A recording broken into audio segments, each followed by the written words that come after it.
Let's do this! Rain outlines your fate. Witness the power of... Time for retribution!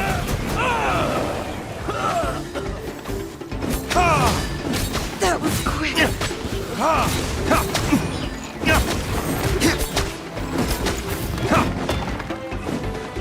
That was quick. Strike like storm! Let's hope you pull it On off. Burn!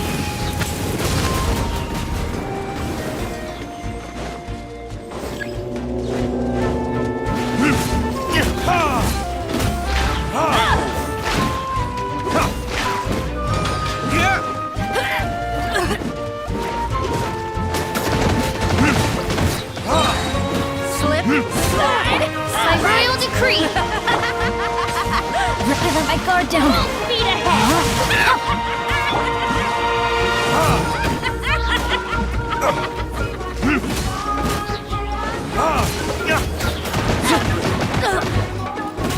Life goes on. Rain of bullets! For retribution! Feet ahead!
Let's know hope my you fought soul. a good fight.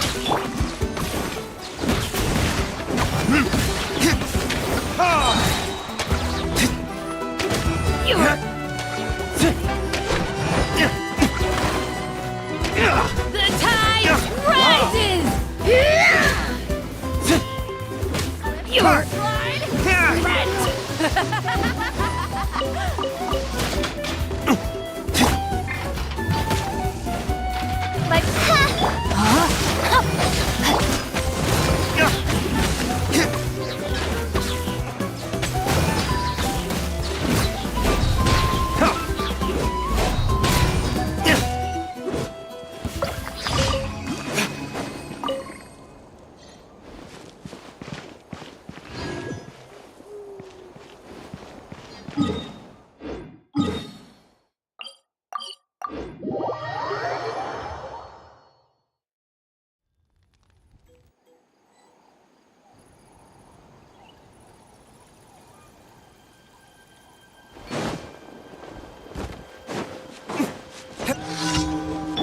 wheel of life.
Add Astra.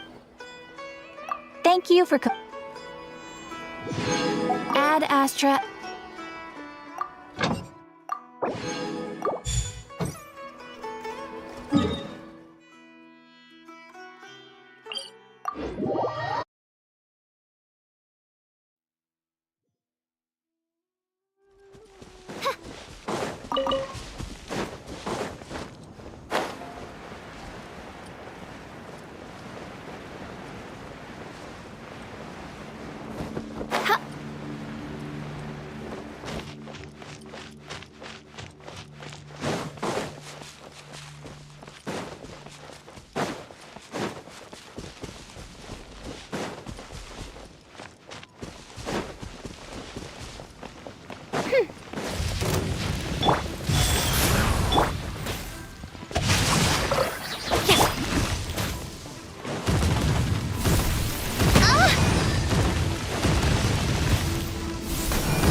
Let me read you a verse.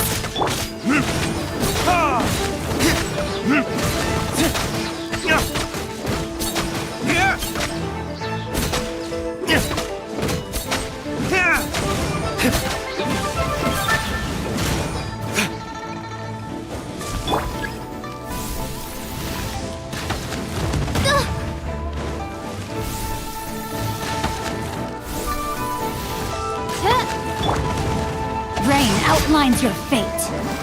By royal decree.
You know, I heard recently that a group of critics reviewed countless stories and drew an interesting conclusion.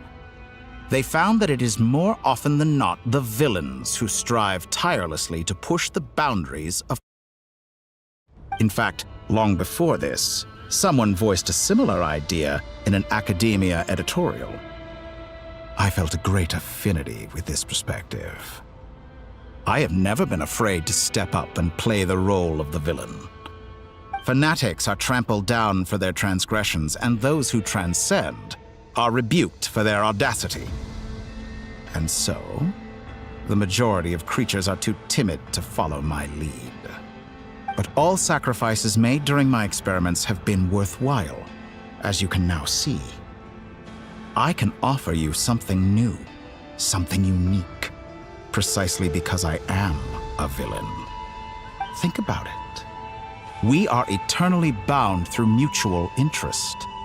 Can you truly say you would never turn to malice if it could give you the life you dream of? After all, what value do perfection and purity really have? They are fragile and feeble things, utterly tedious. I say, better to be governed by a flawed humanity than a gnosis. The true seeker of knowledge is the villain who undergoes countless tribulations in pursuit of their goal. I'm sure many people have told you that you're different. Because I'm a descender? Exactly. Very clever.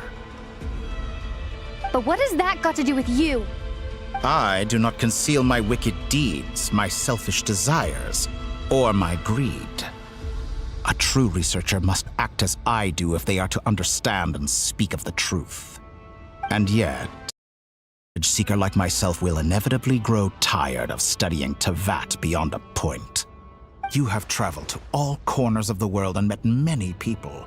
Along the way, there have been moments when you were misunderstood or even became a wanted criminal. And all the while, you have spent your days doing some of the most mundane jobs in the world.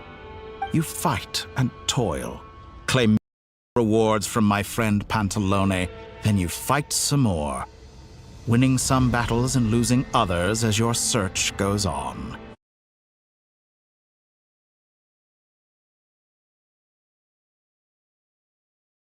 Weary of being stuck in this same loop day after day. We're completely different. I embrace everything that life throws at me. I am engaged in every step of my journey. How does that make us different? I too embrace what life brings, researching everything that interests me.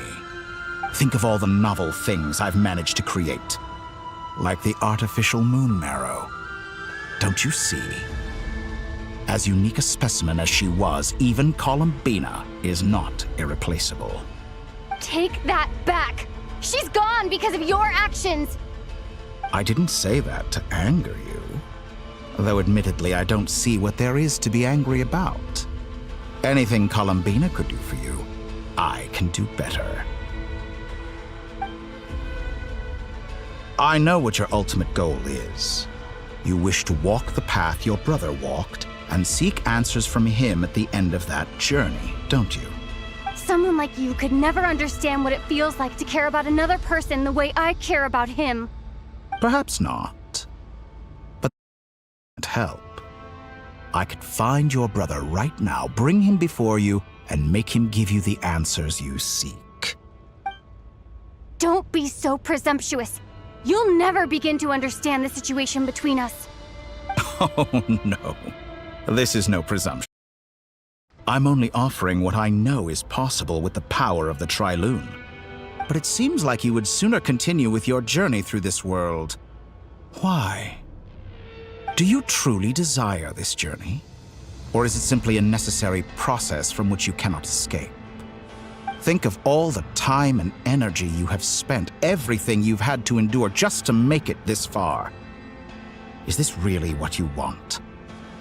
Or has your hand been forced by the promise of that final answer? Yes, you have made many friends.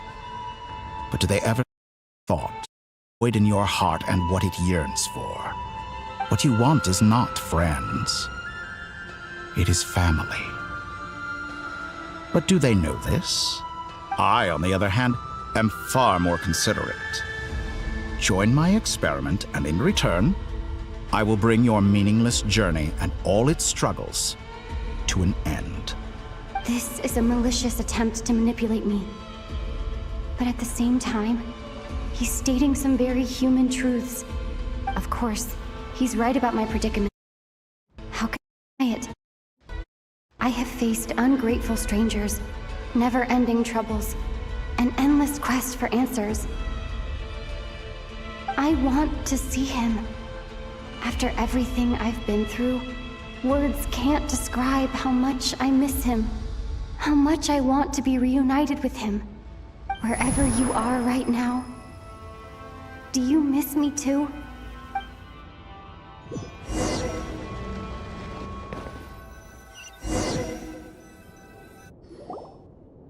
All right, everyone. Our next mission is clear. We need to contact all the major organizations, explain the situation to the public, and then begin the evacuation. The residents of Notcry are quite dispersed. The two most populated areas are the Southern Isles and Pyramida. Miss Lauma, I will leave Hisi Island and Nasha Town in your hands. I will liaise with the Fatui and Pyramida. Agreed. We will reach out to Natlan and Snezhnaya. Anyone found north of the Experimental Design Bureau should follow the Fatui to Snezhnaya. As for those dwelling south of that line, I will ask the Voynich Guild to help persuade them to leave. Then I, Mr. Varka, and the Frostmoon Scions will escort them to Natlan. The Voynich Guild has dealings with the Curatorium of Secrets. I will send them a letter vouching for your credibility. Yehoda, you should help Lauma. This is too big of a task for one person. My wish has come true. You're willingly lending me your most capable employee for the day. Well, good for you if all this only takes a day. Of course, if it takes any longer, I'll be charging a fee. Boss, wait! Don't I get a say in this? Oh, I'm sorry. Something to add, Yehoda? Well, no one's more important to me than you, boss. And remember how Lauma healed your eyes after that big battle? I think that's worth at least 2 or 3 days' work for the Frostmoon Scions. Are you completely incapable of acting in your own self-interest? Or do you simply devalue your own labor? Are you sure you don't want to come with us? Who will see to our other work if we're all busy evacuating residents? Sandrone insists that Columbina is still alive, and we have a traveler to rescue. There's much to be done. But boss, I'm just worried that... Well, Nefer, I'll link up with you once my tasks are complete. What makes you think I'd need you to do that? I'll need it. And considering the way you approach certain matters, I think you'll be better off with me present. That's quite enough. Just focus on your work first. I bet we're in for an uphill battle here. But we can help out too. Inefa and I are gonna help Nasha Town's residents carry their stuff. Loading schedule. Store essential local research data and technology samples, then escort Natlan. Understood. I will execute this to the best of my abilities. Great stuff. Thank you, ladies. I've contacted the Lightkeepers. A colleague of mine will join us shortly. I will persuade them to conduct a thorough search of the region to ensure that no civilians get left behind. As for me, I guess I'll be making an early return to Sumeru. I think it's important that someone informs the Dendro Archon of what's going on in Notcry. Roger that. Someone should inform Mondstadt, too. Mr. Duran, can I trust you to handle that? I think you fly faster than any of us can run. As an added incentive, get there fast enough and I'll see about getting your gliding exam waived. Really? Ha! Mission accepted, sir! And help Miss Sandrone with her research. She has some alchemy-related questions that she'd like me to explore. She recognizes your expertise, then. I wish you a fruitful collaboration. Thank you. In truth, I was surprised to hear her express an interest in her outside of machines. I believe she has been investigating some Fontainian technology recently. She made a point of bringing the relevant materials with her when she left the Experimental Design Bureau.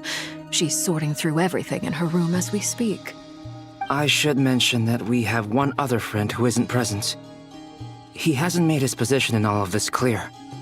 But if we know anything about him, he's likely investigating on his own. Paimon's been very quiet today. But I know how close she and the Traveler are with the Natlanese. She should come to order. Okay. Paimon will do her best. Make sure to heed Sandrone's warning. Many of us have been cursed by Dottore. As such, under no circumstances should anyone cross national borders. Remain within Nodcry.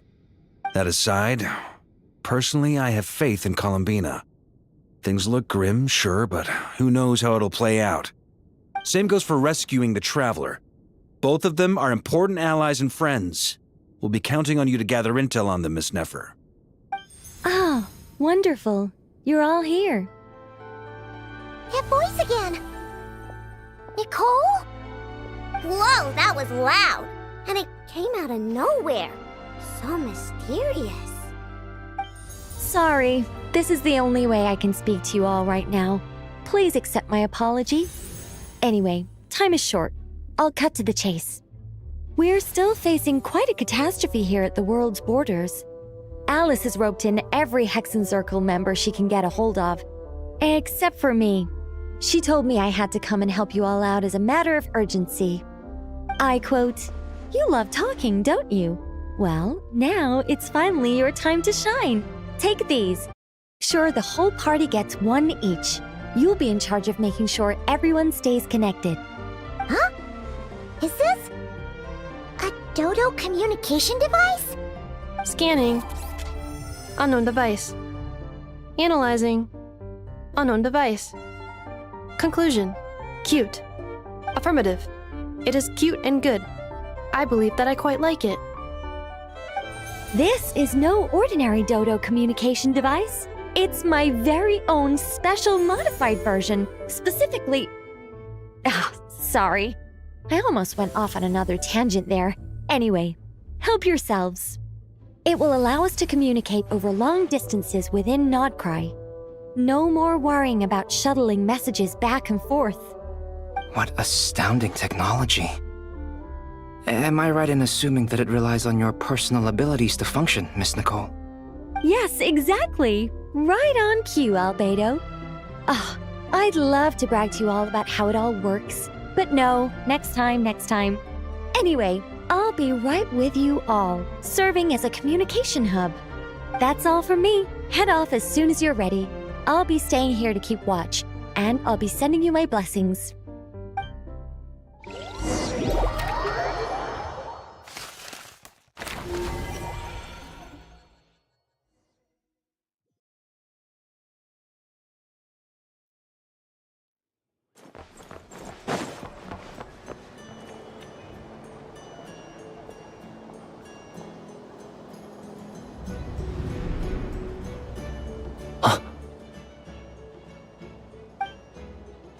Sir Flint.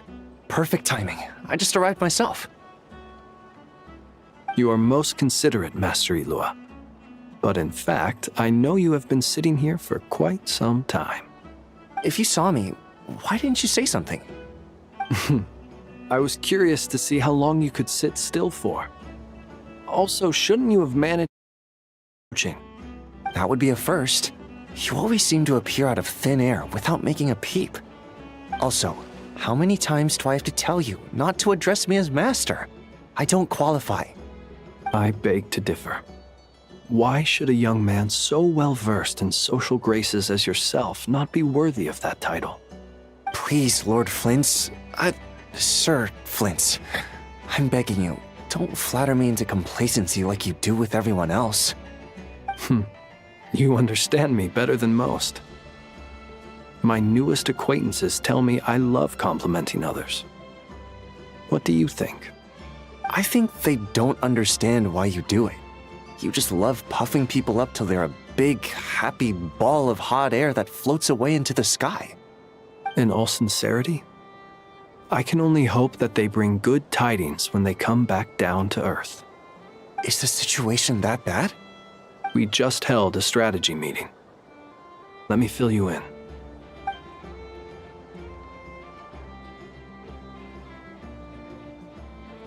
In short, we need everyone gone from Pyramida.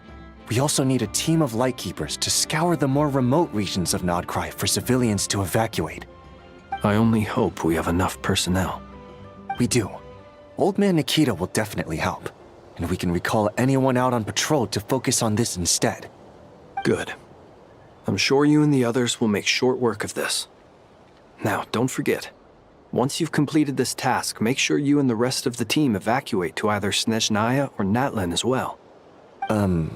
Flint's? If you've got something to say, Master Liyue, why not guess what I'm thinking right now? You mentioned that you have something else to deal with later. How difficult is it going to be? I doubt it will be easy. I know you're a Lightkeeper, and it's your duty to protect others in times of crisis. But I have a feeling that you'll be walking into grave danger. However bad things have gotten in the past, Nodcry has never faced a mass evacuation before. But from the sounds of it, you don't intend to come with us. I don't mean to pry, and it's probably none of my business. But whatever it is you're intending, you don't have to go through with it, you know. I've been afflicted with some sort of curse, and I'm told it may well trigger if I set foot outside of Nodcry. As such, I cannot leave. I have to act, if for no other reason than to fight this curse. What? No. Why? Why would anyone want to curse you? There are plenty of people out there willing to trample over others in pursuit of their own goals. Frankly, Sir Flint, I am furious. You're making light of what is an incredibly serious situation. Indeed I am. And what? I told you, I'm furious about this. Nothing I can do about it, I'm afraid.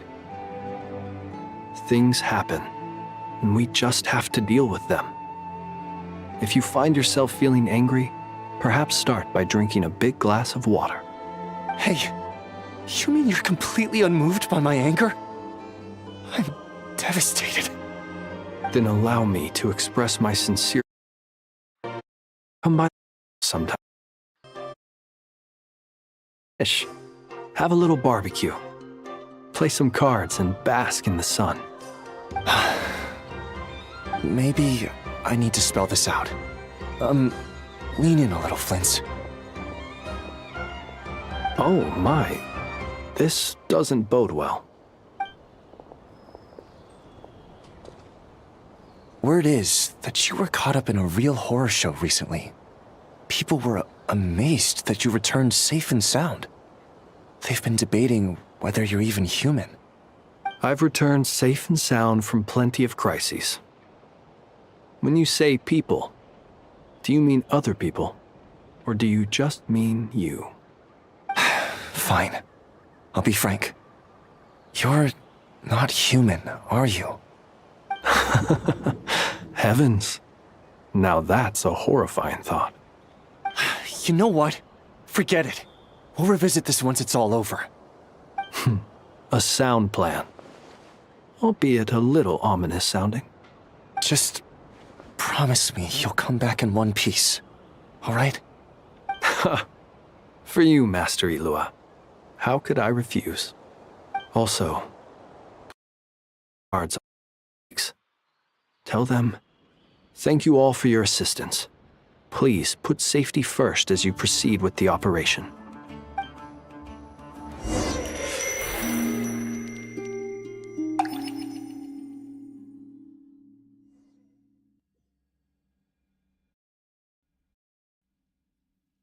I have to keep searching for a path toward reality.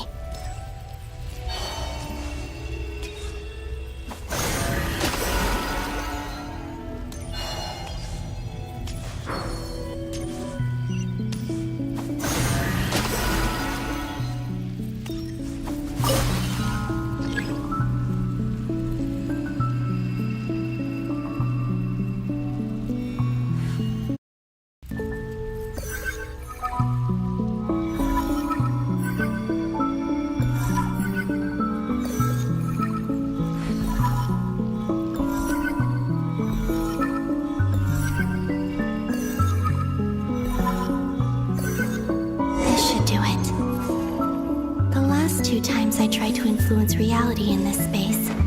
It consumed a lot of Kuvaki. I'll try and be more careful this time. I need to leave key clues behind using less power. I hope everyone still remembers what I said on Moon Prayer Night.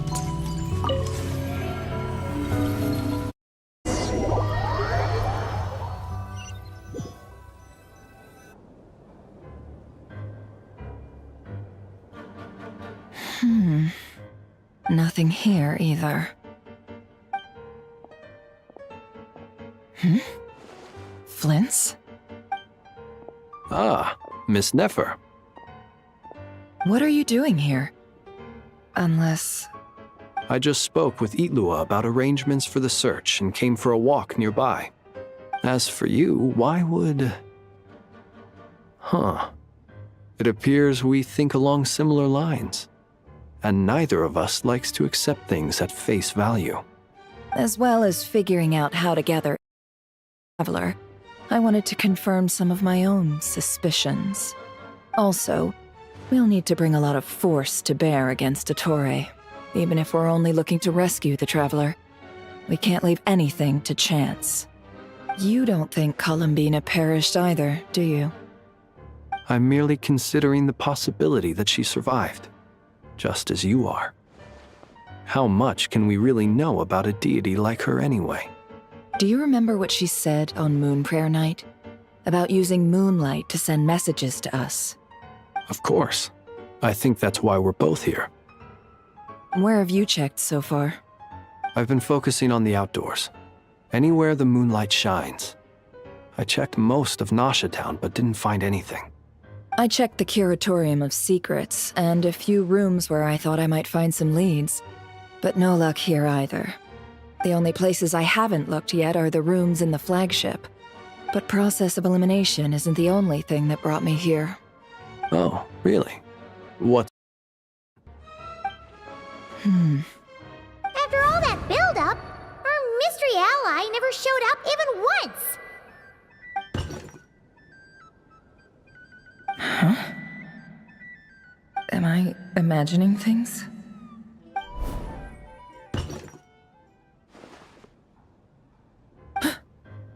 Come on, let's see what's going on. Oh no. I knocked over a vase as soon as I came in. It must have been caused by a Kuvaki fluctuation when I entered the space. Although, it seems like I'm not about to be pulled away this time. It looks like as long as I'm careful with my actions, it doesn't count as influencing reality. Anyway, is this the flagship? The Traveler mentioned that's where she was staying. I only went into the lobby last time, so I've never actually been here before.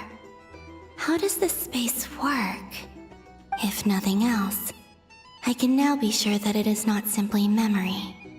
She mentioned where her room was. I think it's... this one.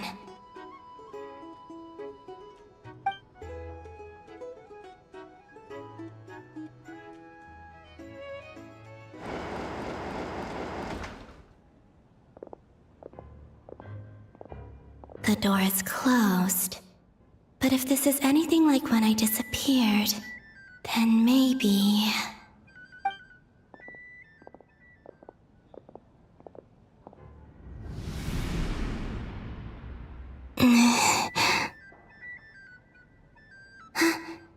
I'm in. She and Paimon aren't here at the moment. I hope she's okay. Wonder what happened to her after that battle with Dottore. Best not to dwell on that for now. I need to try and leave them some clues.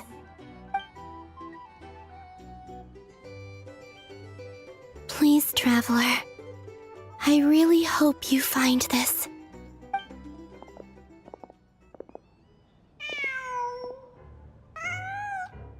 Huh. Just a cat. Nothing else here strikes me as noteworthy. Didn't you stay here for a couple of nights once? Before Rerir showed himself, yes. It's also where the Traveler and I first met. Did you notice anything unusual during your stay? I remember thinking how much noisier the flagship is at night compared to the graveyard. Other than that, no. Paimon were most congenial neighbors. This is where they've been staying, yes? Over here? That's right. I wouldn't usually condone breaking and entering. Up to them later. Focus now. I have to write a message on the wall using Kuvaki, just like I said on Moon Prayer Night. Simply open your windows on nights when the moon shines bright, and the moonlight will naturally flow towards the words I have written. Here goes. I'll need to carefully control my strength.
There's a noise outside the door.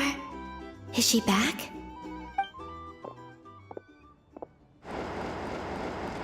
Please, you have to see these words.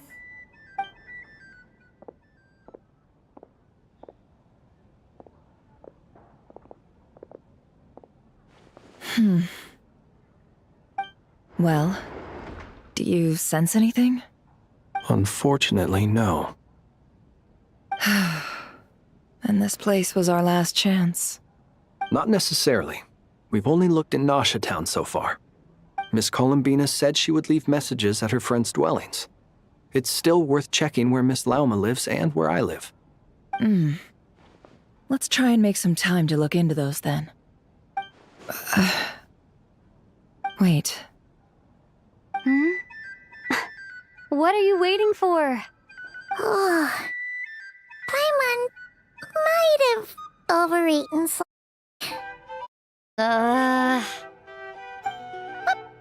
that look for? This is a victory feast. It's normal to eat a little more than usual. The Traveler and Paimon. It's really you. But why are they talking about a victory feast? You worried Paimon sick while you were out there fighting Rerir. So this is your chance to make it up to her, alright? Wait. So this is the night after the battle against Rerir? How did I end up here? That's quite a long time ago now. Wait. Time. That's it. every time I've entered reality within this space, it's been at an earlier point in time. Every one of those points has been before I fell into the moon's reflection. And everything I've done to affect reality really did happen in the past. Does this mean that, within the moon's reflection, time flows backwards? Starting from the moment I fell in? Not long till Moon Prayer Night now. It's gonna be even livelier than tonight. Although, it's gonna be sad saying goodbye to the damselette. She seems like a really nice person. Paimon. No, I can't. Even if I make contact, they probably won't understand what's going on. And in any case, I'll likely get pulled away again if I do. Instead, I have to find a way to get them to notice what I've written using the moonlight. Wait, even I hadn't thought of doing that before Moon Prayer Night. They'd never conceive of that possibility. Is there truly no other way? Don't lose heart. We'll find a way somehow. Huh? Oh, you say that, but the Frost Moon is beyond sky. If we wanted to go visit her, how would we make it through to the other side? We might not have all the answers now, but I'm sure we'll find a way one day. Huh. Guess someone's gotta be the optimist. The present. The future. That's right. There are still things I can do. What's your plan? Flint's, when you were staying next door, did you ever open the window? No. The rooms here are dark and damp. And there's such a buildup of dust on the windows that the moonlight can't even get in. I didn't think it was worth the trouble. The moonlight. I think I see where you're going. One moment. I'll see if the owner is available. Don't bother. Time is of the essence.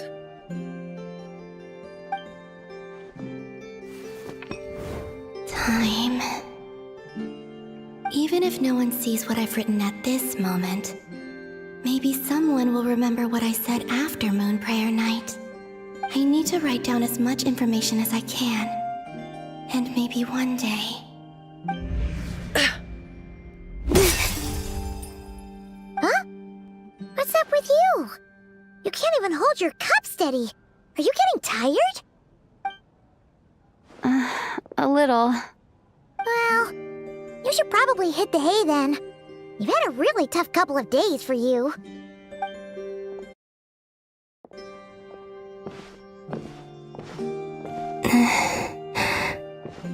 You truly have. You helped defeat Rerir, helped me reclaim my name, and you helped the others organize Moon Prayer Night. Wherever you are right now, I'm sure you're still fighting against the injustices of fate.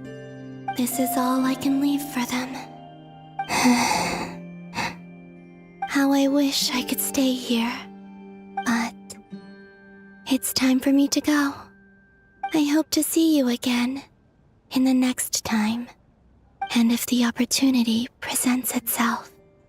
I will surely return to your side.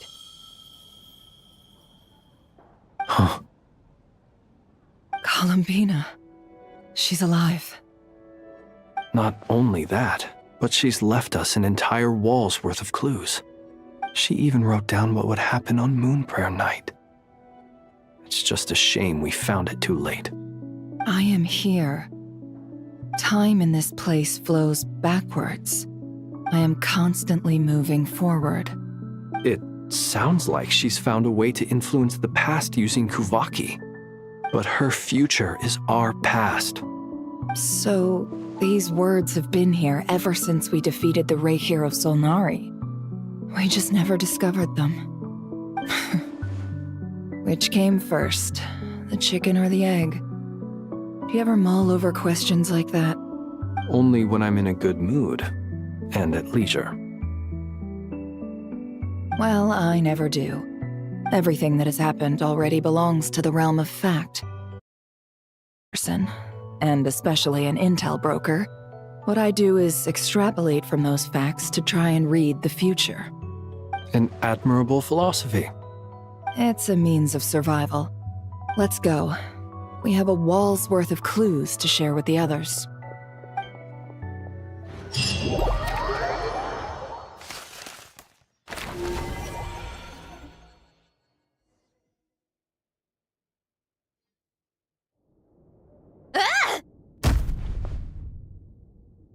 It appears that the doctor's energy signature has changed to something similar to Kuvaki, but not like the Kuvaki we're used to. Nodcry's Kuvaki devices will only have a limited effect on it.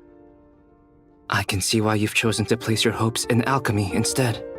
Also, I must say these books are rather profound. My subordinates just shipped them in from Fontaine. Some of them are from the Narcissenkreuz Ordo. Some incident reports from Petrichor, and then there are test reports for these junk machines.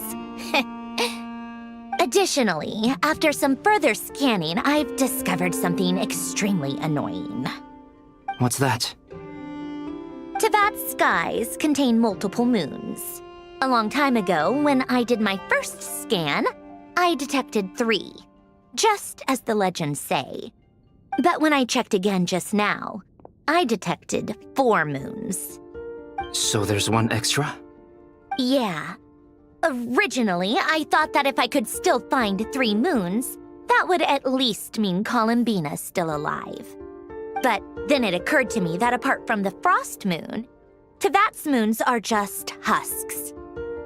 And husks surely shouldn't show up in the scan, since they're not alive. It's weird, isn't it? If we can't even distinguish between a dead and a... Are we supposed to know whether a moon goddess is still alive? Or does this mean that the moon marrows are equivalent to the moons themselves? It's certainly possible. In which case, the 4th moon you detected may be Dottore artificial creation. So he wasn't bluffing. He really built his own moon marrow. Ugh! I'm so mad right now! It's easy to get overwhelmed when you have too much on your plate. Maybe you need to relax. Perhaps try going for a walk. Or simply take a few deep breaths. Nothing can calm me down at a time like this. I need more time, and I need progress.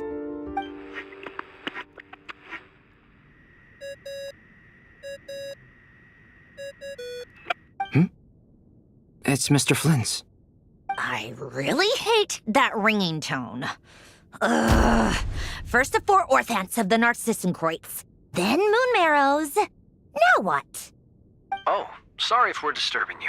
Might I ask what's troubling you? What do you want? We're busy. Are you still at the Curatorium of Secrets? Yeah. Look, everyone else is still out, so there's no hurry. Plus, I'm busy, so I would appreciate if you gave me some space. Even though we have crucial intel to share? Fine. I'm listening. Do you intend to share it via the Dodo communication device? Ordinarily, I would, but this is a unique situation. I think it's best that we discuss it in person. See you at the Curatorium.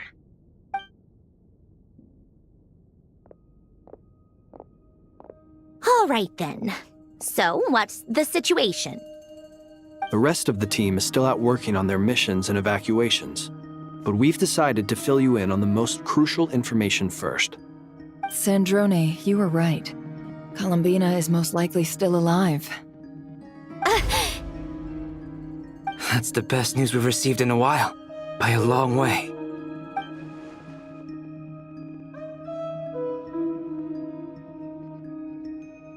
Random locations. Appearing in reverse order? Are you serious? So not dying isn't enough for the moon goddess, huh? She has to show off too. Anyway, does this mean we can deduce her condition from the moon marrows? Miss Sandrone, there's nothing wrong with simply admitting that you're happy to hear the good news. I'm not. And she's the least of our problems. We're facing a huge crisis. If she can't control the flow of time in there, she's just gonna keep moving backwards. Different points in time won't intersect, and she'll never find a way out. Let's say life begins with a drop of water. When did time begin? The moment this planet came into being? No, that's not right. Her final destination would be the moment at which the space she is in was created. But it doesn't seem like we can influence that space from the outside world. So how can we help her? Also, if she's alive, Rerir and Thelindis might be too. But as far as we know, neither of them have come back out. That space may not have an exit at all. I'm afraid I must concur with Miss Nefer in this. Can't exactly argue with that. Let's leave it there for now. I've taken notes on everything you said. Will it help with your research? I doubt it's gonna help with breaking Dotori's energy fields. But who knows when it might come in handy. Better to have it all written down than try to remember everything when I need it. All right, I need to get back to my research. Mr. Albedo has made a lot of suggestions that will require my undivided attention. Sure, I'll stay here. I have things to work on.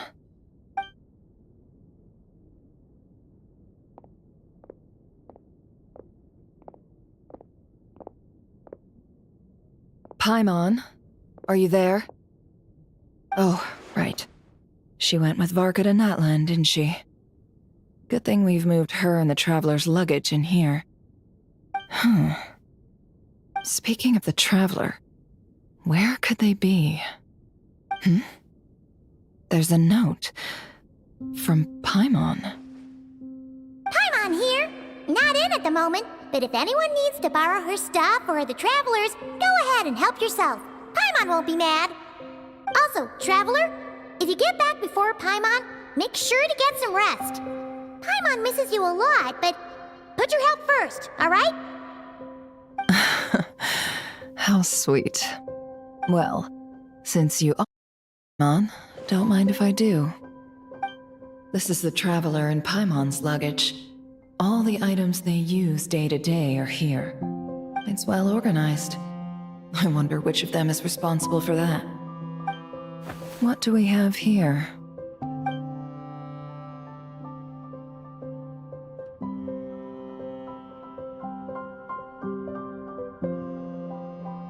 The camera captured a special moment that can only occur between people who are close to one another.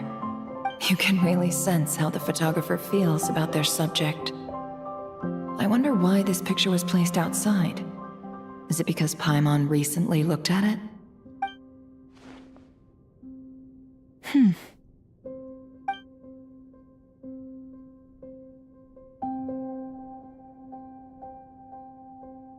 This must belong to the Traveler. Perfect. I'll use this. Hang in there. We'll find you.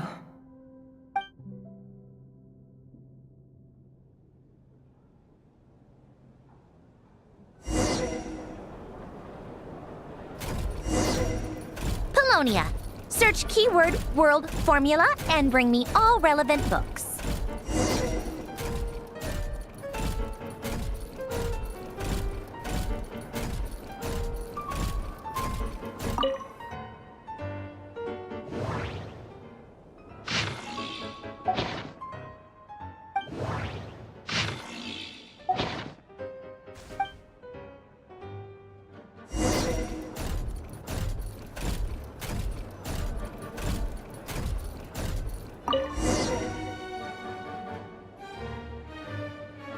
Let's see. This one is on Tonki's sermon dictation concerning the apocalypse. I believe that the correct term for this is Fortuna. This was an ancient Romorian technology, a wisdom unparalleled. I never imagined that Romorian ideas would be so similar to the diagram I have named, the world formula. This is strong evidence that human civilization should gradually shed possibilities as it continues to explore and evolve. The end of humankind may well be upon us right now.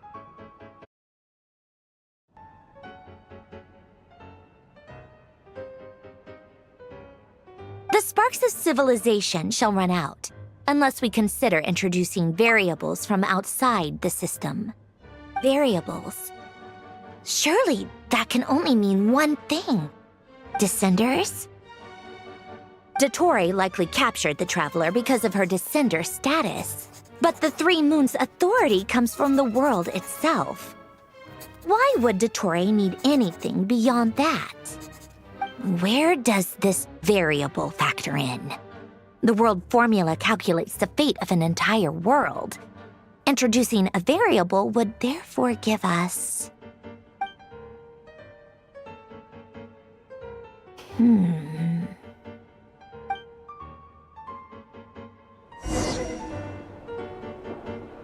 Polonia, search keyword pathway and bring me all relevant books.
Otonki Sermon Dictation.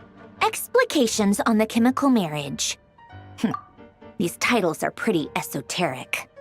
Observe and compute the pathway displayed in the guidance diagram.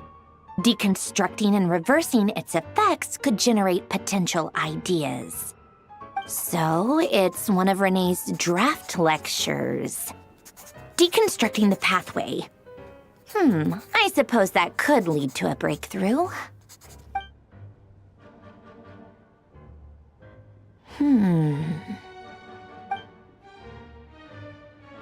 This is so long. This guy sure loves showing off his knowledge.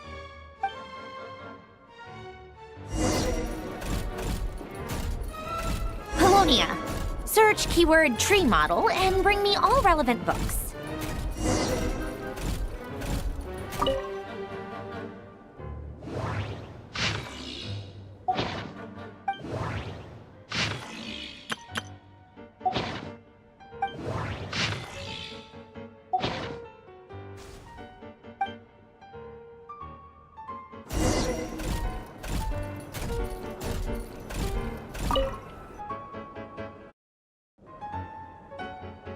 Most of the experimental devices proposed by the Liyue Crucis Ordo are built based on the simple and basic logical structure of a tree model.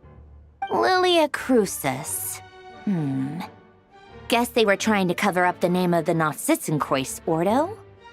When Duke St. Germanus departed, he said, "It seems that there's no..." Lass, he is only a genius when it comes to machines. In all other things, he is but ordinary. Excuse me? I'm sorry. That's just ridiculous. What kind of book is this? Great Detective Herlock, The Alchemist and the Clockwork Saint? Isn't this a novel? Come on. Still, the author swears that they knew Renee well. Whatever. I guess it's not beyond the realms of possibility that Renee would say nonsense like that on occasion. Memory, wishes, souls, and persona. Frankly, this sounds more like occultism, but if Albedo vouches for it, I suppose there must be some alchemical basis to these techniques. The way Alain Guillotin saw it, the world was comprised of machines. The universe needed machines, and thus his technologies were created. That's why I was born. René, his full name was René de Petrichor, if I recall correctly. Sounds like he and the town must be intricately connected. That place was also the source of most of our information regarding Remurian civilization. Seems like some of his projects were based on their technology. The cutting of souls and storing them in vessels. These seemingly unrelated techniques underpinned René's research. Assuming that the 4 orthants correspond to alchemical categories. The chemical marriage model? Alain would have scoffed at that. He never would have let those theories or parameters anywhere near his mathematical formulas.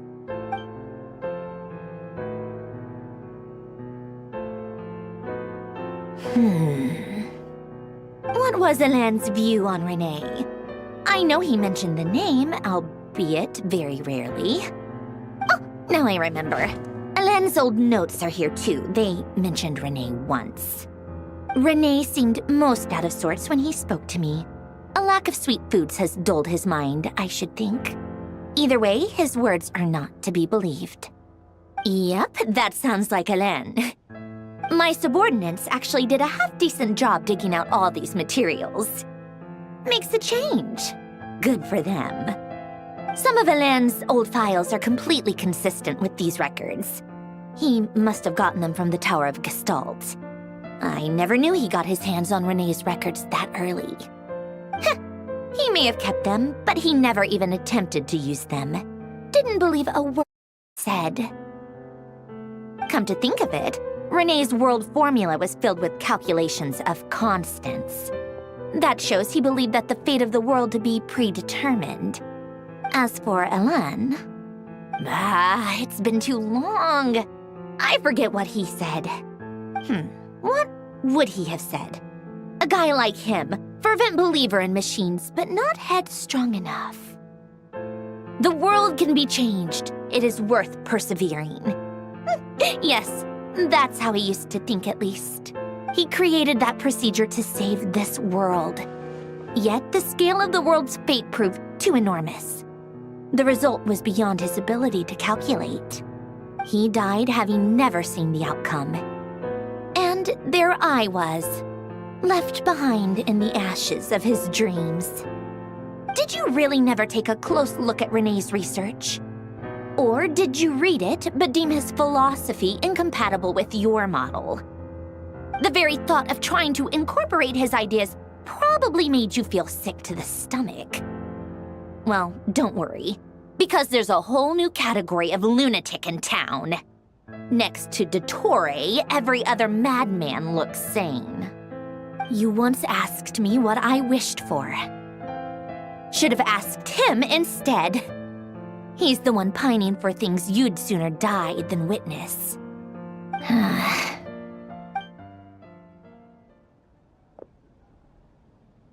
Even the tiniest variable can make big waves in the present. Now then, allow me to put these incompatible fragments together in your stead.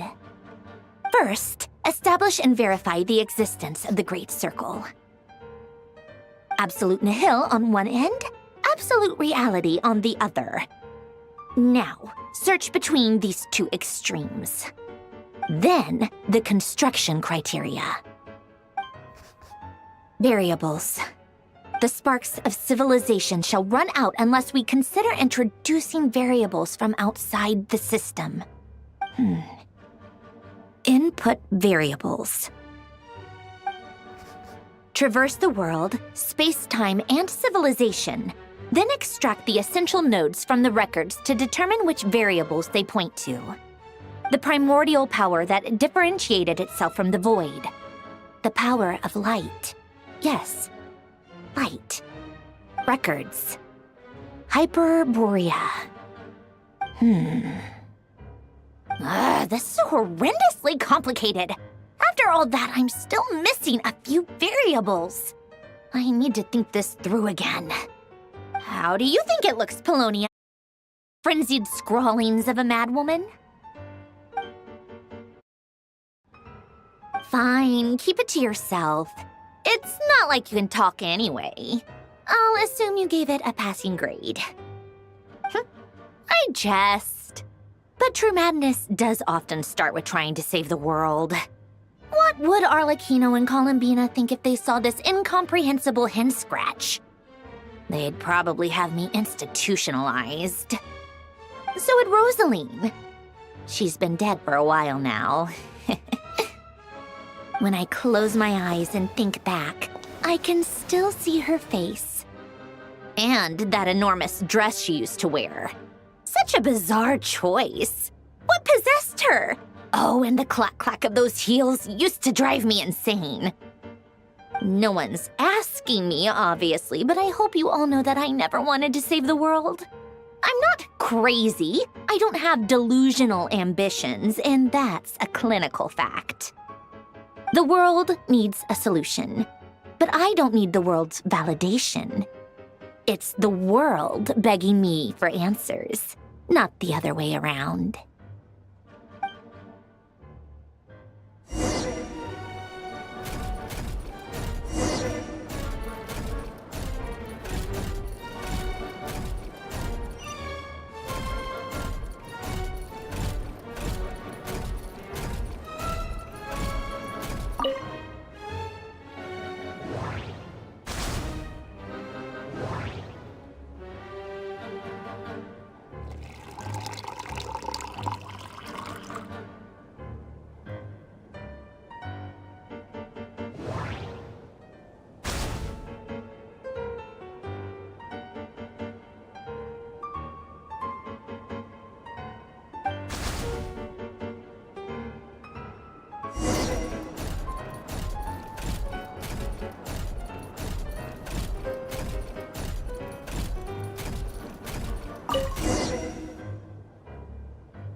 Oh, cookies to go with the tea. Let's see. They must be from that person who brought those documents. I see they're from Hotel de Boer. Something's written on the box. We are proud to present this homage to the Fortress of Meropede's fun-filled mill collection system. Fortune cookies. Have a lucky start to your day. Sounds like a dumb gimmick to me. Be early to bed and early to rise. Get plenty of sun and drink plenty of water. Then things will surely go well for you. What? Are you kidding me? Somehow I doubt that an early night and a glass of water is magically gonna save a world on the brink of existential peril.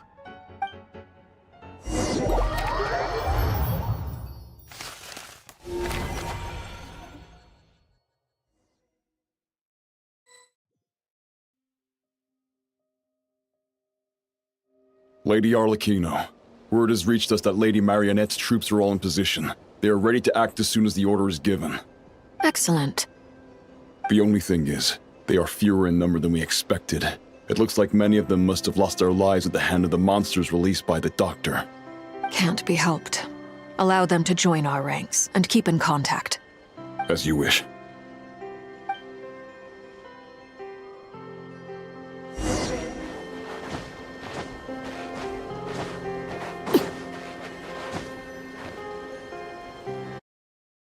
Kino, you look well. Did Dottore really have to build his lab right on the sole path between Snezhnaya and Nodcry? Had to go on a huge detour to stay out of its line of sight. Sounds like an arduous journey. I assume you've brought word from Her Majesty? Of course, all part of the job. Firstly, the Tsaritsa has authorized Fatui Internal Affairs to review Dottore's case. They will reach a formal verdict on whether he has turned traitor and whether he poses a threat to Snezhnaya. While they're working on that, I've been ordered to come and receive the refugees from Nodcry. They are nearby. My team will escort you to them shortly. Great. Aside from that, Her Majesty has a message for you and Sandrone personally. Huh? Where is Sandrone? She stayed behind to work since I was making the trip anyway. It seemed sensible to have one person on standby at base while the other came out to meet you. All right, guess that's just how she rolls. In that case, tell her that the Tsaritsa's decree is pretty awesome sounding. I think she'll like this one. Still, I wonder what... Wait, what's that? Did one of our troops turn into a monster? Take him out.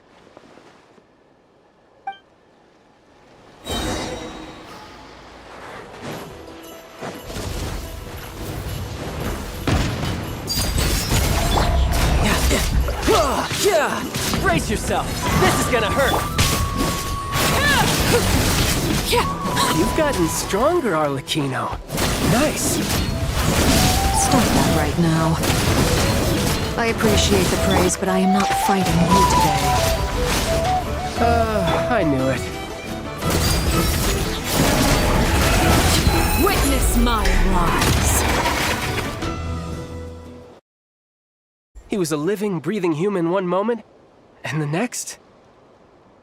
Another fine piece of work by our dear colleague, I'm afraid. What in the world has been going on in Nodcry? A lot. But long story short, Dottore stole 2 moon marrows that should have belonged to Columbina, then built a 3rd moon marrow of his own to concentrate the Trilunar Authority in his hands. What? What do you mean he built a moon marrow? People build roads and houses, not moon marrows. What's his next DIY project? He's gonna build a god? You could stand to be less surprised. We are harbingers. The work we are engaged in makes the creation of gods seem mundane by comparison. I tell everyone who asks that you once crossed swords with Rex Lapis while serving as a key supporter for Rosaline's plan. But right now, you're acting like a common adventurer. Thanks for speaking up for me. Those 2 really took me for a ride back then. Then again, surely no common adventurer would manage to get tangled up with them the way I did. That's gotta count in my favor, right? It almost sounds like you wish to repeat the experience. I might have to lower my opinion of you. No. I'll stop talking. Please, go on. Dottore is currently still experimenting with his newfound power in ways that continue to corrode the outside world. As for the human mutation, I believe this is simply a consequence of his experiments, and not a strategic move. That radiant beast was once a subordinate of Sandrone's. I suspect he was only allowed to live so that he could become an experimental subject. Also, those of us who fought Dottore have been afflicted with a curse. As such, I cannot leave Nodcry. This is so much worse than I thought. No wonder Her Majesty's decree is so extreme. While these exceptional circumstances persist, the Harbingers are hereby authorized to use unilateral executive powers. Should Dottore pose a threat, Arlecchino and Sandrone are permitted to eliminate him. My thanks to Her Majesty. I will pass these good tidings on to Sandrone.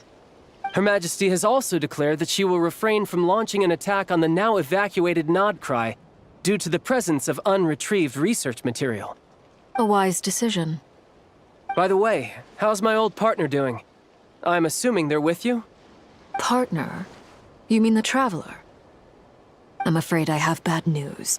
She was captured after our failed assault on Dottore's lab. Her whereabouts are currently unknown. What? Why?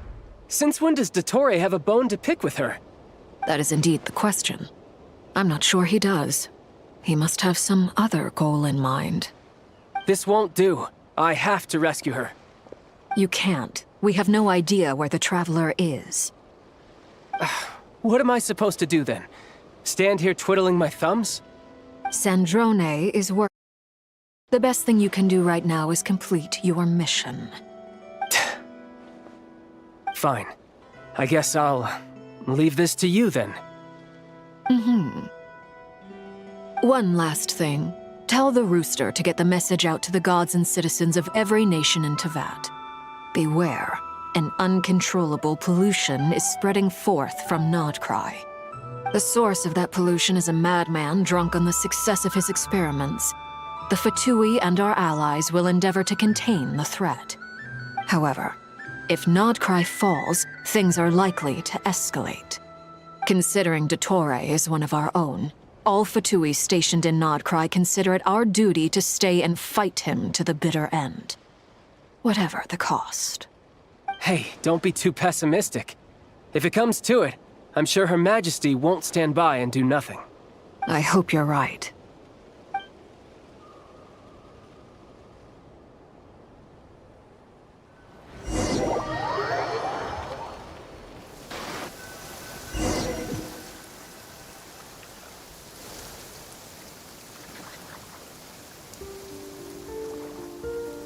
You're right on time. Thanks. Hey, do you think I'll get that gliding exam exemption? I made sure I was on my best behavior in Mondstadt.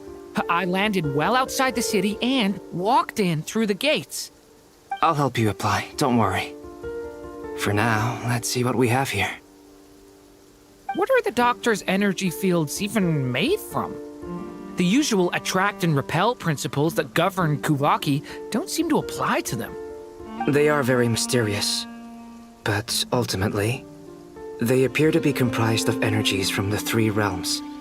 Thanks to research by Master in the Hexen Circle, we know that Teyvat's 7 elements are derived from the more primordial power of the Light Realm, which is antagonistic with the power of the Void Realm.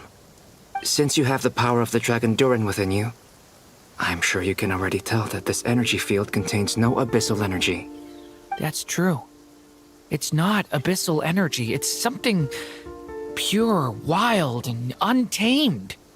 I've been thinking about something. Do you still remember the device that Dory supplied from the Academia when you and Miss Columbina fought Raria? That was one of the most marvelous feats of ingenuity I've ever seen. The design, the craftsmanship, the material selection. I couldn't fault any of it. Not to mention the operating principles. Surely the most ingenious feature of all. Dory didn't go into detail on how it functions, but I have a working theory. The clue was that Miss Columbina was somehow able to use the pyro energy that you provided, despite the fact that, as a moon goddess, she should only be able to use light realm energy in principle. Now, all elemental energy is, of course, derived from light realm energy to begin with. Hence, I suspect that the device works by restoring elemental energy to its original state. This presumes a theoretical model of the 7 elements akin to that of light refracted through a prism. Perhaps it is no mere analogy. Maybe there is indeed a prism in this model. I almost wonder if the idea for the device was conceived based on direct observations of said prism. It would explain how such an ironclad design concept was achieved. It is at once a masterwork of engineering and a groundbreaking application of the Academia's latest elemental theories. I suspect only Lesser Lord Kusanali herself could have devised such an ambitious technology. But back to the energy field before us. If this is pure light realm energy, its relation to elemental energy is one of integration versus division. Or you could say that the former contains the latter. Could this mean that elemental energy can dilute the power of the light realm? Should we give it a try? We should.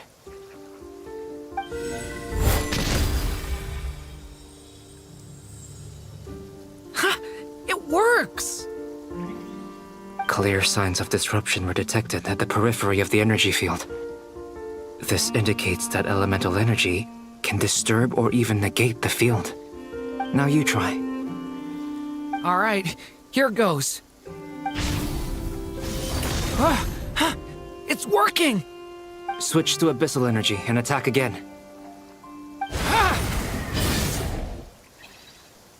No surprises there. Abyssal power drains the energy field to a significantly greater extent. I now feel confident in asserting that the energy field is indeed pure light realm energy, and that elemental energy can dilute it. But the energy field is huge. How much elemental energy will it take to neutralize it? We don't have to neutralize it completely. We can try other approaches. That's all for theory. Would you like to continue watching? So you knew I was here. Huh? When did you get here? A while ago. but Albedo sounded like he was working on his thesis defense back there. Back in Sumeru. You can end a person's whole career by interrupting them mid-speech. Very thoughtful of you. I'm truly touched.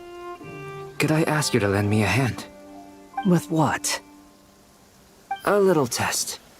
Try using Anima to unleash a concentrated assault with circular blades, with the goal of breaking through at a singular point. Nice! This time it tore through the field. Tremendous. This is a major breakthrough. Should we go through? We probably shouldn't risk having mutually antagonistic energies in such close proximity. Durin, you stay here and watch the entrance. Hat Guy and I will go in to investigate. Sounds sensible to me. Keep your eyes peeled, Durin. Don't worry, I got this. You two be careful in there. Just give me the signal if you need help and I'll dive right in. What do you mean, signal? It's based on a new alchemical concoction I developed last month. When 2 bottles of it are smashed on the ground together, they emit a blinding burst of light. If it comes to that, remember to shield your eyes with your hat. Glad I asked. Thanks for the heads up.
Like I thought. Beyond a certain distance, we can't see the opening where we came in. Maybe that's to prevent people from escaping. Sounds like Dottore style to me. Not much has changed. Things are basically the same here as they were before the energy field appeared.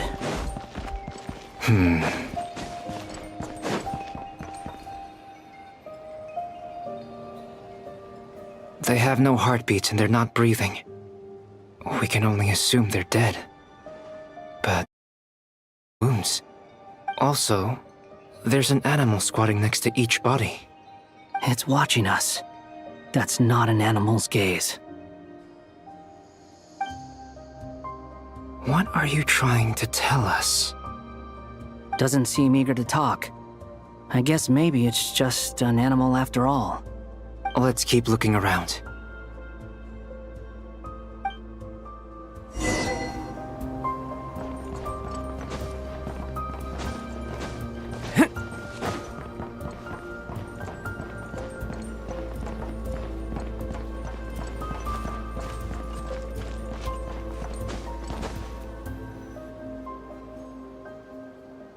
Same situation everywhere. Not a living soul in sight. Just countless bodies with animals standing watch over them. Well, I think we can safely rule out the possibility that they're all pets. Is skirting around the topic your way of showing consideration for other people's feelings? Just being cautious. I don't doubt that you can handle the truth.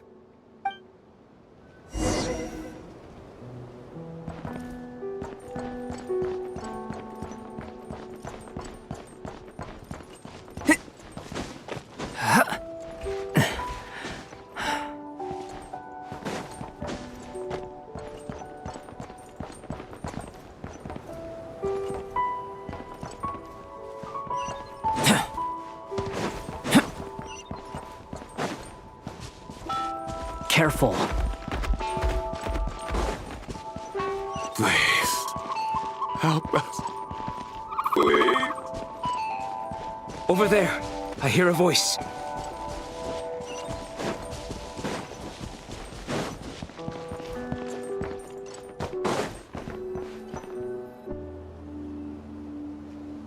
Please, help us.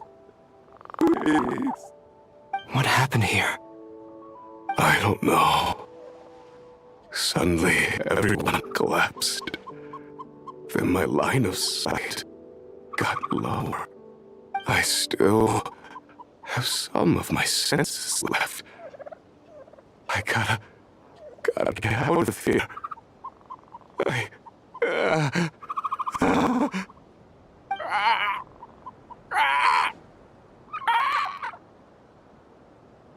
It looks like there's a huge experiment going on inside this energy field. Maybe each energy field is its own giant experiment. Vile.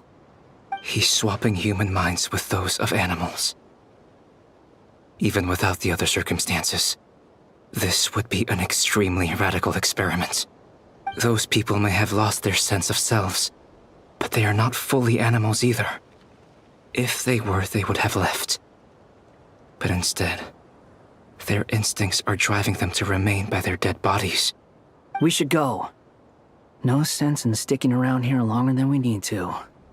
Agreed.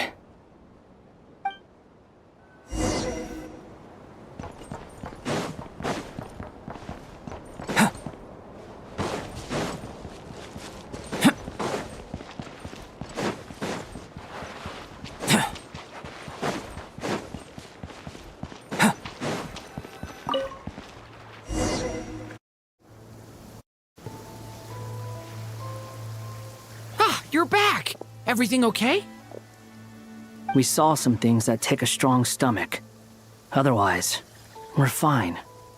We should share our findings with the others.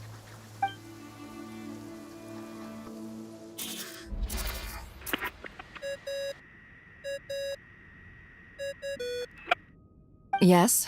Who is it? Miss Nefer, it's me, Albedo. We found a way to break through the energy fields. With enough control, it's possible to tear them open using elemental energy. Also, we managed to take a look inside. Dottore is carrying out his cruel experiments on an immense scale.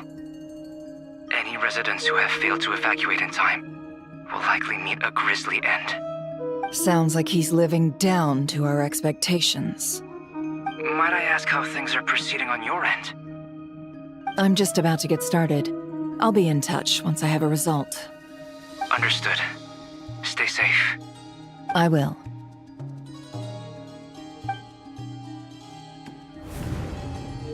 Well, Nefer, I'll link up with you once my tasks are complete. What makes you think I'd need you to do that? I'll need it. And considering the way you approach certain matters, I think you'll be better off with me present.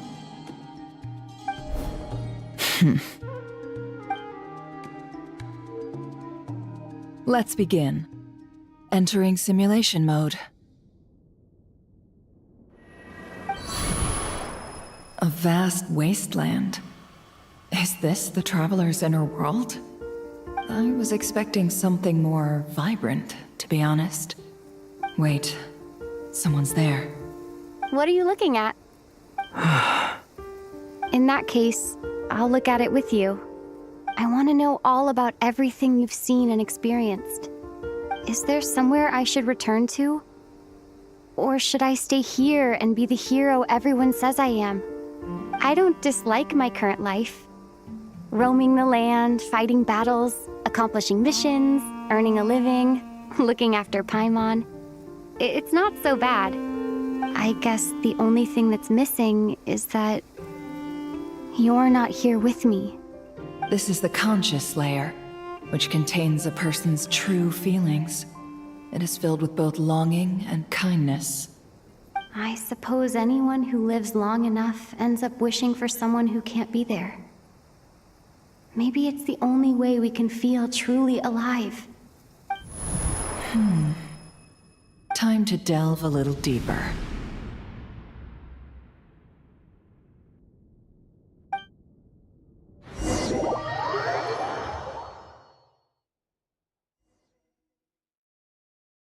Nasha Town is hardly the optimal choice for a place to live, but it has character and a reasonable population density. What are you trying to say? Oh, don't be nervous. I was just thinking where might make a good starting point for your journey. Perhaps I should send you Conria, perhaps. Conria ceased to exist long ago. Once again, you fail to understand the possibilities that the Tri-Lune creates. Anything that has existed in the past, I can now recreate. You simply do not wish to see that happen. That might be because you miss your sibling and fear getting answers that you are not ready to learn. But this is not for me to judge. If we are to collaborate, we need to maintain an amicable relationship. In a moment, you will be able to... Oh no. What are you...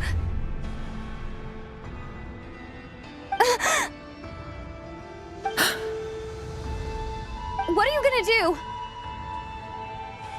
Don't move.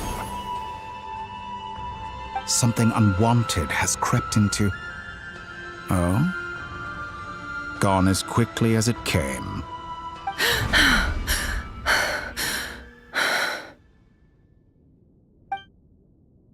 Did you save me? If I hadn't cut the connection, Dottore might have caught you from the other side and destroyed you. This was a good idea, but once is plenty. You were exceptionally brave. Excellent work. Thanks, but now's not the time for that.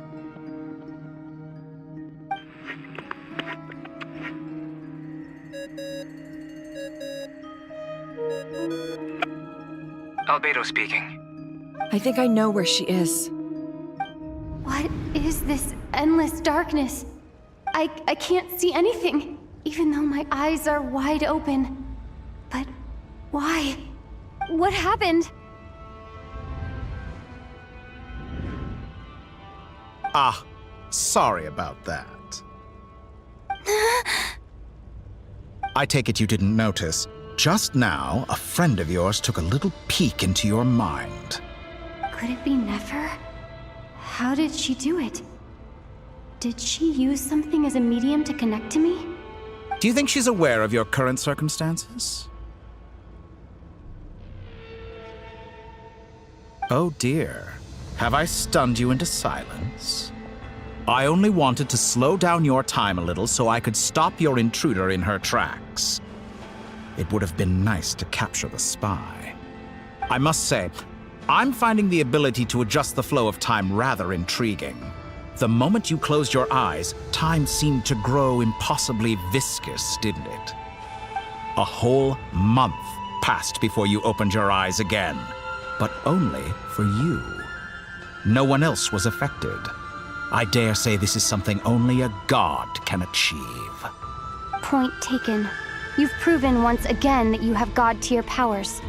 Oh, you misunderstand. This wasn't about proving a point. I was testing things out.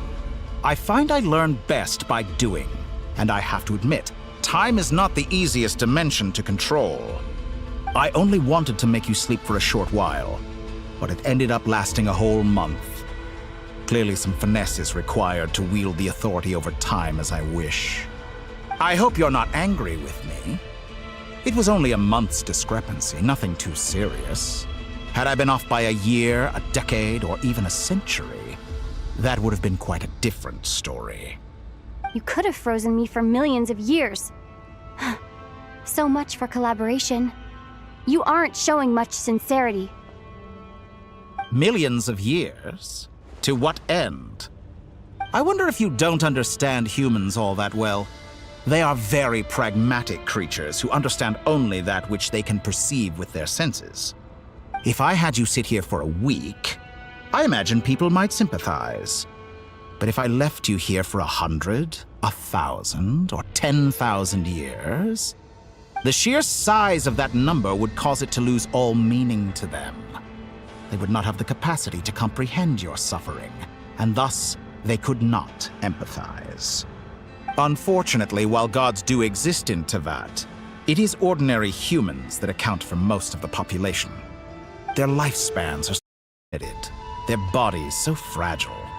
Did you ever really hope that they could begin to understand someone like you? Your long life and unique origins make you fundamentally different from them. How long will it be before they start to treat you like the alien you are? Before you are ostracized, outcast? Alien. Even I feel bad for you sometimes. This world has made you into a slave. So many times you have served its will, and not once have the powers that be ever thought to grant you the one simple thing you wish for. You have been treated most unfairly. I can change that. I will grant you special privileges and give you back the status you rightly deserve as a descender.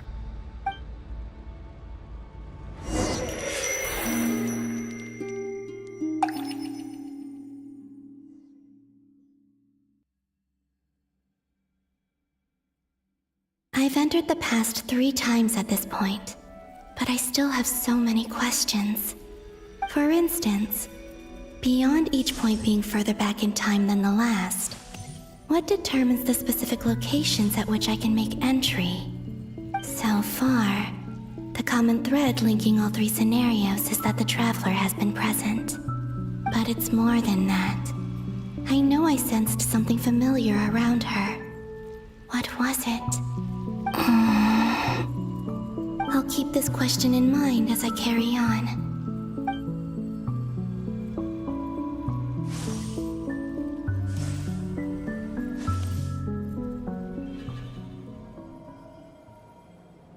Humans, you never change.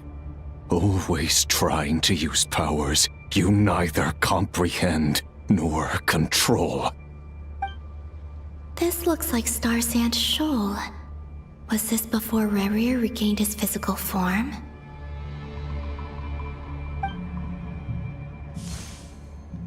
You've messed with the cannon again, huh? Sorry, but this round's not gonna go your way. The cannon. That's right. I was at Silvermoon Hall and I sensed an abnormal Kuvaki fluctuation coming from Nasha Town. And right after that, came an ominous power emanating from Star Sand Shoal. My body was once torn into countless pieces and hurled into the swirling chaos of time itself. But even so, my life and will were not extinguished. I wonder if I could try to prevent his resurrection. But how would I do it? What can I do, here and now?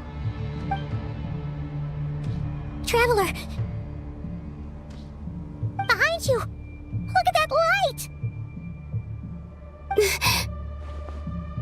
No, I won't make it in time. She's using the Kuvaki shield like I taught her. Is she gonna use it to block the cannon's beam? She's strong. I'm sure she can manage.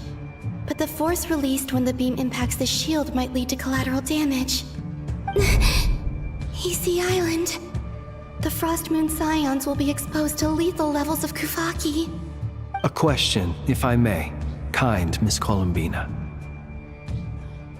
When the cannon's Kuvaki beam was deflected earlier, I saw several bolts of energy streak toward Hisi Island, only to be blocked. Did you also have a hand in that? Maybe that really was me after all. Well, future me. But I don't know if I have enough power left. Siki sato pasa sax, nitivi potuvtos. There's no time. Osestikos paratin tiram to risuiku, topir to aithion feraton. I have to make it. Oh, Frost Moon.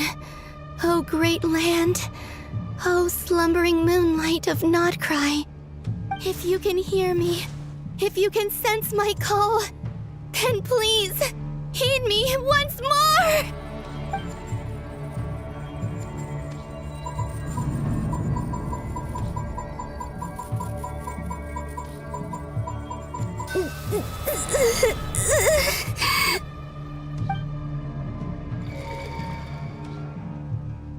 Did it work?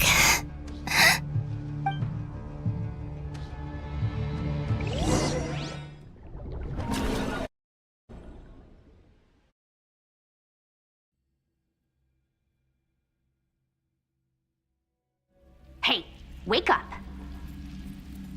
Hey, did you hear me? Columbina, I said wake up now! Oh, good morning, Sandrone. It's 3 in the afternoon, actually.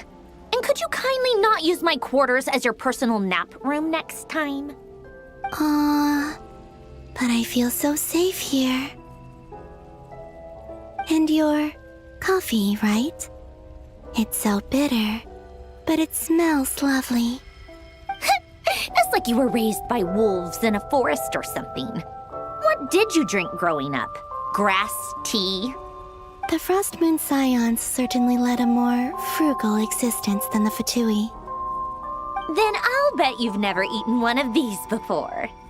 It smells delicious.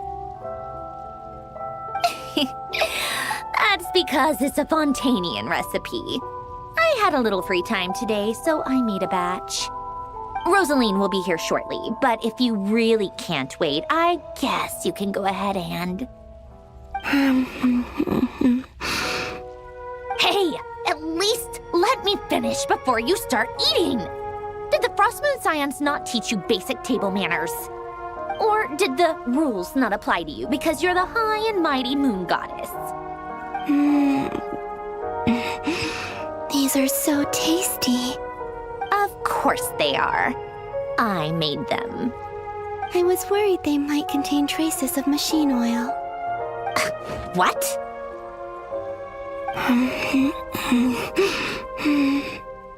You know, there's something I've always wanted to ask you. Why did you leave your old home and join the Fatui? I mean, I'm sure their food was awful. But there's gotta be more to it than that. Well, life there didn't go quite how I imagined. What were you expecting? You're a god. Your followers are gonna make some demands of you, right? Surely you can just answer a few prayers here and there in return for the free food and drink. How bad can it be? Well, would you help other people just for free food and drink? The doctor told me that you were created by a great mechanic, Lord something Fisher. The Lord Artificer. Ugh, some people can't keep their mouths shut. Oh, Lord Artificer.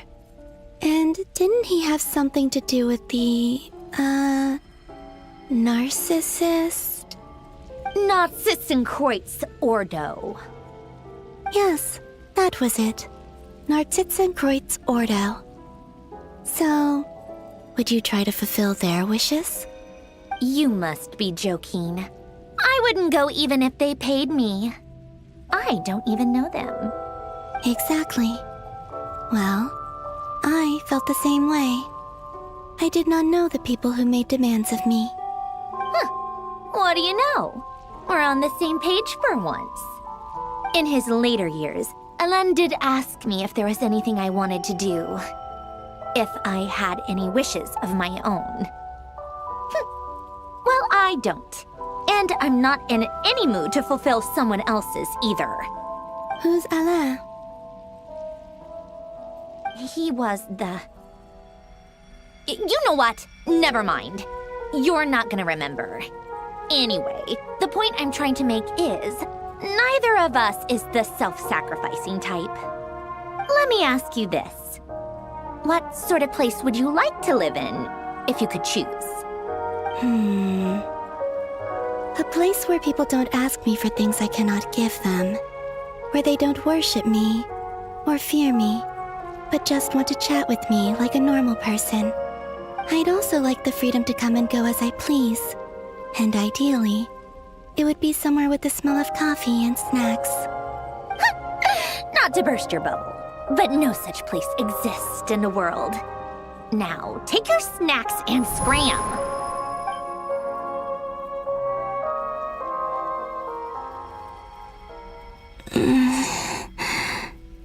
Did I pass out? Of course. I'm back here again.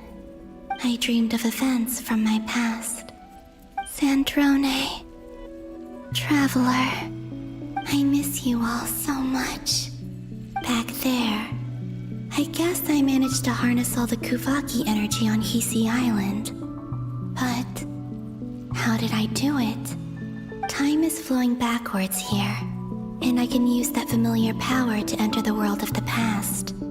That mystery ally everyone talked about. It was me all along. I can sense that there isn't much more power remaining up ahead. What lies at the end of all of this? Will time keep flowing into the past?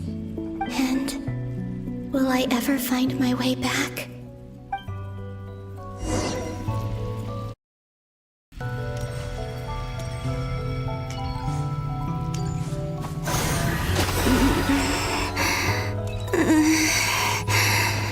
It's getting harder and harder to use my power.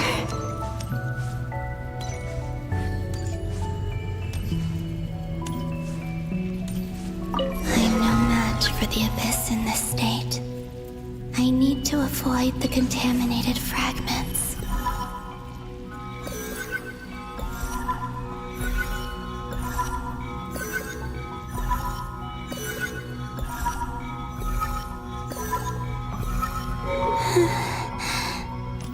Time to go.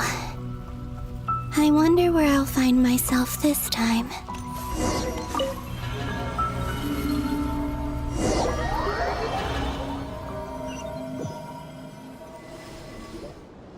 The Final Night Cemetery.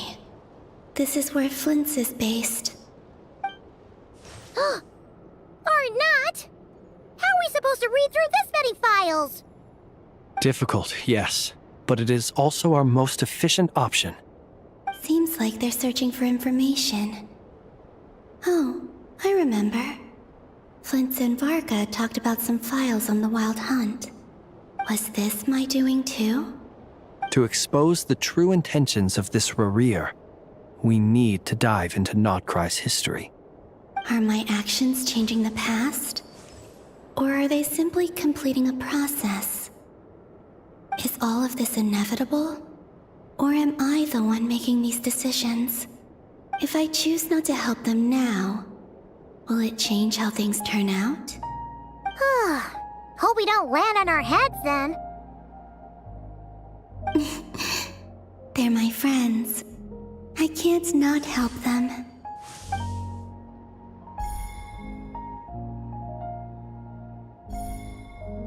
Ah! Ghost! And the other one was... here. Hey! Another file's moving!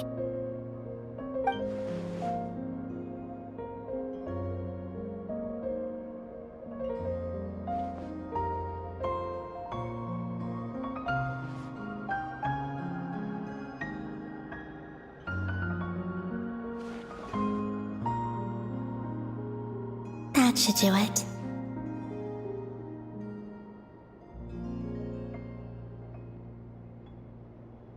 Hmm? Luanatar? You can sense my presence? Wait!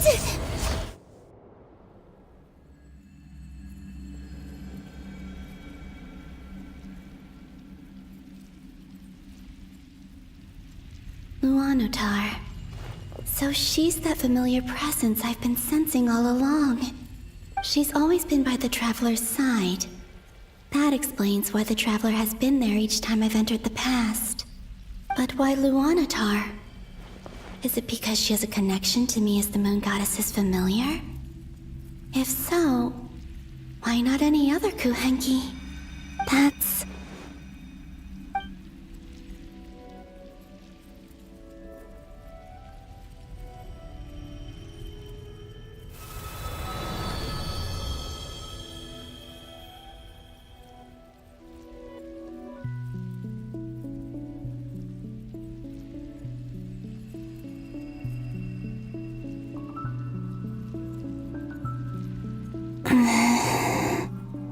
I cannot sense any power up ahead. Just a void, stretching out into infinity. This is likely my final chance to enter the past. It's now or never. I have to find a way back.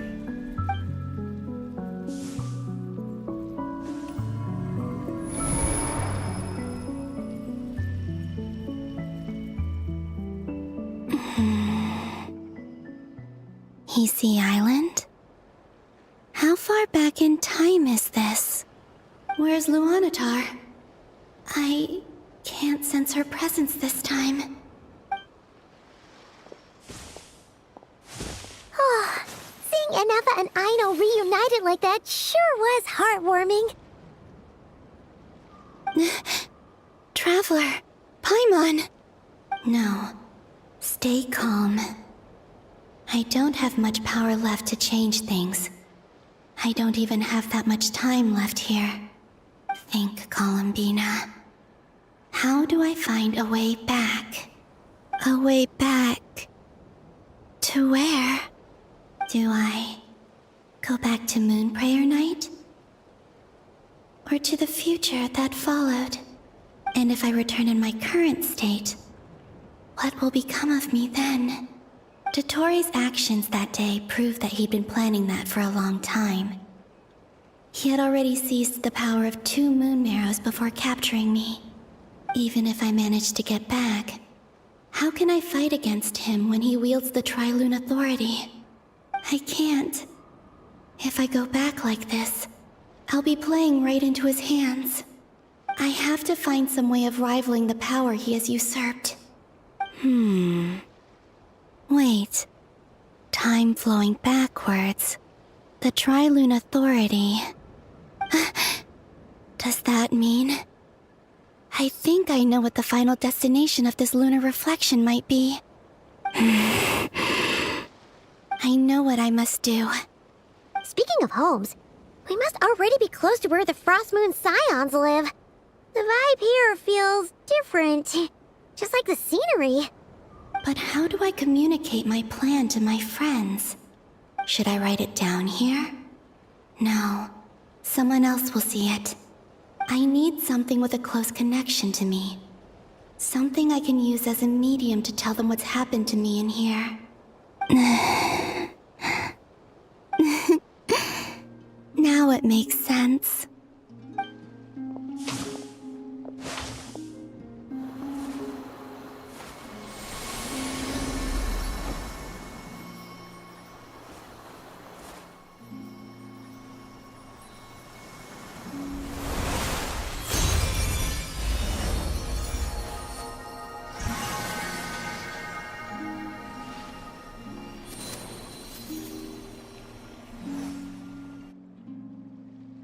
Hey, what was that? Felt like some sort of breeze blew by, and then the petals suddenly turned into... Huh? It was I who brought Luanatar into being. I gave up a piece of my own soul to create her.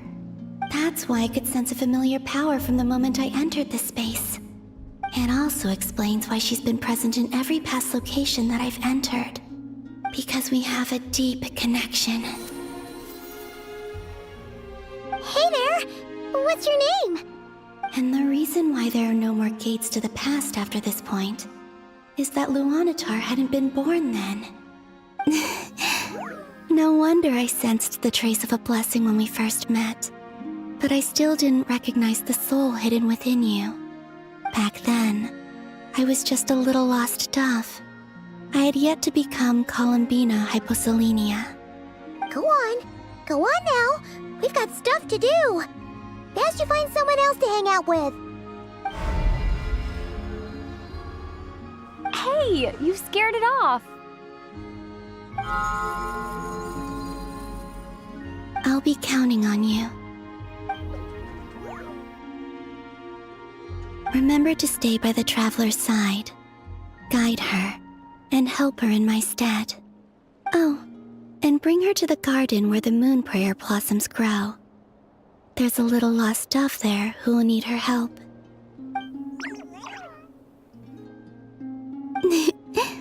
Go on.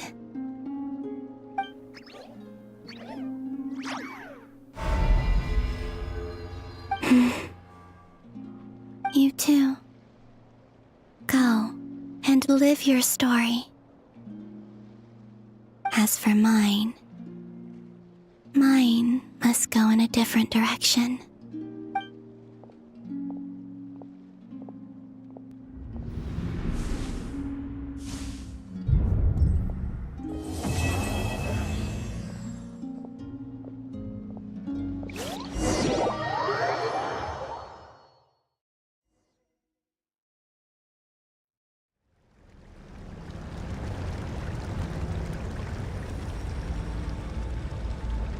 How would you like to experience the thrill of never being held accountable for your actions?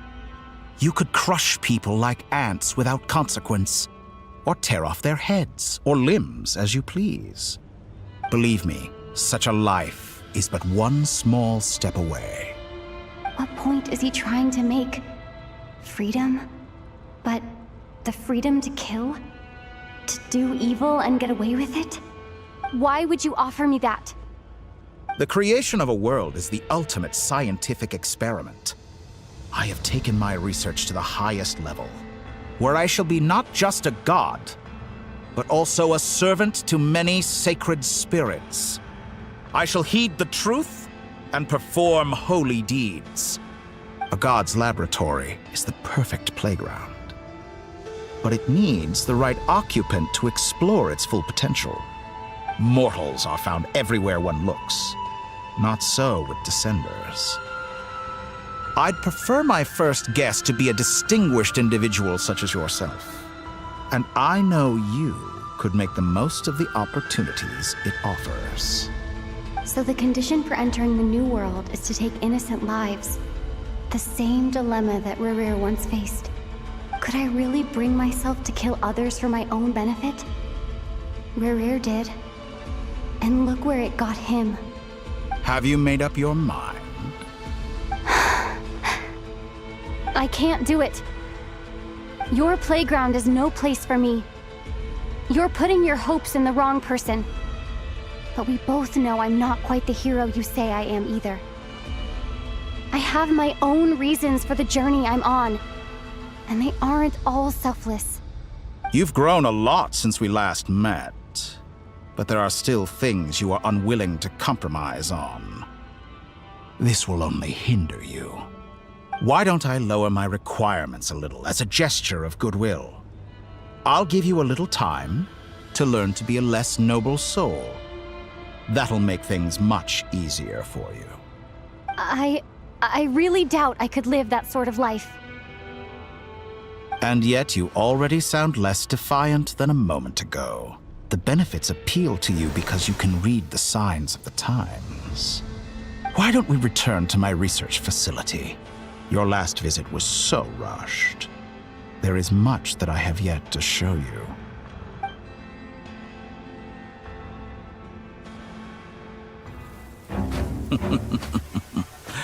Now to that question, Heroes don't attack from behind. Guess I'm no hero. This is most disappointing.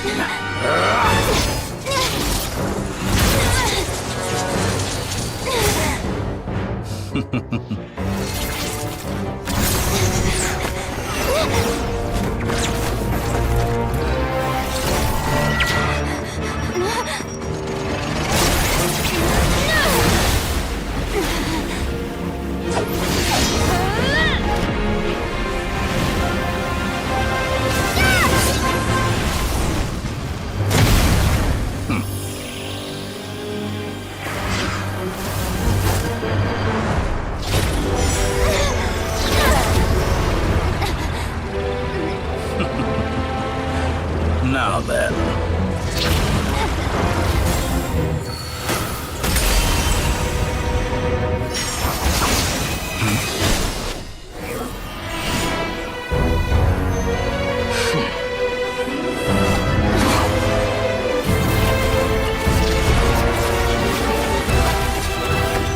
A new face. Interesting.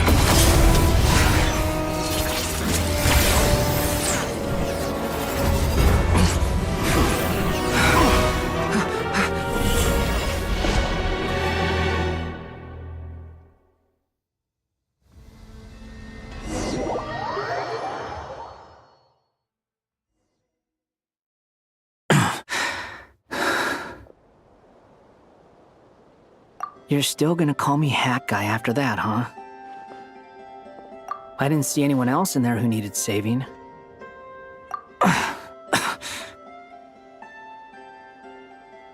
It's nothing. I'll be fine. Why are you looking at me like that? Is it that shocking that I'd come to your rescue? I owed you a favor back in Sumeru. Now we're even. Distracting Dotori was tough. I won't lie. He's not gonna fall for the same trick twice. That was my one shot. I'd hoped to use it to take him out. Ugh. I never wanted to obliterate someone more than I do right now. Dotori doesn't recognize me, but his segments were originally made based on an analysis of my operational principles. I expect it's only a matter of time before he figures out what I am. So Dotori doesn't recognize Wanderer because he deleted himself from Irminsul. Did he really miss his only chance for revenge by saving me? Why the long face? Hey, I'm not blaming you, okay? And I'm not complaining either. Rescuing you and killing Dotori are equally important goals. Everyone would be pretty stuck without you. It's best you live to fight another day. How are you holding up? Are you all right? Hat Guy said to put safety first, so we agreed to run as far away as we could after leaving the energy field and only meet up once it was safe. You don't look injured. It seems that Dotori didn't do anything to you. All right. Rescue operation. Let's head back. There's a lot more work to be done before this is over.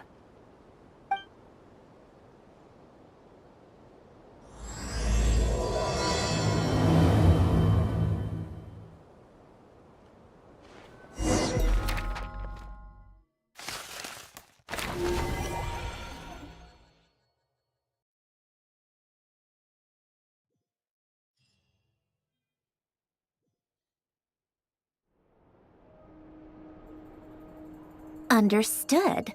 I will bear the Tsaritsa's decree in mind. I don't see what's so awesome about it, though. Does he really think everyone else is as immature as him? I'm not stooping to Tartaglia's level. I thought you might say that. How's your progress? Quite promising, actually. That alchemist Albedo gave me a few ideas. Remember how I asked you to look up some files for me? That stuff on the Nazi-Kreuz Institute. René de Petrichor and Jakob Ingold.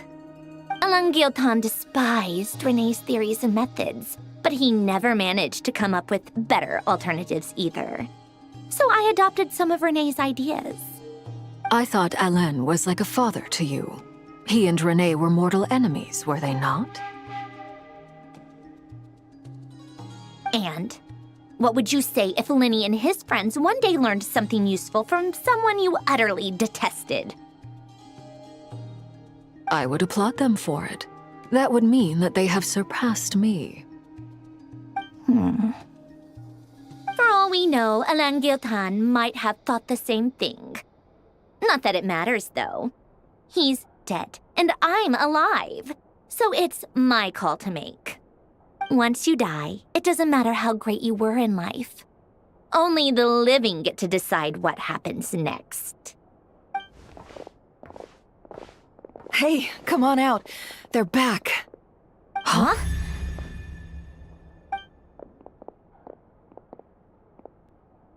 You're back? And your head's still screwed on? And you still have all your limbs? What does it look like? Way to keep your composure, madam. Excuse you. I am perfectly composed. Glad you're okay. Yes, it's a huge relief. Worry? Oh, yeah, right. You think we, the Fatui, were worried about you? We were worried sick. Hey! The Traveler and I were already friends. You are free to join this mission in whatever capacity you please, much like your tea parties. It's a laugh a minute with you guys.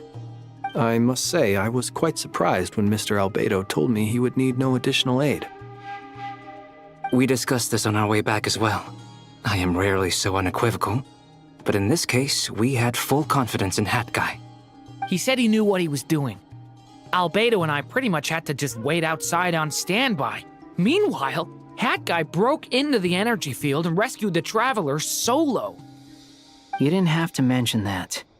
Well, I'm thoroughly impressed. You are a force to be reckoned with, Hat Guy. Is she back? Is she really back? Traveler! It's really you! Oh, thank goodness! Paimon missed you so much! You can finally breathe easy, Paimon. It's great to have you back in one piece! Oh, Paimon's nightmares the whole time you were gone! Look at them. You know, once you reach my age, there's nothing better than watching a misty-eyed reunion between friends. It's nothing. Same goes when you get to my age, too. I bet Aino and Anefa would be tearing up as well if they were here. Varka, I'm not sure Anefa can cry. Oh, yeah, good point. Hey, your eyes are looking a little red and puffy. Come here, let's hug it out. What? Ew, no! No, thank you. You're not my dad, okay? Knock it off! Everyone, I'm sorry for all the trouble I caused you. But the silver lining is, I didn't come away from this ordeal empty-handed. While I was being held captive, I learned a lot about Dottoro's current capabilities and what he plans to do with them. Allow me to explain.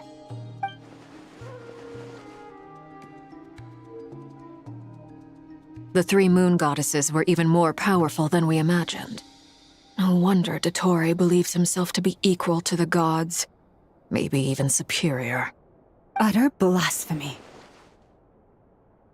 While everyone was gone, Nefer and I made an interesting discovery, and I believe Miss Sandrone has something to share too.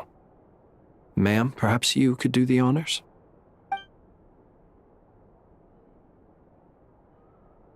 Called it. Getting rid of a pesky troublemaker like her is like trying to clean up after a crumbly cake.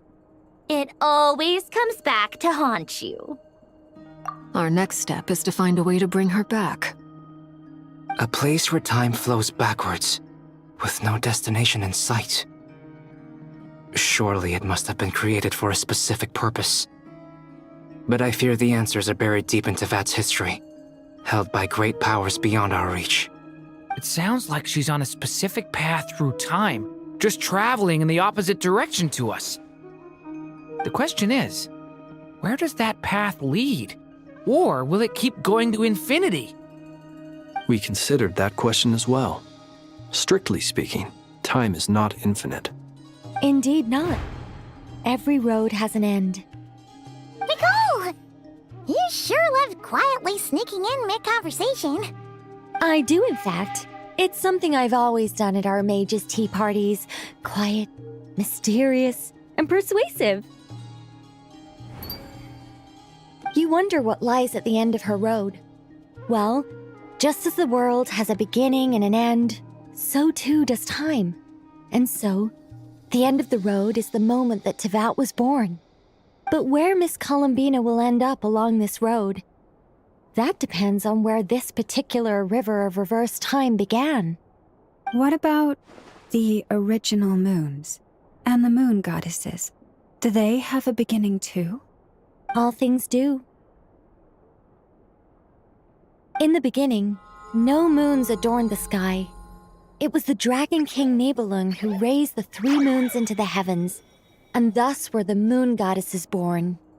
They were shadows of the planet, born to wield Nibelung's authority and oversee the world on his behalf. They were extensions of his will, manifestations of his majesty. But then one day, they disappeared just as suddenly as they had once been brought into being. Nobody knew where they had gone.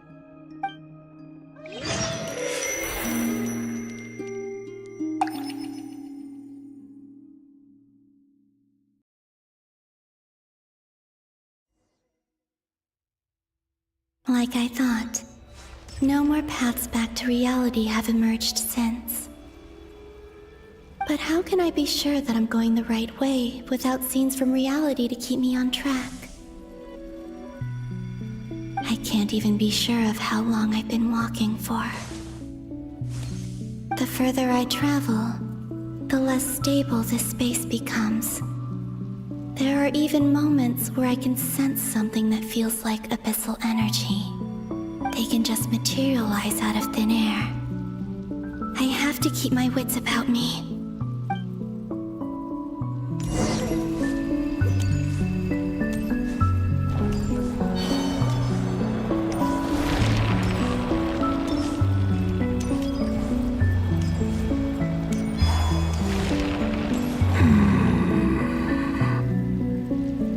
Is that the ray here of Solnari?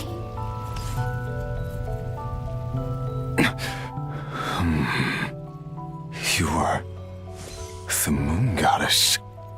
But how? Please, there's no need. I'm not interested in fighting anymore. I find that a little difficult to believe.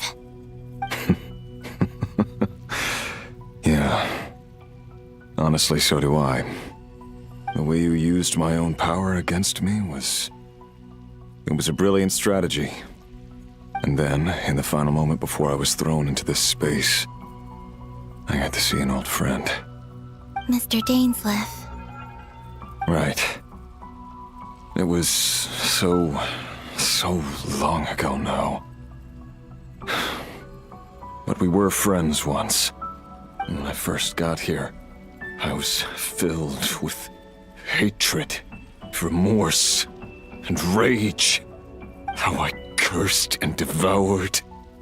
I tore everything here apart. I was consumed by the desire to leave this place and have my vengeance. But to no avail. This is a place with no exit. This is the second time I've entered this space. Though I have no memory of the first. I was torn to shreds the moment I entered. But this time I survived. It must be partly because of this new body, and partly because of all the Kuvaki I absorbed in Nodcry. Are you the source of the abyssal power in here? Not all of it. Some is from when I first arrived here and tried to destroy everything. But there was already a degree of abyssal power here before I entered. And like a venomous snake baking in the merciless sun, it into my shadow. Tried to. So, you rejected it? Yes. Because after that, the world suddenly became silent for a moment. What do you mean? The voices in my head, they were gone. And then, I saw her. Her? Thelindis. My former lover. Never mentioned that she saw a memory of Thelindis leaping into the moon's reflection. More precisely, I saw her afterimage. I'm sure the real her is long gone. She was just an ordinary Conrian. She couldn't have survived here for very long. Anyway, why have you come here? Didn't you know it was a dead end? If I hadn't escaped through the moon gate, my friends would have been in far greater danger. Oh, I see. Because of your power. The power of a moon goddess. What? You'd like to know how I know, wouldn't you? The one who resurrected me said so. I could hear a deep lust for power in his voice. Do you mean... Dottore? Dottore. So that's what he's called. He'd been collecting fragments of my body for a long time. All so that he could resurrect me at the moment of his choosing. I had no interest in his research. But being as corroded by the abyss as I was, we were aligned as far as hunting the moons and recovering my strength were concerned. So that's why the Wild Hunt suddenly became so active in Nodcry. When I left the Fatui in my weakened state, Dottore must have felt that his time had come. Moon Goddess? Could I ask a favor of you? What? I know this is a lot to ask, especially from someone who tried to kill you. If you refuse, I won't fight it. But this is the only thing I desire now. Nothing else matters. What do you want? I'd like you to take a message to Thelindis for me. Thelindis? But... Yes, she's dead. But like I said, I saw her afterimage. I can sense that some part of her soul remains here. Far, far ahead. Why don't you go and speak to her yourself? I can't. I don't know why, but I can't move freely in this space as you can. All I can see is a glimpse of her, walking away. Just like the moment when I last saw her in life. In return, I will clear these abyssal obstacles for you. No, not in return. I'll clear them for you. Whether you want to help me or not. It feels like something I ought to do. Why? Yeah. Why, indeed. I've been asking myself that question a lot recently. Why did I do the things I did? I'm tired of it all. Tired of the person I became. People used me. And then I turned around and started using others. I hurt a lot of people. I think I grew tired of it long ago. But I wouldn't admit it to myself. And ultimately, that's how I ended up here. What do you wish to tell her? All of it. My past. My mistakes. Everything that happened after we were separated. Is it okay if I give her the abridged version? Yeah, I'm sure there's plenty you can skip over. Just tell her the important parts. Whatever you think that means. Like the part where you relentlessly tried to kill us? It's up to you. Love demands honesty. But my relationship with Thelindis was built on lies. We hid too much from each other. But after living my whole life in the shadows, I don't want to hide anything anymore. I will do my best.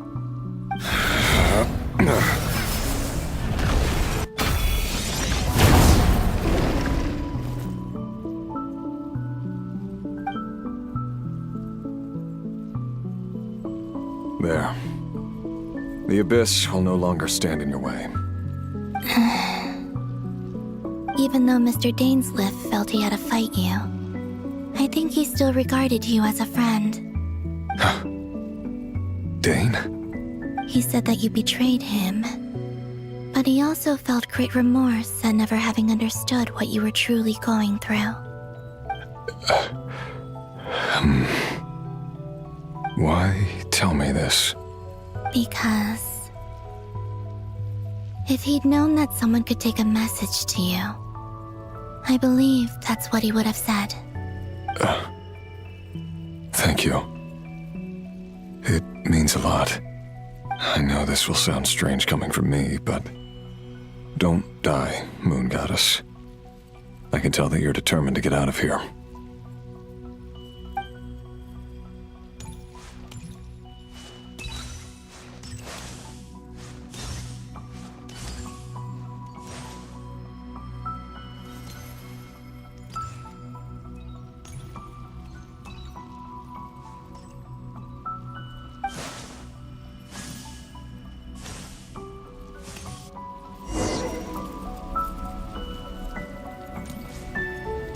He kept his word. The Abyss is no longer obstructing my path.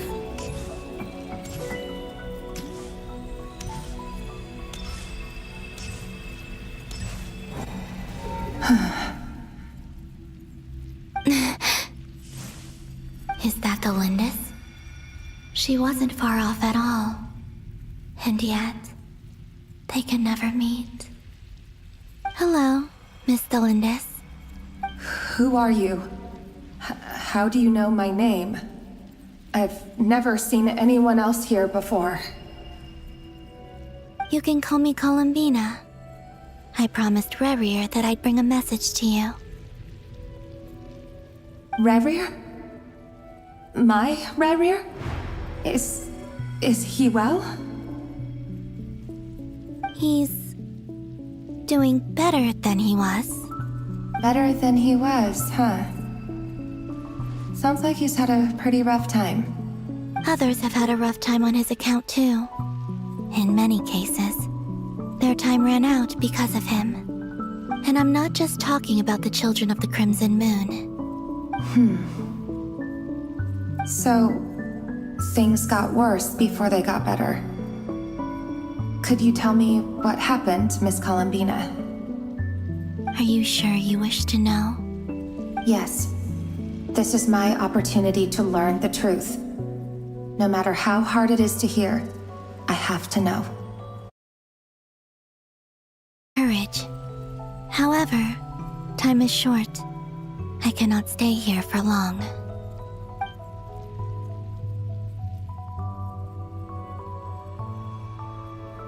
Rerir had seeds of hatred in his heart, and many people nursed them for their own ends. On some level, everything he did was to try and find a way to see you again. But in the end, he came to regret his mistakes. He wanted to apologize for hiding his past from you. Beyond that, he did not say specifically what it was he wished to convey to you, but I'm sure that you've always been on his mind. You are what has kept him going over all these years.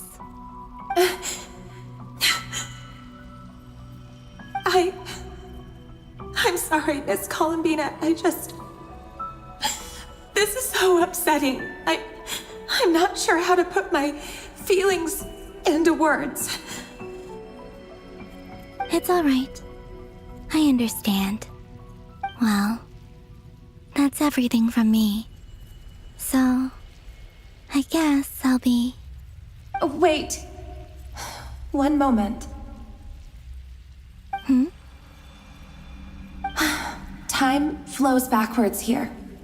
The road ahead only leads further and further into the past. I know. I intend to reach the end of that road. Without a moon marrow, without the 3 moons' power, you won't make it far. Wait, unless... Are you one of the moon goddesses?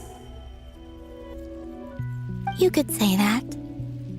I see. I often think to myself, if life is like a train ride, why haven't I reached the terminus? Where am I even going?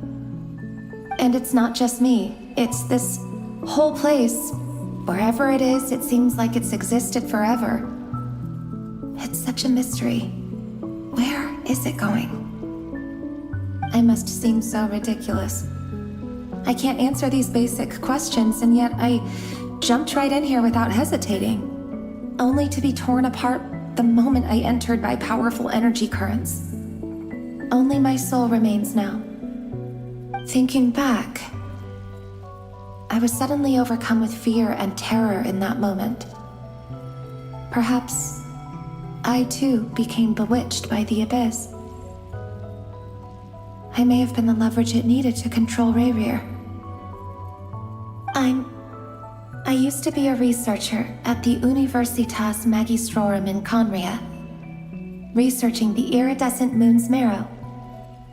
Eventually, I came to the conclusion that time in here flows in reverse. Rayrir was one of the Finster King's retainers. With me, he was in an impossible position.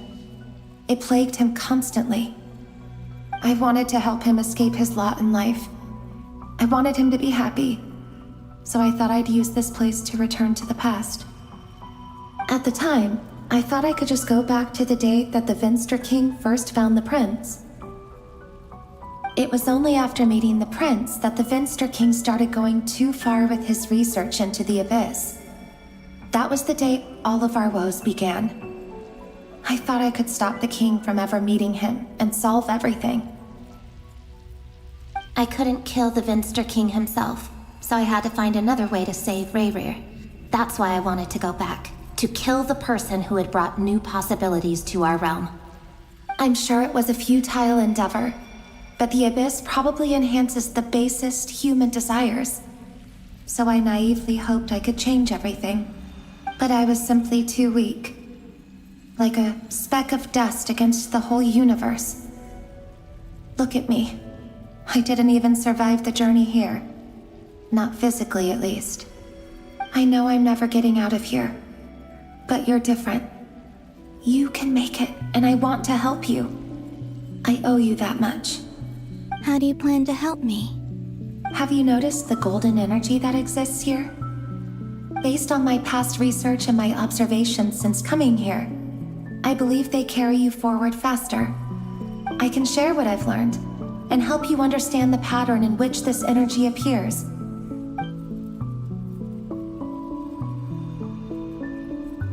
I think you just might... Now, I know you will be able to change the past.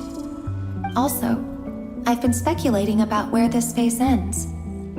The documentation was scanned, but from what I know of the legends about the moons, the oldest ones seem to begin with Nibelung, king of dragonkind.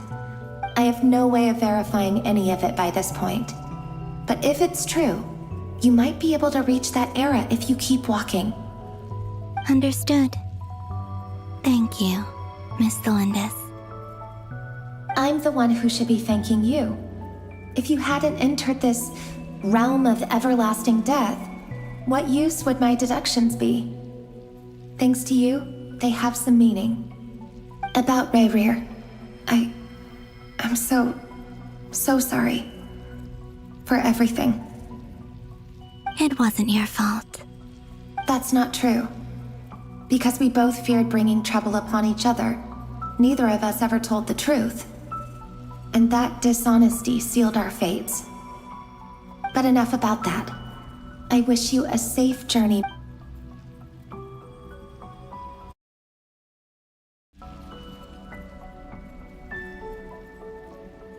And may the outside world never have to experience pain like this again. Revir, you're there, aren't you? I cannot see you, because you exist in the future. I expect we'll be trapped in this prison of space-time for all eternity. But please, gaze upon the past, and then sit for a while. Let's find a place to sit down together, just like we did when we first met.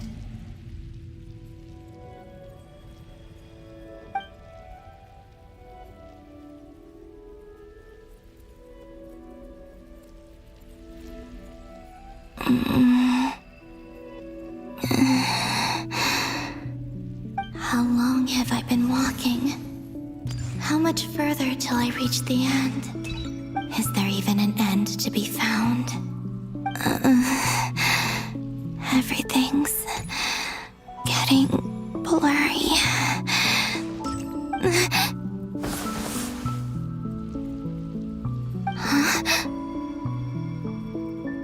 Are you all right, little sister? Have you come from the distant future?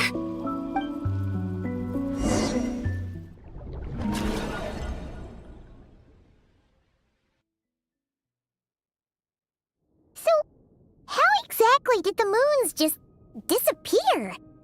Shouldn't it be a little harder to get rid of major creations like moons? The world is a vast and ancient place. On a certain scale, all life lasts for but a fleeting moment. Miss Nicole explained that the moon goddesses likely perished in the War of Funerary Flame. The moons themselves were also destroyed at that time, save for the Frost Moon, from which a new moon goddess was later born. Am I missing something then? 'Cause the stories say that the moon goddesses were born on the moon, but doesn't Columbina say she was born in Nodcry? Huh, you're right! Why do their birthplaces differ? What's the difference between the two generations of moon goddesses? Also, remember what Sandrone said? Her scans detected 4 moons. In other words, 4 moon marrows.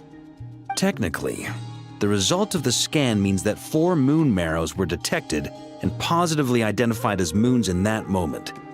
In other words, this piece of information alone isn't enough for us to know how Miss Columbina is doing right now. Yep, we have no way of staying up to date on whether she's dead or alive. She's on her own for now. But at least she's trying her best to get back to us. Yeah. She's a tough cookie. And a sore loser, too. We have to trust that she'll find a way. Because we really need her power. As much as it pains me to say it, we've got no chance of beating Dottore in a straight-up fight. He's much too powerful. It wouldn't even be close. That maniac is going to devour everything in his path until he reaches us. We need to find someone or something that can stop him before he does anything worse. I'll be frank. Our only hope of defeating this false god is with a real moon goddess on our side. I'm not just saying this because Columbina's a friend and I want her back safe and sound. It's just the truth. And I know that even she was no match for him when he attacked, but I don't have a better solution. We're not giving up on saving her, whether she can defeat Dottore or not. Right. Don't worry, Miss Sandrone. We're all aligned on saving Columbina. No one's trying to argue that we can only justify saving our friend because it will help save the world. This is about multitasking. We want to save both. So, she's more than just a moon goddess to you guys? Absolutely. Duh! She's part of the gang! And you are too, you know. Yes, I know. You don't need to labor the point. I knew that the moment I came running over with my documents that I was part of the in-group. I mean, if Arlecchino can fit in, I certainly can. Anyway, as for how we get Columbina back, I've been working on it constantly. But I think I'm still lacking certain information about the moon. I'd probably get there if I could continue my calculations, but the problem is, I've run out of computing power. Computing power? You mean you need more energy? No, the issue isn't energy, it's processing power. There's so much data to get through that the whole process has just ground to a halt. That's a tricky problem. René de Petrichor of the Nazissenkreuz Ordo once foretold the fate of the world. But I don't know how he did it. My guess is that he used the primordial sea's power. However, that won't work for me. His methodology was vastly different from my own. What's worse, they're incompatible. And to top it all off, we can't even leave Nodcry. Ugh, this is so annoying. If I'd known we'd run into a bottleneck like this. Well, no, the design bureau's a bust as well.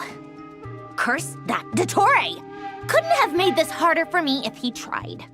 Oh, what do we do then? How about we grab a bite to eat and take a break? Maybe something will come to mind after you've cleared your head. You don't get it, do you?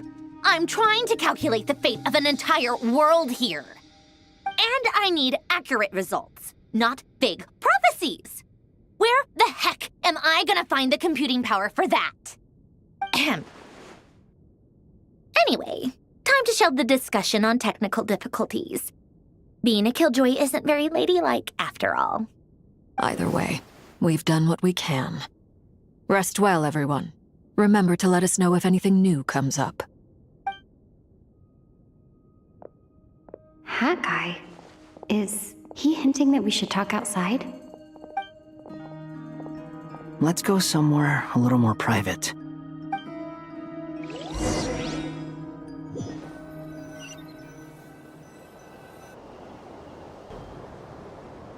You know that Dory went back to Sumeru, right? Yeah.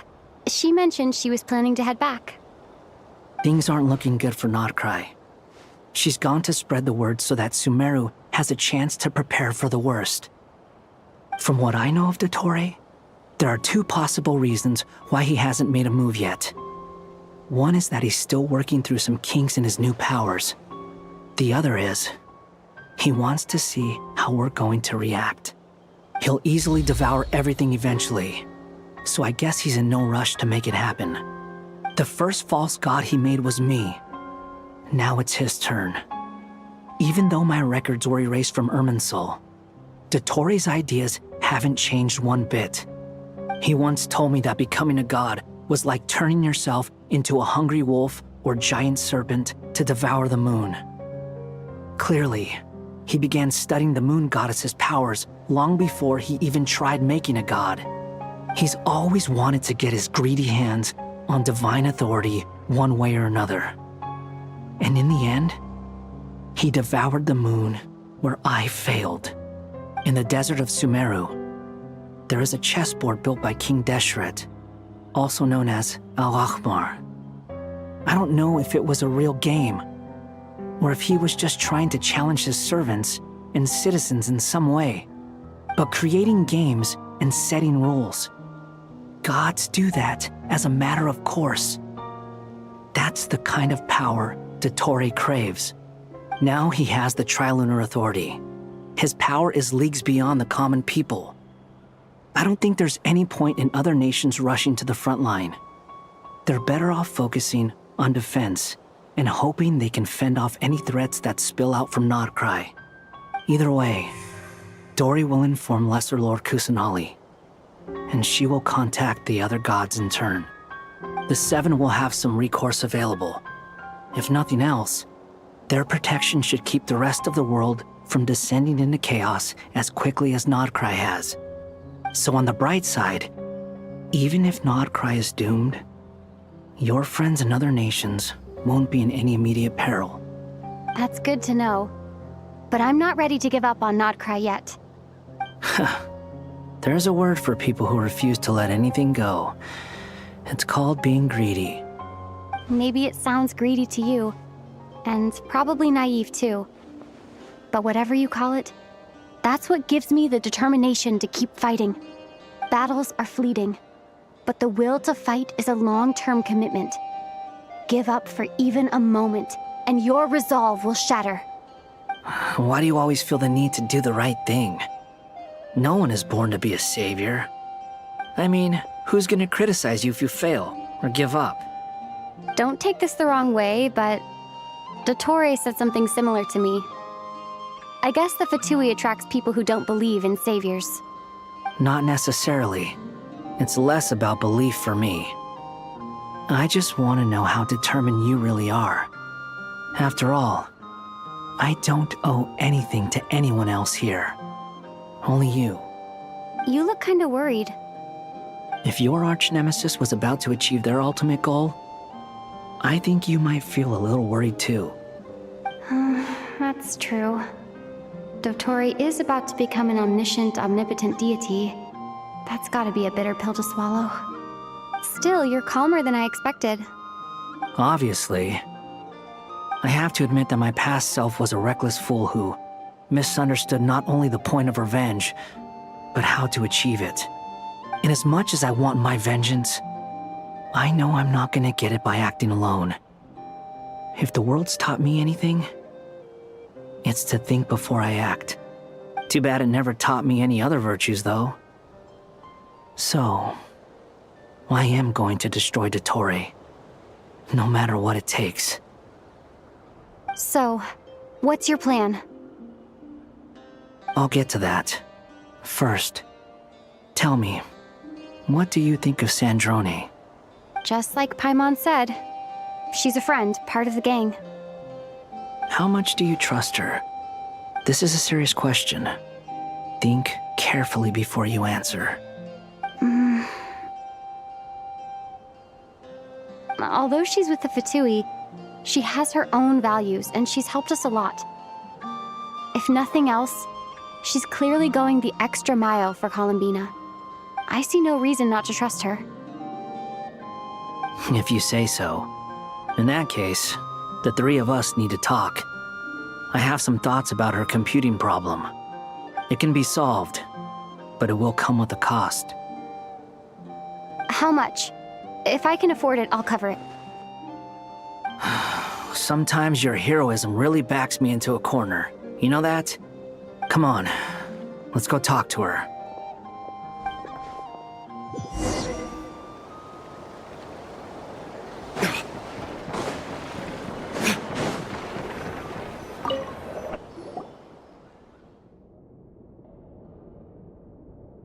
Miss Androne, Traveler. Hey there. Paimon's here too!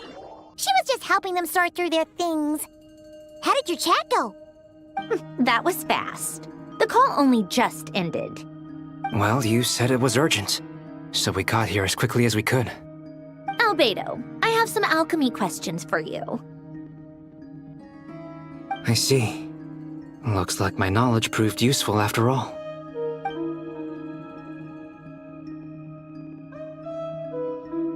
If I might ask, what is the end goal for the modified formula you'll be using? I needed to predict the future of the entire world.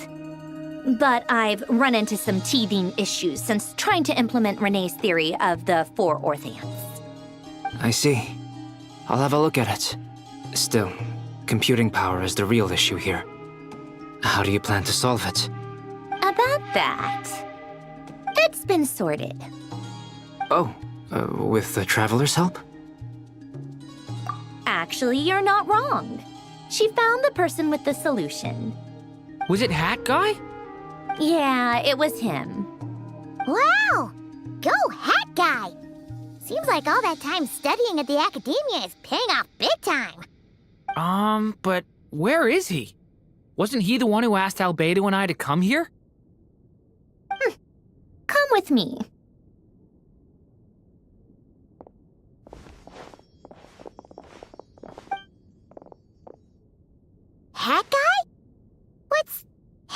him? Hat Guy, can you hear us? No response. I guess he's in hibernation. Hat Guy mentioned that he was a puppet. It seems that his functions are currently shut down. I presume this has something to do with the solution to your computing problem. That's right. He and the Traveler came to see me. Wait, what? You have a solution? Would you calm down? Why do you always react so hysterically to everything? Excuse me? How would you know? You shouldn't be so quick to judge complete strangers. It's very bad manners. Oh, please. It doesn't take that long to figure out that you have a temper. Where does a mere student get that kind of confidence?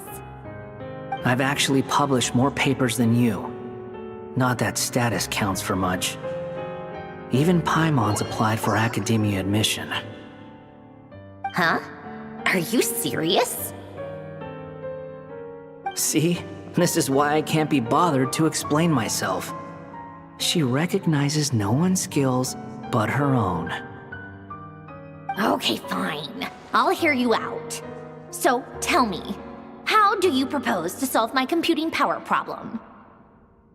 This world itself is constantly processing all kinds of information. If it's the world's future you're trying to calculate, you need a processing device that's designed to cope with that volume. Easier said than done. Only Irminsul can handle that kind of... Wait, is that what you're suggesting? But surely we can't just plug my formula directly into the ley lines. You should be able to tell that I'm not human, right? Yeah, I noticed. The technology, though, seems pretty ancient. Very different from Fontaine's. It's a completely different system. Conrian, to be precise. I'm what they would have called a puppet. Puppets need an energy source and processing power. The artisans who built them sought out the materials most suited for that purpose. You? Do you mean... The Traveler and I have talked it over. She's willing to vouch for you. So, I'll allow you to borrow my core for your calculations. It was built using wood from a silver white tree, which makes it a small part of Irminsul. Conrian technology and Irminsul wood. Who in the world could have built you? Are you sure about this? A puppet without its core will cease functioning completely. And if it's left in that state for too long, it might not recover. You could die if you do this. You do realize that, don't you? I can put 2 and 2 together, yes. No need to rub it in. I won't lie to you. This has never been done before. I cannot guarantee your safety. Doesn't matter. I'm prepared for the worst. Did you two actually talk this through? Is he... Are we really considering this? Yes, we discussed it. The bottom line is, he trusts me and I trust you. Let's give it a shot, shall we? Honestly, I have no clue where this kid even came from. But for whatever reason, he lent me his core to use in my formula. I'm very close to finishing my calculations now, and the core is currently in use. So I'm sorry, but I can only show you a sketch right now. This is what the core looks like. A silver white branch. It certainly matches the legends told about Irminsul. Is Hat Guy gonna be okay? He's not gonna die, right? Right? In theory, he should be fine. As long as we put his core back in time. Beyond that, all I can say is that I'll try my best to avoid risk and make sure the core doesn't sustain any damage. I think I know why you called us here now. Someone needs to watch over his body and make sure it's protected until the process completes. Correct. He said that the only ones he trusts here are you two, and the Traveler. And the Traveler will have other work to do. He will have our undivided attention. Aw, head guy. On a more positive note, things are progressing steadily on my end. I'll call everyone. Results are out.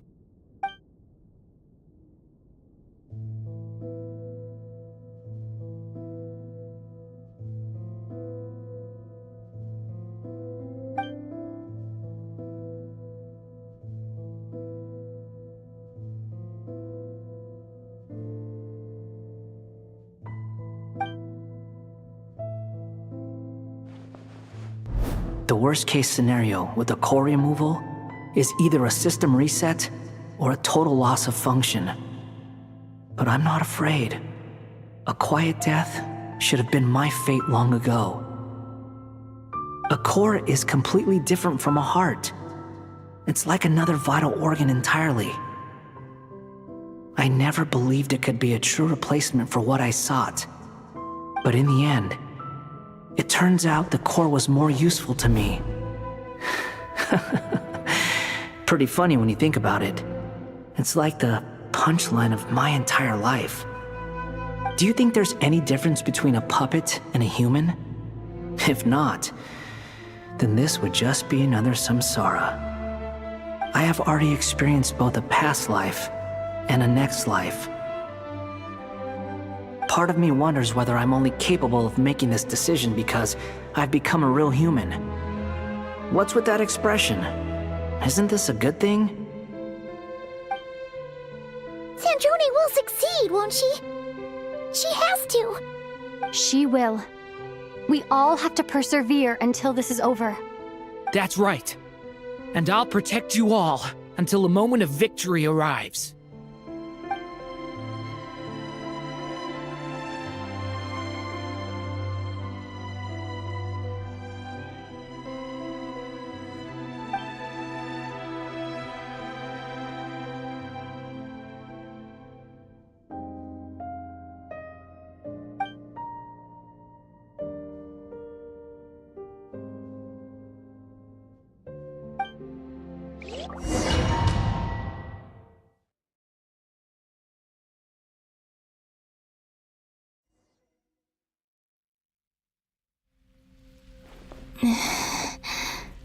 Who are you?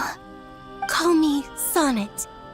You have the same power as Canon. Sonnet. So, you're the goddess of the iridescent moon? Oh, goodness. You recognize me? Well then, what's your name? Columbina. Columbina Hyposelenia. Hyposelenia? What a lovely name. Did you choose it yourself?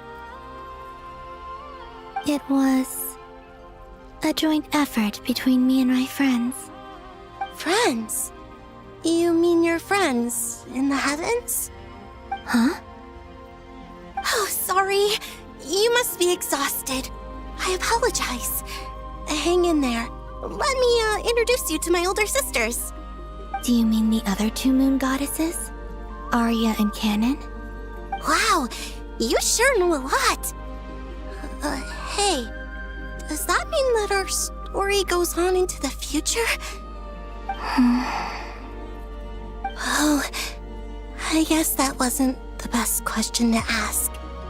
It's alright. We were prepared for that possibility. You could say we were too prepared. I can't even remember how long my sisters and I have been here by this point. When did you get here? How long has it been?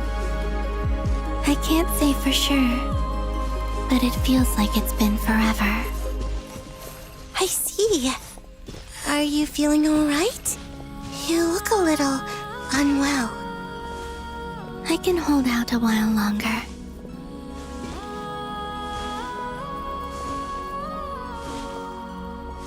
We don't have far to go.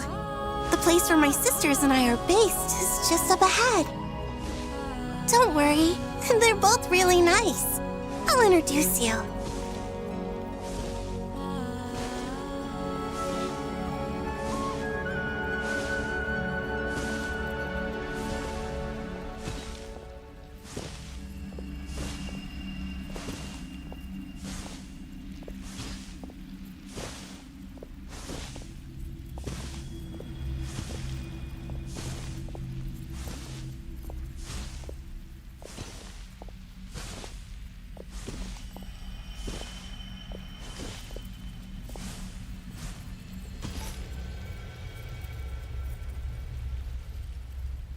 Sisters! I'm back! And look who I've brought with me!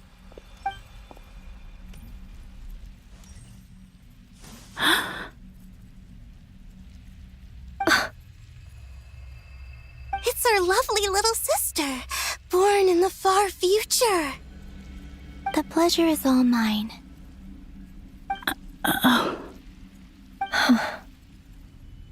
Allow me to introduce you to Columbina Hyposelenia.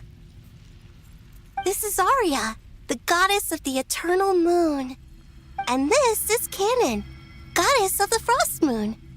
Canon, don't you think Hyposelenia's power is similar to yours? Hello, Columbina. I apologize for our startled reaction just now. And please, forgive our little sister if she's been annoying you. She tends to talk a lot. It's fine. You seem shy. Don't worry, Columbina Hyposelenia. No one can hurt you here. Could you tell me where here is? Please. I must know.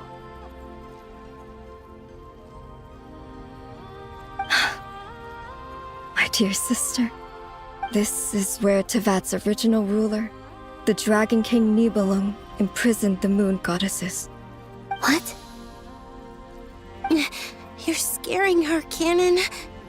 No, I'm fine. Please, continue. Nibelung, our original master, created us in the distant past to maintain Teyvat. But he left this world and traveled into the dark universe beyond, to explore worlds vaster still. Day and night, we fulfilled our duty in the heavens, until the day that the first descender arrived. The great ruler of the firmament. The heavenly principles. Is that what later generations call them? I see. But we did not reject them at first, nor did they seem to harbor ill intent towards this world. We coexisted in peace. They were like a guest in our home. Slowly, however, we came to realize that our guest had a growing desire to change and dominate the world. And you didn't stop it? No. There was an order to the rules they set up that Nibelung never taught us. We wanted to know if this order would bode good or ill for Teyvat.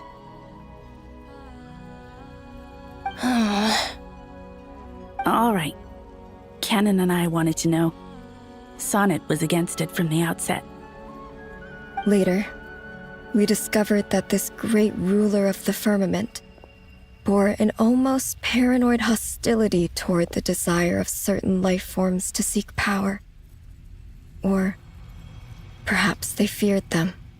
They would even cast down celestial nails as manifestations of their power, to punish the civilizations of the world below. Only this was far beyond mere punishment. Right. Their rules brought order, but the price people paid for merely testing the limits of those rules was far too great. I did everything in my power to help the punished escape catastrophe, but still, too many lives were lost. The ancestors of the Frost Moon Scions were some of the ones you helped. But just when we had decided to take countermeasures, the Dragon King, Nibelung, returned. And so began the War of Funerary Flame. So, That's the name the world gave that war in the future. Well, who won in the end? As far as I know, the Heavenly Principles won, although it came at a great cost. They remained in Teyvat, where they continue to rule to this day. And the world's original master, the Dragon King Nibelung, was destroyed. And what of the moons? Are there still 3 moons in Teyvat's skies? You can tell us the truth, Columbina. We know we are but remnants of a bygone age. We are prepared for the answer. Only the frost moon remains. But it has been cast beyond the false firmament by the Heavenly Principles. The eternal and iridescent moons were both shattered during the war. So death finally came for us in the end. Sonnet. But you're still here, aren't you? A moon goddess cannot live without her moon, Columbina. She's right. That's why I began to disappear. Because the frost moon is cut off by the false sky. How much worse it would have been if it were outright destroyed. Our souls may endure within this lunar palace, but if our moons are destroyed, then we shall disappear the moment we depart from it. I'm sorry. There's no need to apologize to us, dear sister. If anything, we owe the world an apology. If only we'd decided to act sooner, rather than arguing amongst ourselves. all the more reason not to spend this time in regret and repentance. Instead, we should focus our efforts on how we might help our future sister. Sorry? Don't you see, Columbina, your story is not yet over. Is that not why you are here?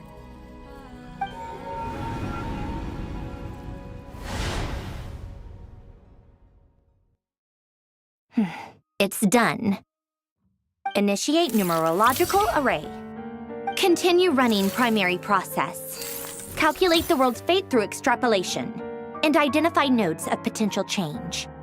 Secondary process, scan for moons. Still 4. The number of moon marrows hasn't changed. Wait, let me think.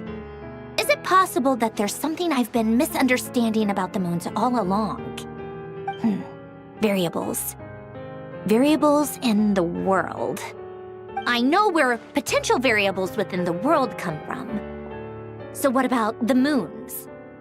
Are there any variables there? Like their life or death, for instance. What if being alive or dead makes no difference to a moon? But that's so strange. Even immortal gods can die.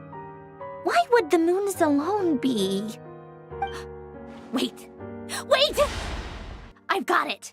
I've got it! If alive or dead is considered a variable, we might have had this wrong the whole time. No one ever said that a moon marrow equals a living moon. We just made that assumption ourselves.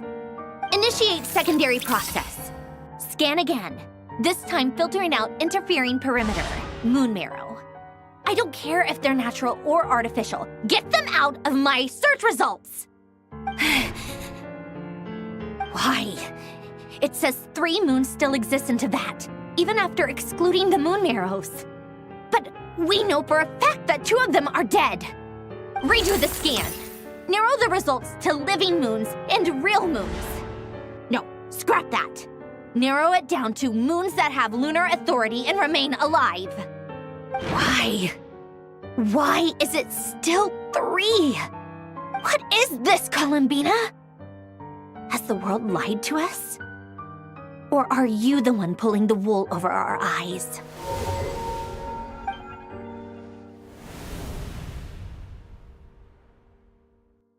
So, you think that the moon's reflection might be where Nibelung imprisoned the 3 moon sisters? Yes, it would explain a lot, such as why that space would respond to a moon goddess's power. opening the moon gate at her command. It would also explain why Miss Columbina has been unable to leave, and why time flows in reverse there. In the messages she sent, Columbina promised us she'd find a way to return, but we have no way of knowing how, when, or where this might happen. The fact that she still has yet to reappear in this world indicates that returning from that place is no easy feat. We cannot afford to simply wait for her. So you're saying, if she could return by her own power alone, she would have done so long ago? Yes, she certainly wouldn't leave it to this late stage when it's so touch and go. I've been giving this some thought, and I've come to believe that Luanatar might be an anchor that she left behind, as a sort of future waypoint. This could also explain why Luanatar is always by the traveler's side. Sounds like a plausible theory. If that's the case, there must be some criteria we need to fulfill to allow Columbina to return to the present. The question is, what could they be?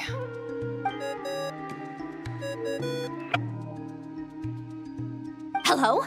Listen up! This is extremely important!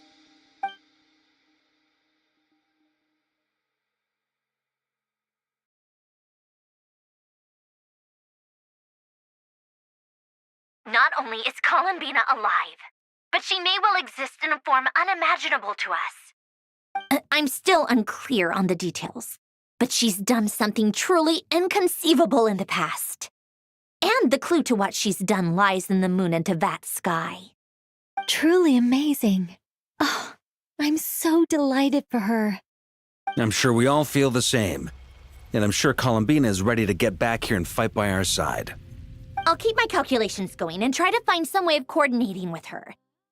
But that's not an excuse for everyone else to slack off, okay? All of you had better keep trying to think of solutions. How can the dead moon still live? And Luanatar...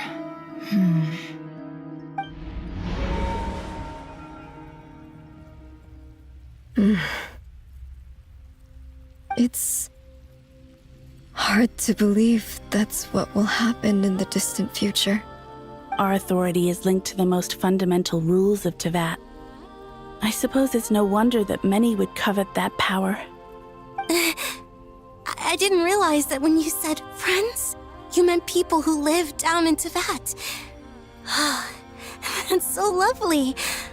I always wanted to go down there and have some fun. Have you ever tried leaving this prison? Of course. Between us, we've tried everything. But no matter where we go, this space will eventually bring us back here. It's like the center of a whirlpool. Everything ultimately converges here, at the moment when Nibelung imprisoned us. In that case, have you tried using any of those pathways that connect this space to the real world? Sorry? What are those? They're passages through which you can make small-scale changes to reality by using Kuvaki. Or am I the only one who can use those passages? Because part of my soul remains in reality. Kuvaki. What is that? You don't know? It's a unique kind of elemental energy found only in Nodcry, the land from which the moons arose. Oh. Well, it's true that the moons first rose up from the part of Teyvat you say is called Nodcry.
But there is no difference in the elemental energy between there and anywhere else.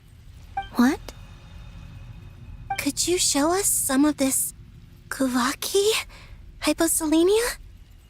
Maybe if we see it, it'll make more sense. Okay.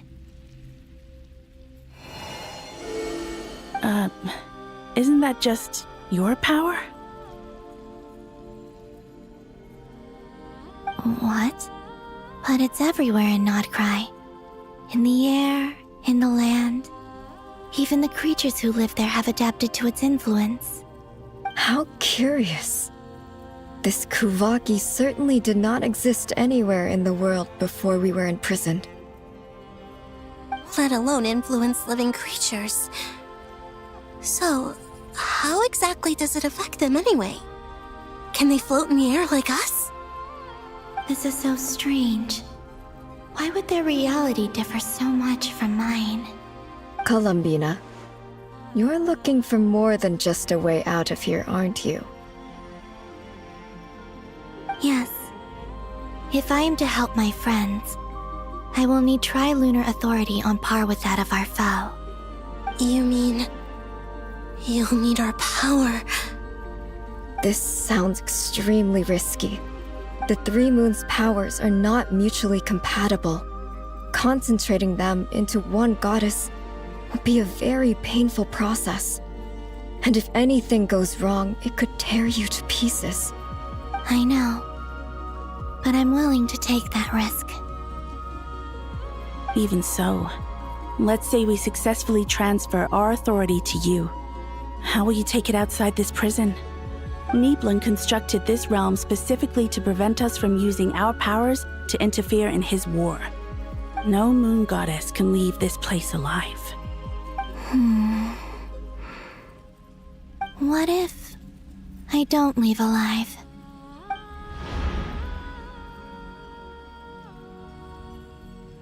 Where do we even start? How are we supposed to figure out what we're meant to do to help Columbina?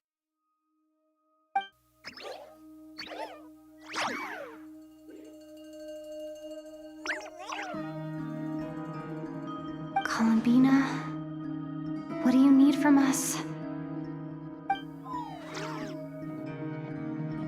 If she really got to the beginning of time in there, how do you think she'd leave us a message?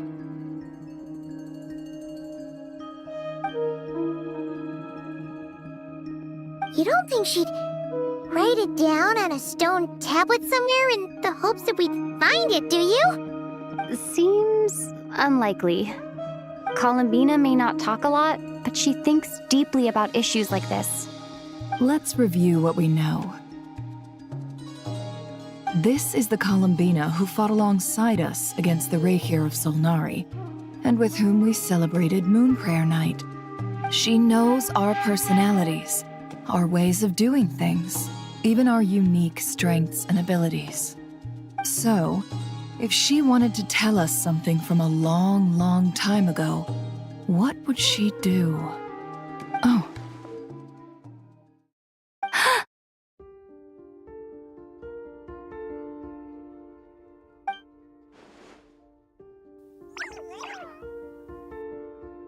Traveler, you once said that those golden ripples also appeared when Luanatar was born. What if Columbina left Luanatar here, not just as an anchor to the real world, but for some other purpose? If she is part of Columbina, and Columbina knows that I can see past events through her... Oh yeah! Like when you peeked into Rerir's past through his heart! Nefer, wait! If you're right about this, and you can really see past events through Luanatar, your eyes, they'll... Oh, I know. Looking at Rerir's past in Conria was already enough of a strain on my eyes. Looking this far back into the past, it'll surely blind me. But it's our only chance. This is the only way. Boss.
We spoke about this once, a long time ago.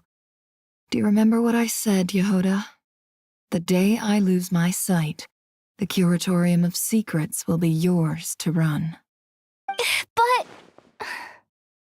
What's wrong? I'd be overjoyed if I were you. This day's come a lot earlier than either of us expected.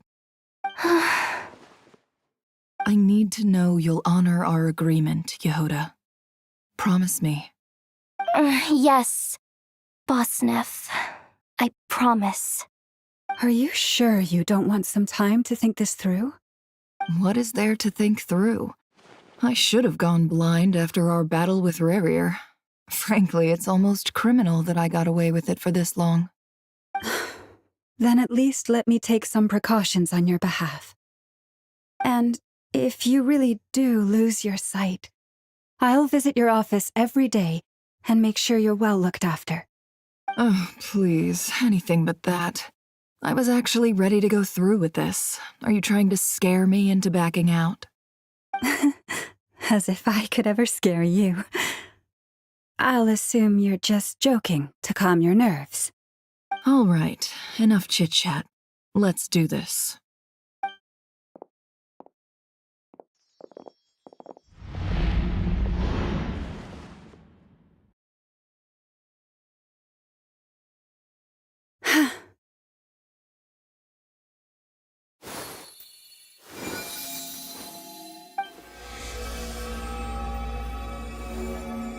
All done. Good. Now give me some space.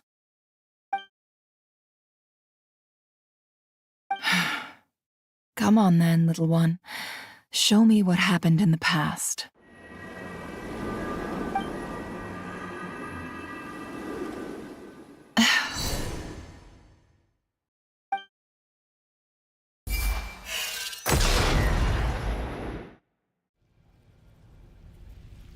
Between the Trilunar Authority, Kuvaki, and the sole-surviving moon, the Frost Moon, I think I might know how to get back.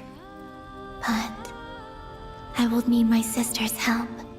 Time to go talk it over with them.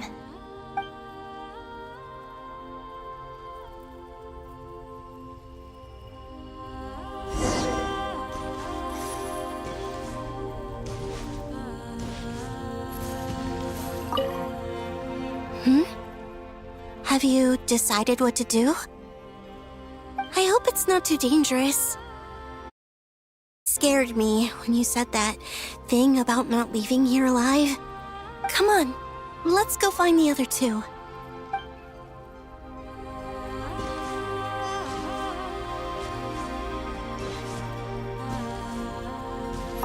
It seems you have reached a decision. I'm all ears. What do you propose?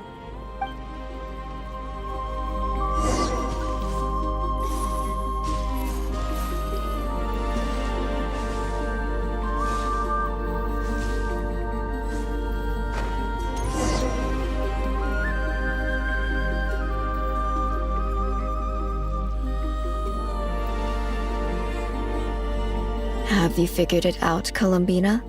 Tell us, how do you plan to leave this place? I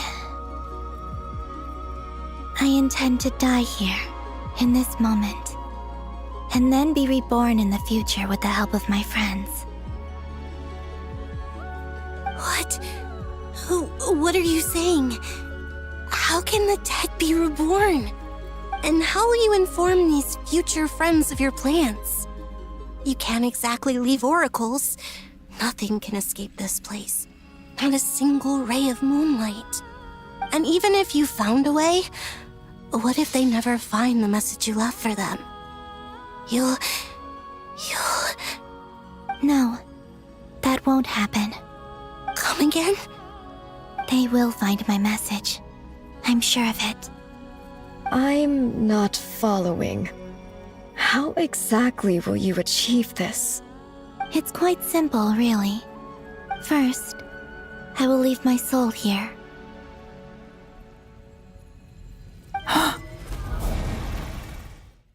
I see it. Your soul? You mean You're a divinity? Yes. I once left a portion of my soul in the future.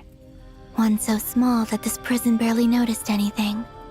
In this very moment, she can resonate with my soul across time. When the time comes, I believe that she can serve as an anchor to pull my soul from here back to the future reality. Just as gravity connects the world to the moon. Exactly. In the future, where I came from, the moon has been cast beyond the false sky, but I can still feel that it is there. In a similar way, I can feel a connection to the soul fragment I left behind even now. My friends can use it to detect my presence. But how do you just leave your soul here? Is that even possible? On my way here, I met an ordinary mortal who entered this place long before I did. Her body is long gone, but her soul remains. And before that, I encountered an old enemy whose entire soul survives here intact, while the power that once corrupted his body has faded away. So, perhaps this space is specifically designed to imprison divinity and authority, but not the physical body. Still, even if your body can escape, would it not just be a lifeless husk without the soul inside?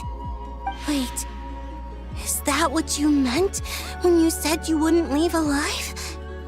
Yes. I shall turn my body into moonlight and pour it over Nodcry. That power shall protect the land and quietly blend into it, awaiting my soul's return in the future. However, I cannot do this on my strength alone. I would need your help to do this, so I'm humbly asking for your assistance. Oh, dear sister, you need not be so formal. As I said before, we are but remnants of a bygone age. You, on the other hand, were born alone in that distant future, and you have walked a long and lonesome road since then. How could I bear to let your story end here in this dungeon? Don't forget, we are your sisters, your family.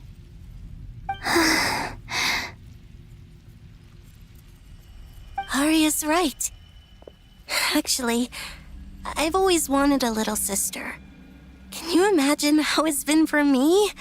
Getting nagged by two older sisters all the time.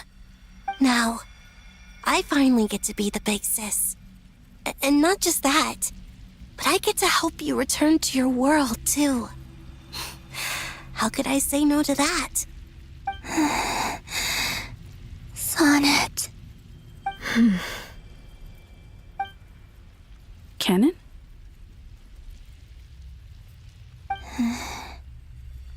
I'm sorry. I know this is a bold request. The Frost Moon is rightfully yours, and it remains intact. Oh, no, please, don't misunderstand me, Columbina. I was just thinking back on the years that the three of us once spent together. You cannot imagine how happy I am to hear of the future world you describe. The Frost Moon Scions, your lovely, kindly friends. For the three of us, whose purpose in life was to maintain the peace in Teyvat. It is a great relief to know that the people of this world live in such an abundant future. If your plan can save them and save Nodcry, I will gladly give you all that I can. Besides, the three of us have been together since the day we were born. I could never abandon them to live on alone without them. Canon. Still, I do have one question I would like to ask you before we proceed. Certainly. What is it?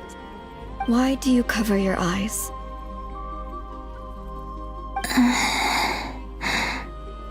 Yeah, I was curious about that too.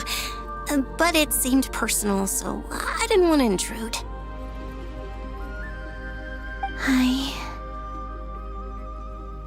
There There was a time when I refused to look upon the world. I believed it was full of nothing but lies and falsehoods. I wished to hide my feelings, seal my heart, until I could return to my true home. I see. Perhaps that decision saved you from ever having to see the false sky again. But at the same time, you likely missed out on many true and precious things, like the smiles on your friends' faces. Promise me this, Columbina. When you return to the future, open your eyes, take a look at the world around you, and see your friends. I'm sure that you know this already, given that you long to return, but that is your true home. Give me your hand, Columbina. Aria, Sonnet, you too. Okay. All right.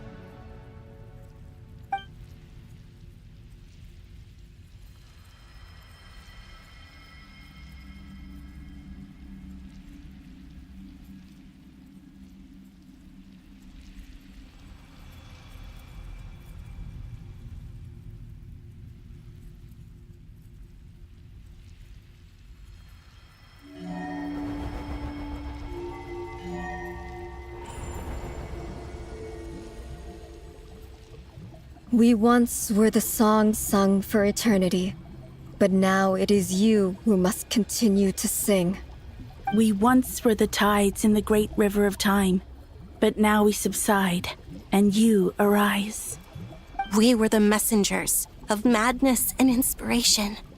But now, the lies have faded, and your truth must endure. We are souls awaiting the sun. You must return to be with those who smile when they see your face.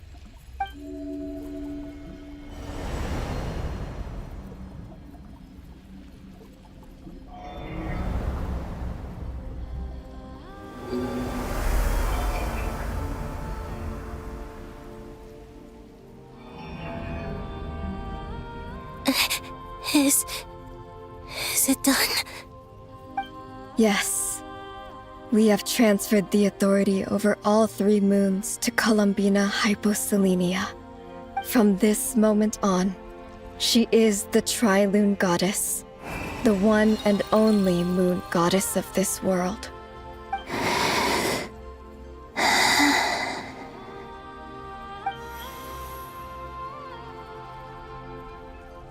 Thank you. Thank you, my sisters. Now go, and do what you believe is right, Columbina Hyposelenia. Be aware that we cannot grant you the power of the 3 moons beyond these prison walls. The conflict that arose over their remains following our disappearance will still take place. I understand. Sisters, oh, my body. It feels... Now that we have given up our power and authority, our bodies are merely mortal shells. This prison is dissolving them as we speak. It's okay, Sonnet. The end must come for every god, just as it does for every human. That's all this is. The final destination of our lives. Canon and I will be by your side the whole way. We have one final request, Columbina. Could you use the 3 moons' power to send us back into the real world? Now that we have lost our powers, I doubt this space will seek to hold us further. It's just... we would like to spend our final moments together in the only place we ever called home. Of course. Gladly.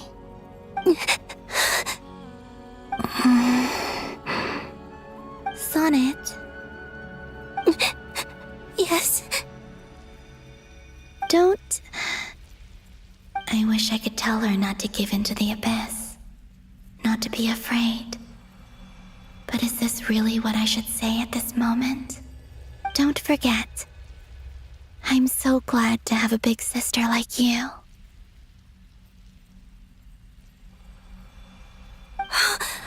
No, Hypo. Thank you. I'm okay. I'm not afraid. As long as my sisters are with me, I won't be afraid.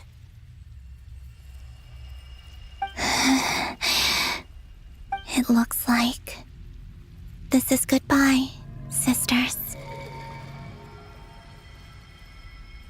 Goodbye, Columbina. Take care of this world in our stead. I will.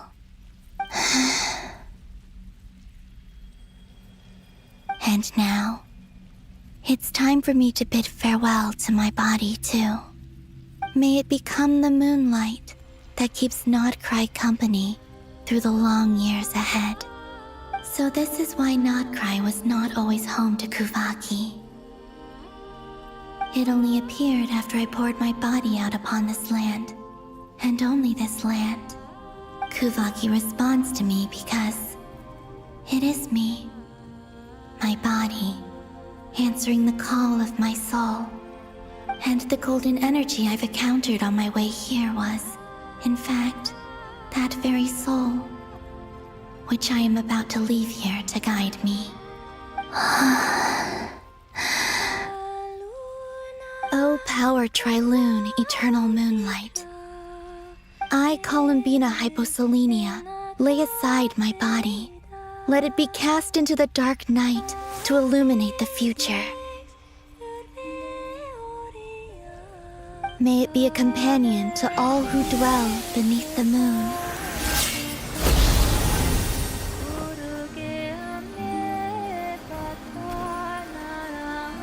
Until the time comes for me to return home.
That was crazy! Were we even allowed to see that?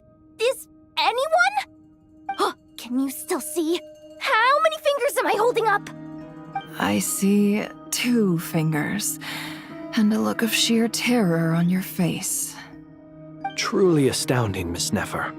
Your eyes have glimpsed the very ends of the world, and yet they remain as sharp as ever. Or is the credit for this miracle due to Miss Lauma? It seems that even time itself is no match for your medical skills. Surely you jest, Mr. Flins. I suspect we have Columbina to thank. She must have realized the immense toll that the ritual would take and purposely set aside some of her power in the past to protect Nefer's eyes when this moment arrived. There is always a great price to pay for witnessing the truth, but it seems that this time, Columbina has shouldered that burden on our behalf. She chose the perfect method of getting a message to us. Though her eyes were always shut, she was clearly so perceptive. She knows us well. She knew exactly how we would think and what we would try. Despite being separated by time and space, We're seeing the same possibilities and seizing the same opportunities. We still don't even know if she's okay right now. But as long as there's a chance we can do something, we'll fight to make it happen. We'll get you back somehow, Columbina.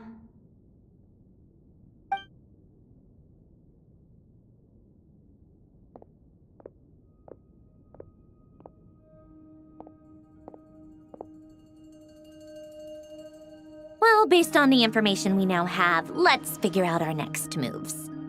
Thanks to these gentlemen, we have a much clearer picture of the situation with Dottore. The civilian population has been moved to safety, so we no longer need to hold back. Miss Androne, how are the calculations going? So far, so good. I'll keep seeing how far I can push the system, though. Can't have Hatman being powered down for nothing. There's still a long road ahead. Where should we begin?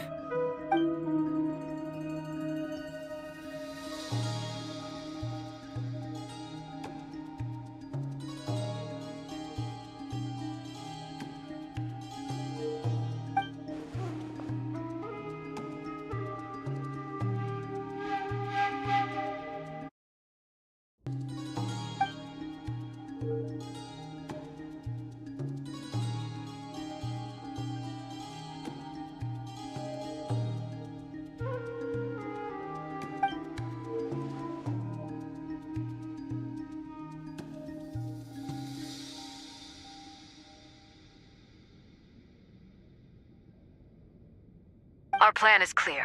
Time is short, so let's get moving. There's just never enough time, is there? Time is the bane of my existence. Ugh. Anyway, I'm gonna get back to work. All right, we'll do our part too. Yeah.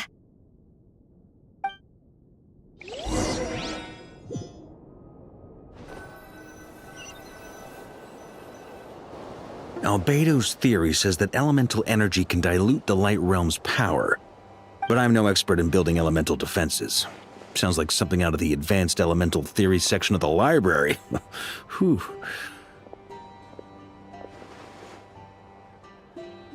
You seem quite troubled.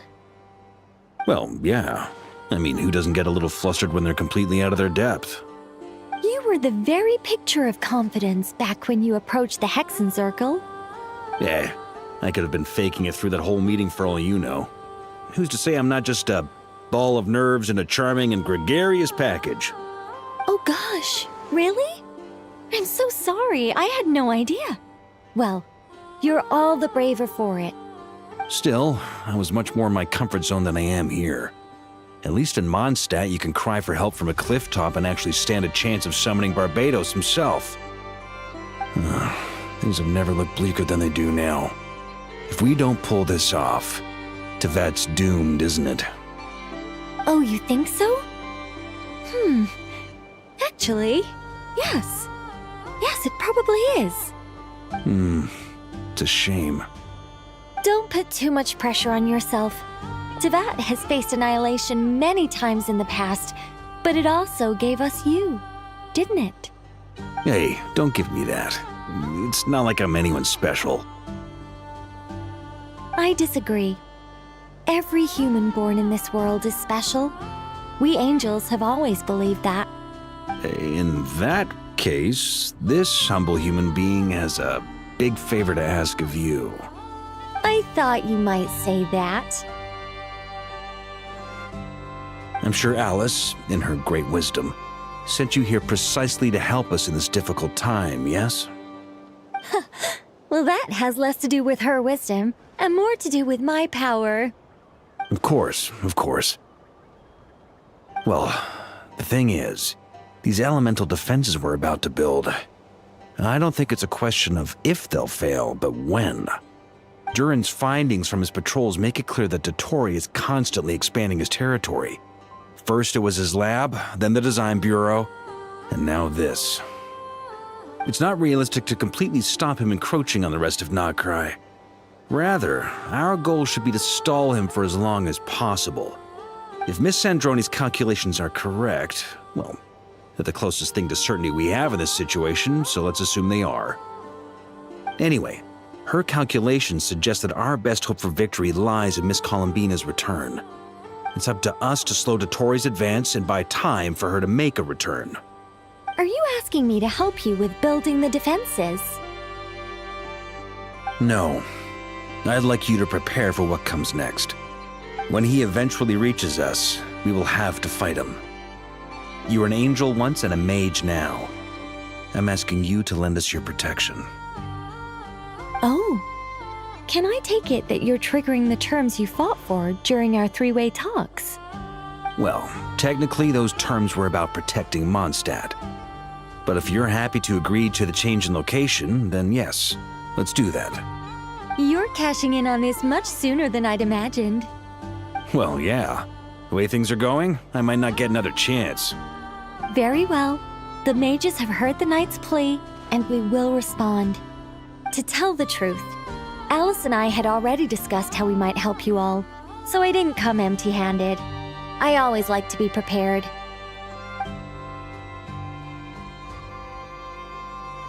This is... wow. Yeah. This is great. Seriously, thank you.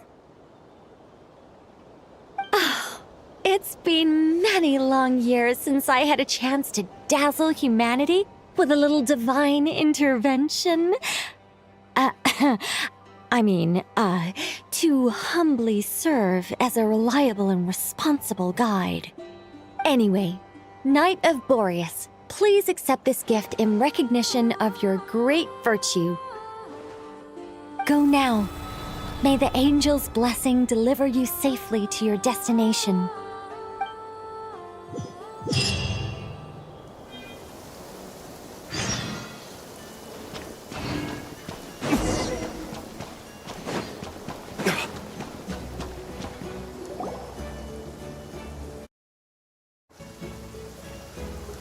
You're here. Sandrone! How are things going? Glad you asked. You two are about to become the first people to lay eyes upon my masterpiece. Or should that be the first person and the first, specter? Hey! Whatever. Come, feast your eyes on this. Wow! We've never seen something like this before! This meter displays the progress of my formula. Currently, it's still making the most important connections.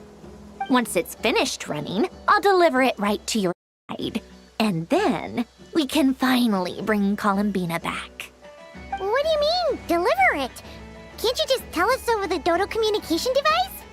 It'll just be some numbers, right? Ugh, you're such a greenhorn. This isn't the kind of formula you solve in math class. It's a highly complex algorithm capable of constructing a framework of rules. Whatever. We'll be here all day if I start trying to explain it. All you need to know is the formula must be completed before we can bring Columbina back. I'll share the data with you. Nicole's agreed to let me use her information channel, so we just need to use the Dodo communication device like so. And... there. Now you can check in on my progress. Wow! Look at that! You're amazing, Sandrone! About time you recognized my genius. Took you long enough. Anyway, that's all for me. You should check on the others if you have time. Make sure we don't have any weak links in the chain. That might sound harsh to you, but close is a common practice in the Fatui. Not looking to catch anyone out. I just care about everything going smoothly. That's all. I'm kinda stuck here while the formula's running, so I need you to be my second pair of eyes in the meantime.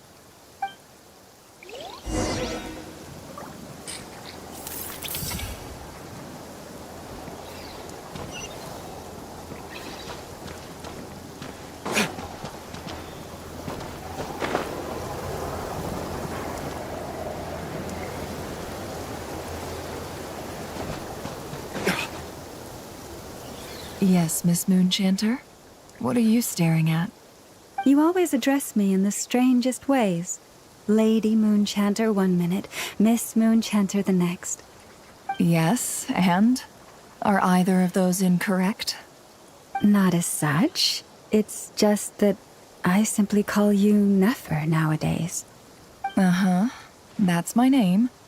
What's your point? The point is I don't add any honorifics or titles. Meaning what? That maybe we're on friendlier terms now than we used to be. Is that how you see it? And I thought I was the one with eye damage. Never! Wilma! Paimon, traveler. Just swinging by to check in on you. Things going. Get some rest? Don't worry about me. I won't slow us down. And I give my all to ensure our victory. Ah, yes. Allow me to give you two a quick checkup. All done. You're both in good shape. You're welcome. You'll have your work cut. Battle against a Tor to get some rest in first. Paimon will keep an eye on her. Don't you worry. I'm glad to hear it. Take good care of yourself too, Paimon. Sure thing.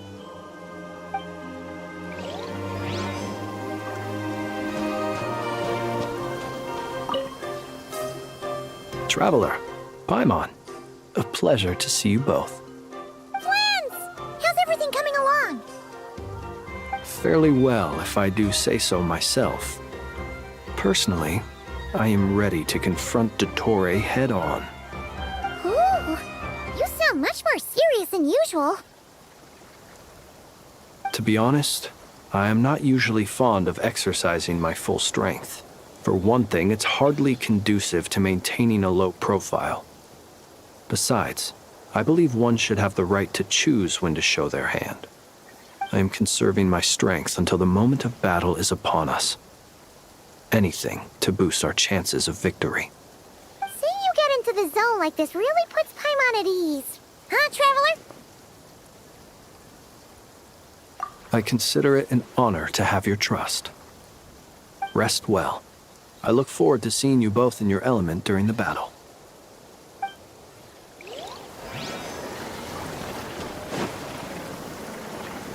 Thankfully, Miss Nicole has come to our aid. Nasha Town is now looking very well defended. Golden Flame. Yes, that's Nicole's power, all right. Based on the latest message from Grandmaster Varka, it sounds like they've reached an agreement. The situation should be more stable with her assistance. Everyone will have at least some degree of protection. Albedo! Durin! Hello there, you two. Are you well rested? That's good to hear. As per the plan, Albedo and I will be in charge of Nasha Town. As Dottore's energy field expands, it's creeping ever closer in that direction. But we will do our best to hold our position. We fought side by side many times before, and always with great success. I believe this time will be no different. So don't worry about us. Focus on fighting Dottore.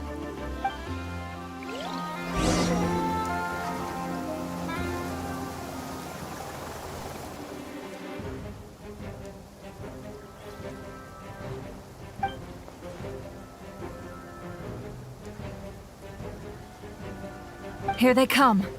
That's quite a horde. As we expected. Get ready, everyone! Take your positions and prepare to engage. Let's begin. I'm at the ready.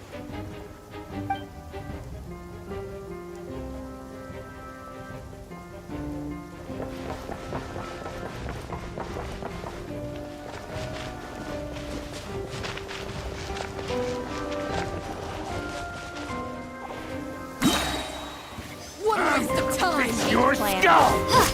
Water jet! Bombs away! Time for the night comes. There's nowhere to hide! I will return as an avalanche.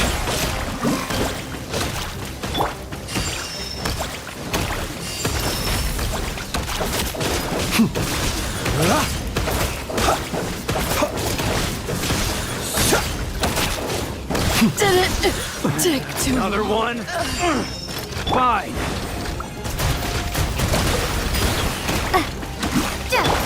Close your eyes. With your name on it. Pretty strong. Be silent.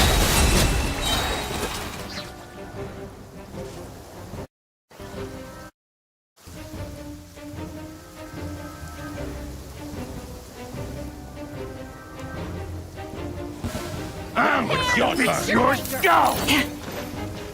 Forest, protect us for the everlasting forest. These creatures cannot stand against us. Oh, fighting talk. Just don't let your guard down. That goes without saying. I'm hardly the risk taker in this group. Excuse me?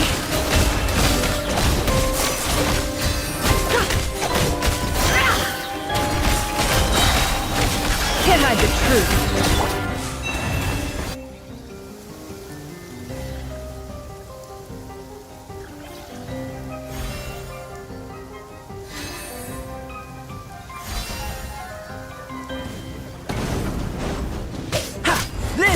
Witness my great undertaking! Decay! New life! That was easier than I thought. Naturally. What do you mean?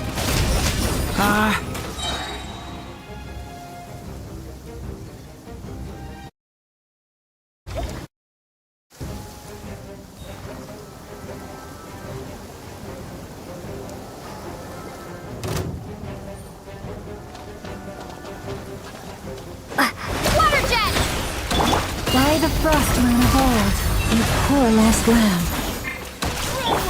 Seek within. No more love. Close your eyes. The long sleet beckons. People have always used fire to drive away wild beasts. Wouldn't a lantern work just as well? You read my mind, my dear friend. I was just about to say that. All right then, dear friend. Bring the light.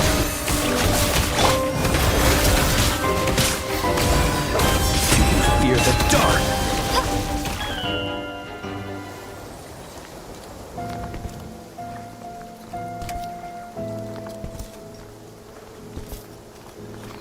You're looking well. I trust you've had a good couple of days. Dottore.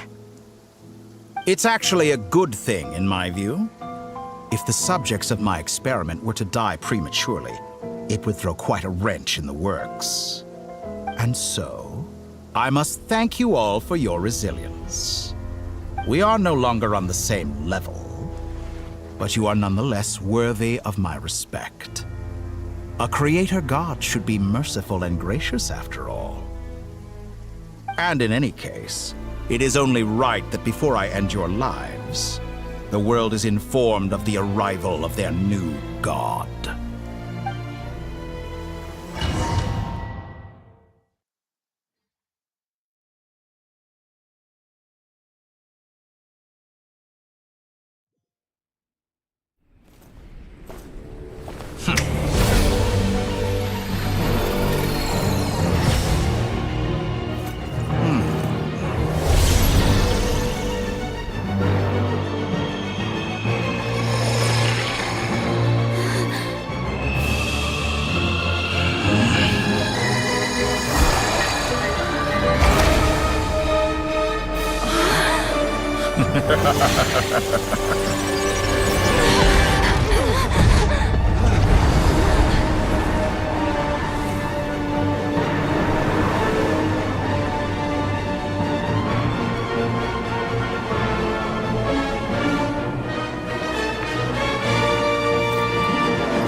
The experiment begins.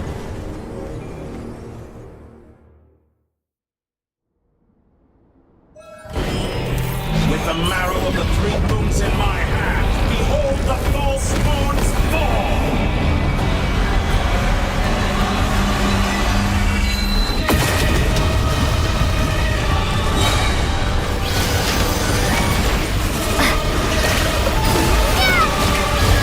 The mystery unravels. Can't hide the truth. For the everlasting forest. Be shut up. The night cometh. Close your eyes. Be silent. Do you fear the dark?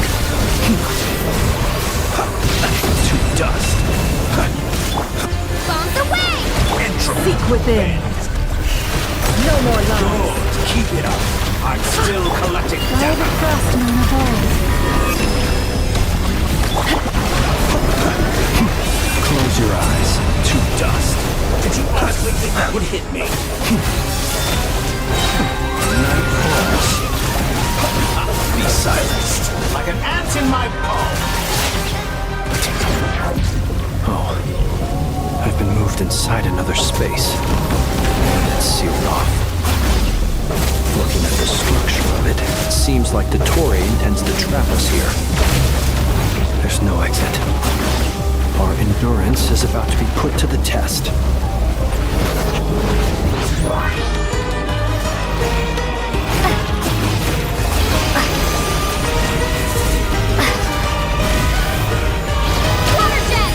Can't hide the truth. Forest, protect us. It all adds up.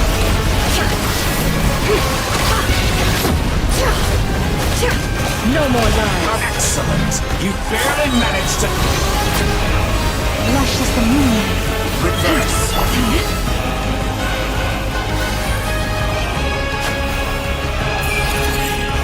Entropy bends to me. The deception ends here. Wipe out! With one heart and flame. Branch into song. Can't hide the truth. Arrow in the three moons in my hand. Behold the false moon's fall.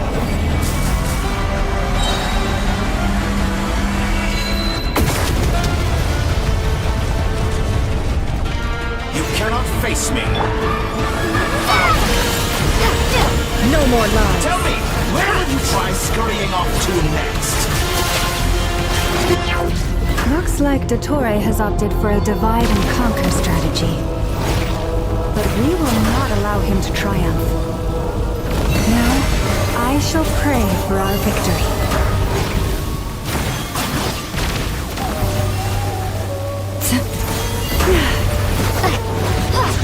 Entropy bends to me.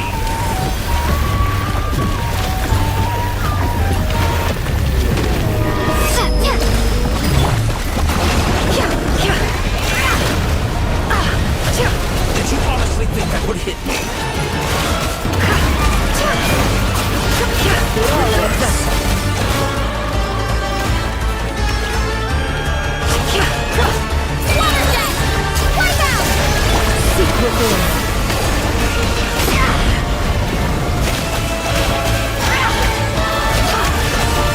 What a joke! Moon's remnants fall.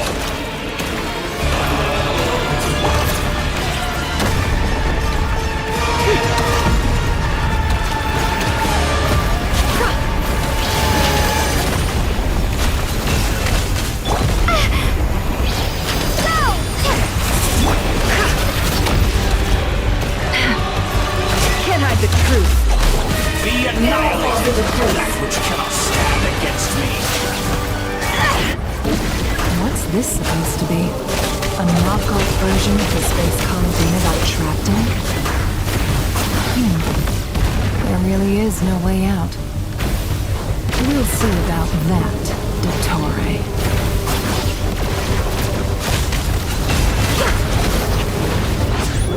And my fault, I had not intended to take your teammates from you.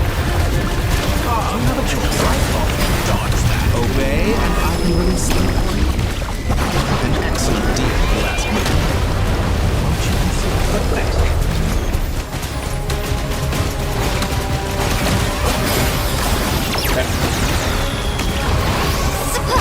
Water jet! Be shot!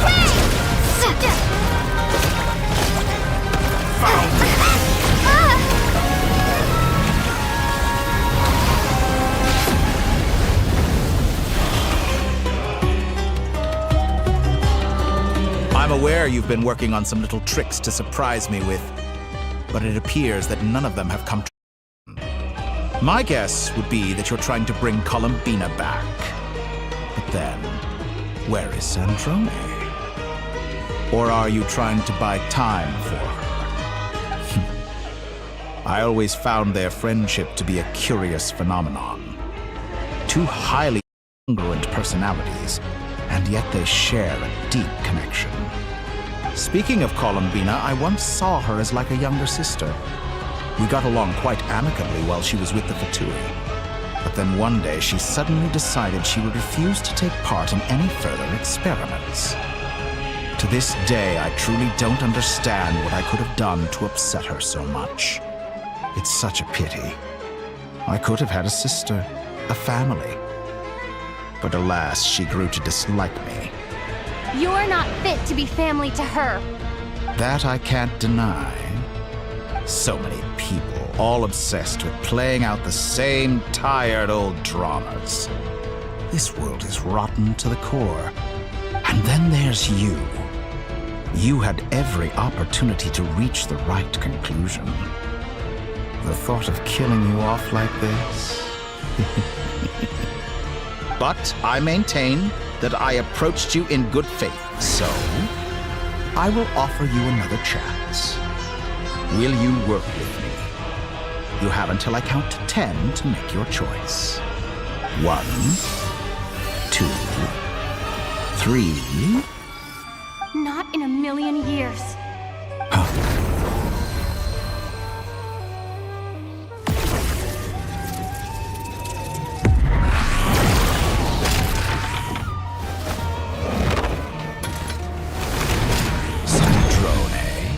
What a pleasant surprise.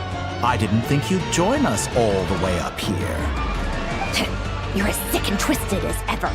Don't fool yourself into thinking anyone's grateful for the chances you're offering them. Sandrone, the formula hasn't finished running yet. Funnily enough, I was just discussing a collaboration opportunity with the Traveler, and then I see you, who I must say is a good example of an opportunity gone to waste. Gone to waste? I said that everyone would get one chance, and you've used yours to march right back into the lion's den. So yes, it's an utterly wasted opportunity.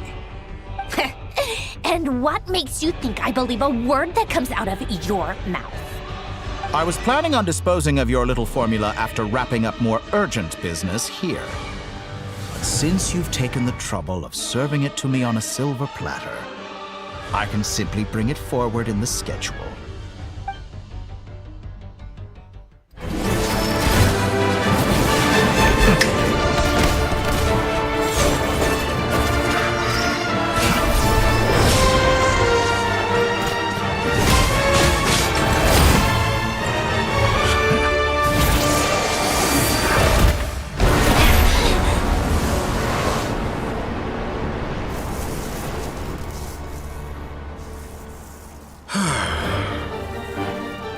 Is this your life's work?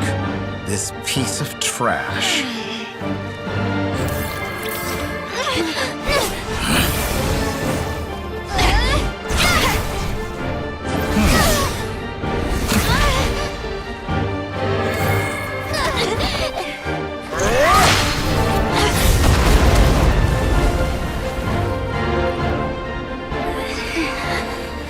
Your formula runs too slowly, Sandrone. You put your hope for success on others instead of fighting dirty. That is why you have failed. Now, whom should I slay first? Any volunteers? No one?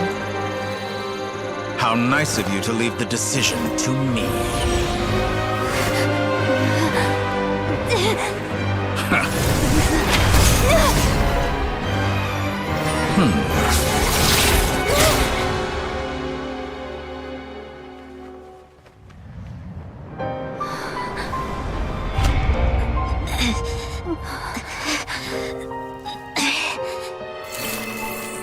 Oh, how unexpected. Sandrone, any last words for me, comrade?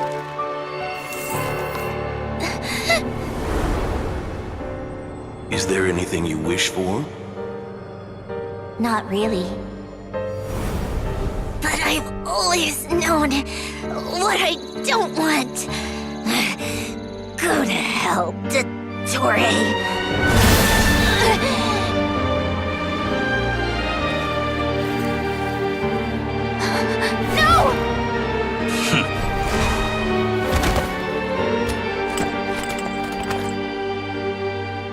And now, you have failed.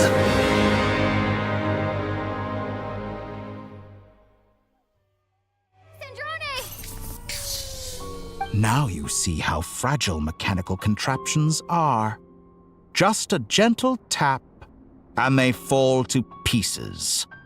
However keen of an inventor Sandrone may have been, her death spells the end of the formula that was running inside her body. Of course, I have to commend her for making it this far. As her colleague, I have to admire her stubborn tenacity. Now, it is time for you to take your place by my side. My count was interrupted, but the second chance I extended to you still stands. Once again, you are welcome to join me. By now, I'm sure you have gained a greater appreciation for the power and authority I wield. What is stopping you from embracing a new world of endless possibilities? Not in the mood to talk? As you wish. You seem less talkative than usual today. I'll change the topic to something more apropos. Sandrone was always like this, never trusting anyone. Always so reluctant to share her research with them. Objectively speaking, she had her strengths. It is remarkable how she extracted and even optimized the world formula from so much data. But her inability to trust was her undoing. Had she allowed someone else to or run the formula for her, you might still have a chance at victory even now. But regrettably, she was a stubborn fool. As much as it pains me, she had to go. Dottore. Maybe this is news to you, but people can change. Columbina surprised you when she escaped, and I think Sandrone would surprise you too. Change? You can twist the truth however you want, but I see it clear as day. You're the one who can't trust other people. Is that how you see me? By this point, what can you hope to do about it? It is pointless to fight on. You've already lost. Wrong. You can't win this, Dottore.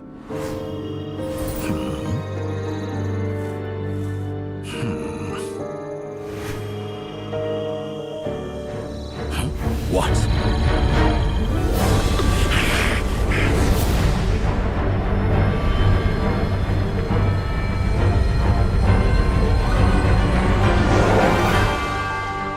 My formula can get us 90% of the way. It will connect you to Columbina. Then, I will bring the formula's output to the Traveler's side. For the last 10%, do whatever it takes. Just bring the moon down.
turn my body into moonlight and pour it over Nodcry.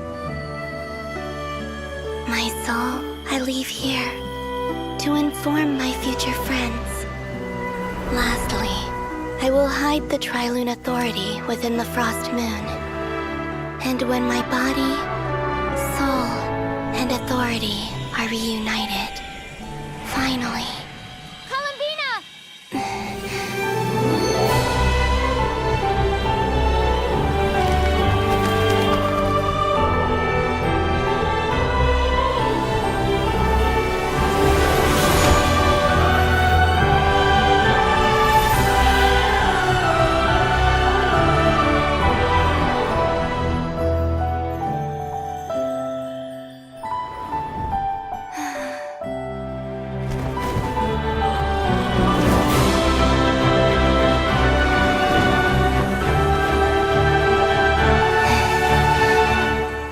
It's been too long. I'm back.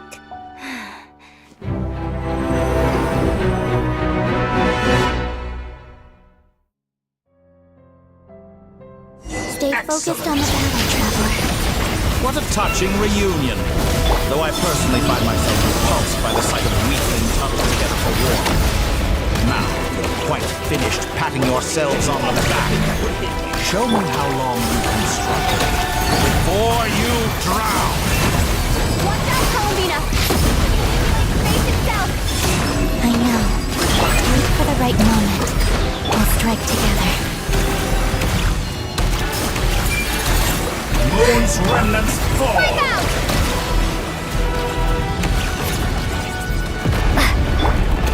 How dull!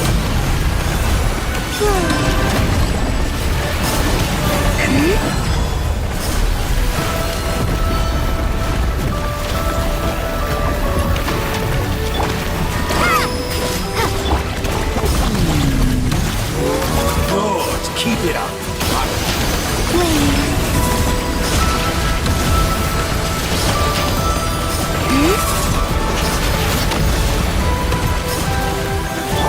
Did you honestly think that would hit me? Enough! First, like an ant in my palm.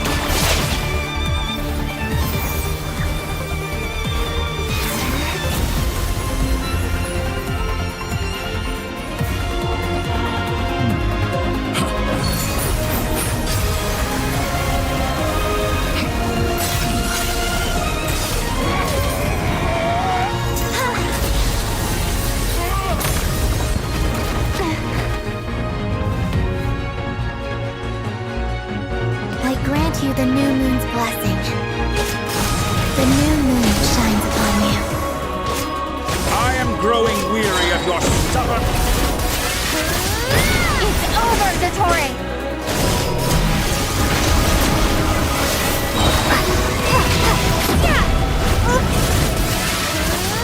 Time to pay for your heinous crimes! No longer is the world power in the cold night. I'm so close to the new world! Our future is not yours to command! Let the moonlight dispel the darkness.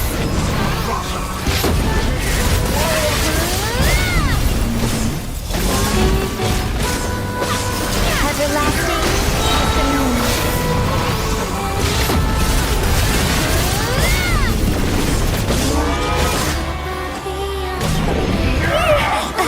So close.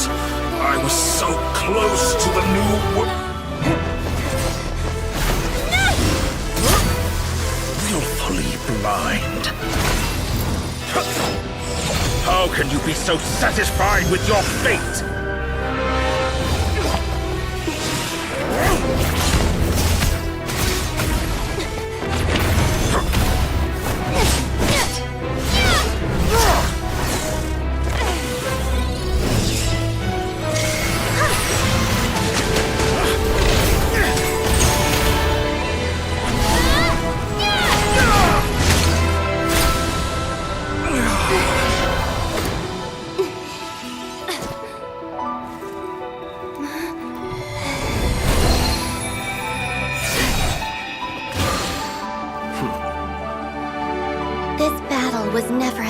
fate. It's about friends, family, and the home you stole from them. So dull. Only the weak rely on each other for comfort. You shall see. Once I transcend fate, you will be nothing but fodder for my grand experiment! That will never happen.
No, this world is our home.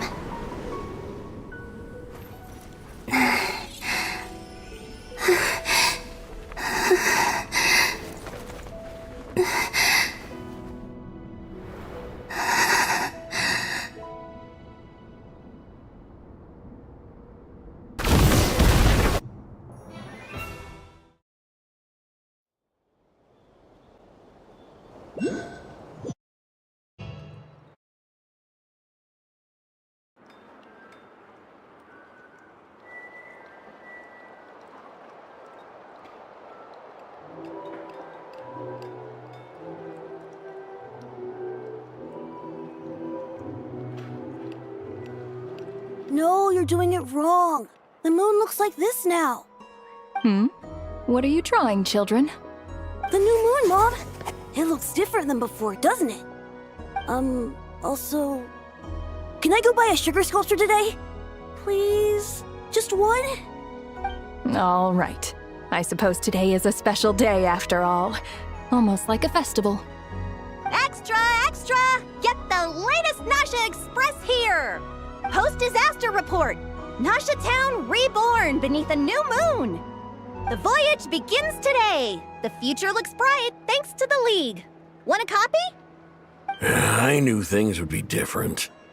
But I didn't think that would include the moon. They say a new moon goddess has been born. A new moon goddess? Who's saying that? The Frost Moon Scions? I guess so. I'm not too clued up on the details.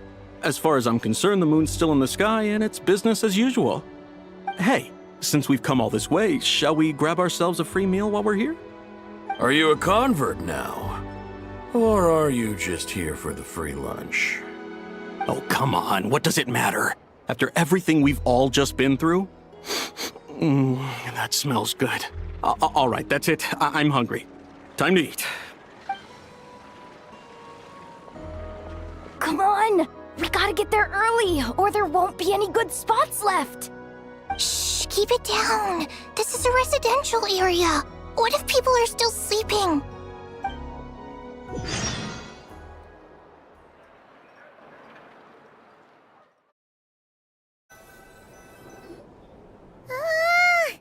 Why is it so noisy outside? It's okay. Paimon was pretty much awake anyway. It's been so long since we last had a chance to relax, huh? Feels like time is moving slower than usual. What about you? Did you rest well? Still winding down from everything that's happened? Or are you wondering how our friends are doing? Or is it about what Dotori said to you? Okay, if you say so. But don't push yourself, alright? Let Paimon know if you need to talk. what we just went through was a lot. It's totally normal if you need some time to get back in your groove. Luanatar disappeared after Columbina came back. Apparently, she was part of Columbina's soul or something. Still, Paimon kind of misses Luanatar somehow. But anyway, you did great. So did Paimon. We all worked our butts off to contain this disaster, and in the end, we made it. So, chin up, Traveler. You should be proud of yourself. Hey, don't poke fun. You should be glad that Paimon's growing as a person.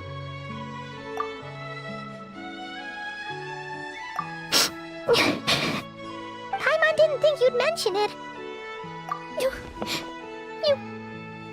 have no idea how anxious Paimon was. She was worried sick about you. Well, if you really want to show Paimon you're sorry, you're gonna need to make it up to her.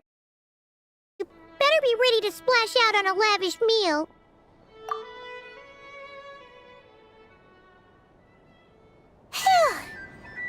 Okay. Paimon's full now. Huh? Oh, well... Hey there, Traveler and Paimon. Good morning. Morning, Yehuda.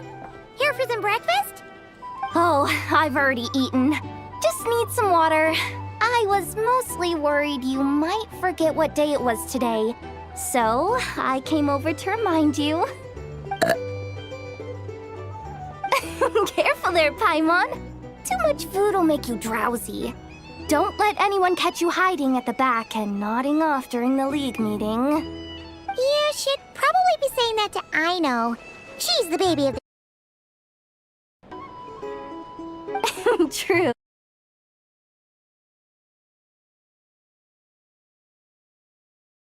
Are actually coming together to try to solve things together. Definitely a first for Nodcry. Well, nothing...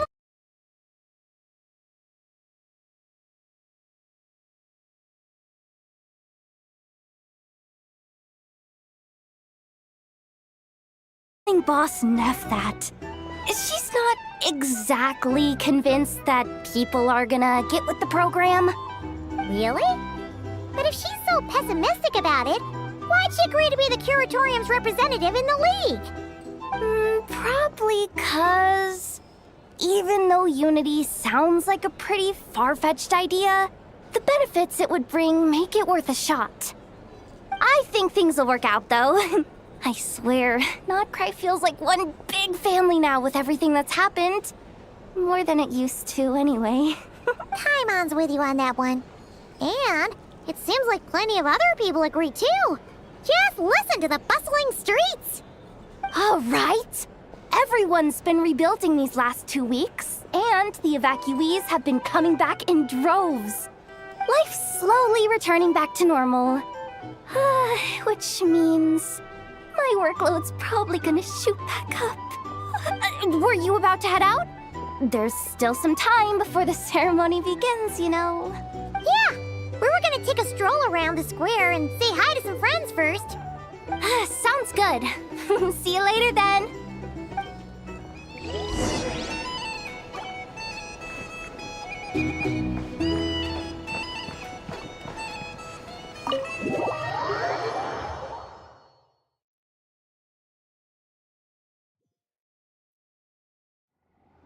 Please accept today's boon. Have a nice day. Are Paimon's eyes deceiving her? Or is that Inefa handing out food for the Frost Moon Scions? Hello there. Would you like a feast of the moon, along with some snacks of the day? So, what's new, Inefa? It was only a few days ago when we last saw you, but it looks like you've joined the Frost Moon Scions in that time. And Aino too? What are you talking about, Paimon? We're just here to help. Duh. In the wake of the disaster, it's all hands on deck. We responded to Lauma's request for support. At times like these, the smallest good deed can inspire others and help them through the hard days ahead. And we're using eggs and heating tubes to make that a reality. In true Kromkake Crab Shop style! Inefa! Did you hear that? The Traveler said I did good. the traveler. That's because it's true, I know. Proposal. If you can resist eating today's dessert, I will provide you with compliments, too. No way. Well, that proposal got shot down quickly. I need to get me through the hard times too, you know. Mom! Yes, dear. Go right ahead. Excuse me. Could I take a photo with the robot lady? She helped us get safely out of Notcry, and she helped us get back home too. She's the best. Of course she is. And since I'm the whiz kid who built her, that makes me even better than best, right? But you stole my snacks though. Oops. Shall we move to the open space near the center? The view there is better. Thank you! Aren't you the better pick for this job, Flint? You underestimate yourself yet again, Master Liyue. Not at all. I rarely come by Nasha Town. I don't know any of the big shots here. All in good time. Socializing is a step-by-step journey. But you're much further ahead on that road, aren't you? You're not seeing the full picture. You know the truth now. My friends do not understand my habits. There is no question about it. The Lightkeepers need a representative in the League. Someone who is upright, cares about other people, and can realize their self-worth through group action. You say it like you wouldn't make the cut. I am most flattered that you think I would. Sigh a little less, Master Liyue, and have more faith in yourself. All the Lightkeepers agree that you're a very promising young man. That is precisely why Starshina and Nikita felt safe delegating such important work to you. I'm sure we all also agree that we would sooner die of dehydration than manage to wrangle anything out of you in a discussion.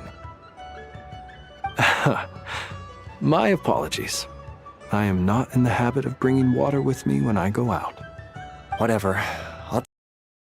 By the way, this is part of this. Oh, it's quite the who's who of Notcry. There's the Moon Chanter of the Frostmoon Scions, the boss of the Curatorium of Secrets, a representative of the Voynich Guild, and even someone from the adorable Krumkake craft shop. I'm sure you will find speaking with them to be a genuine pleasure. If you say so. I've never done this work before, so I'm honestly a little scared of making mistakes. But I'll do it. Not only is it our duty as Lightkeepers, but because I want to make Notcry a more welcoming place. An admirable attitude to take. The beacons are lit, Liyue.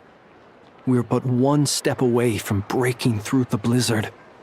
We have the chance to band together and build our shared homeland into an Elysium. This is unprecedented for Notcry. An opportunity not to be missed. Yeah. You're right. I'll do my best. Quite a few familiar faces have arrived. Let's go, shall we?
I still have a lot to do at the guild. How about you take a rest while I go back?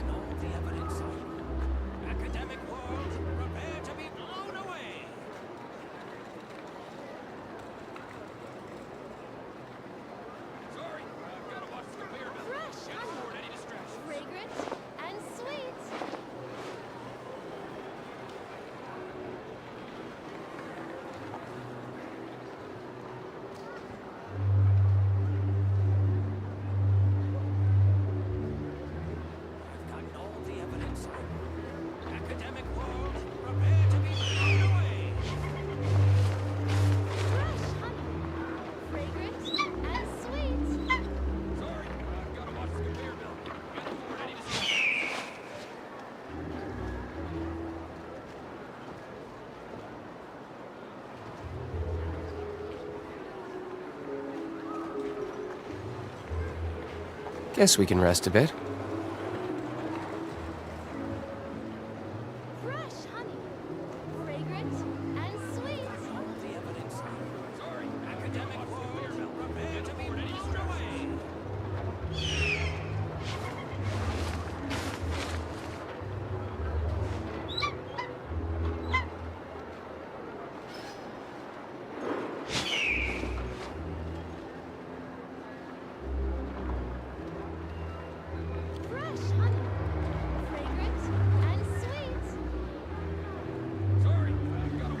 I still have a lot to do at the guild. How about you take a rest while I go back?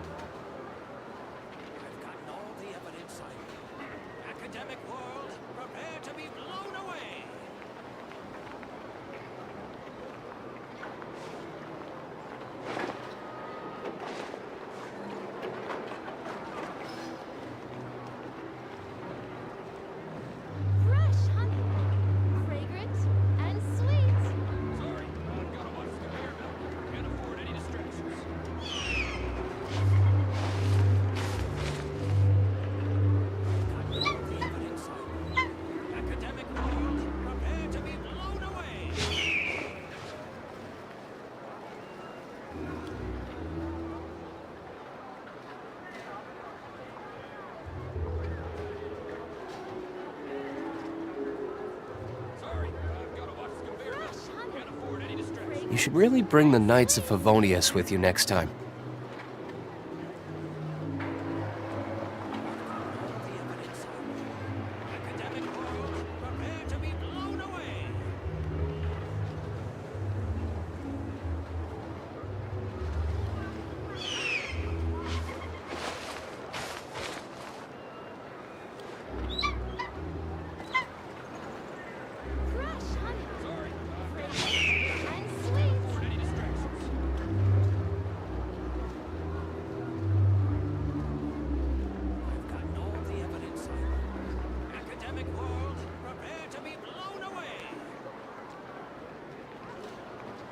Guess we can rest a bit.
I still have a lot to do at the guild. How about you take a rest while I go back?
You should really bring the Knights of Favonius with you next time.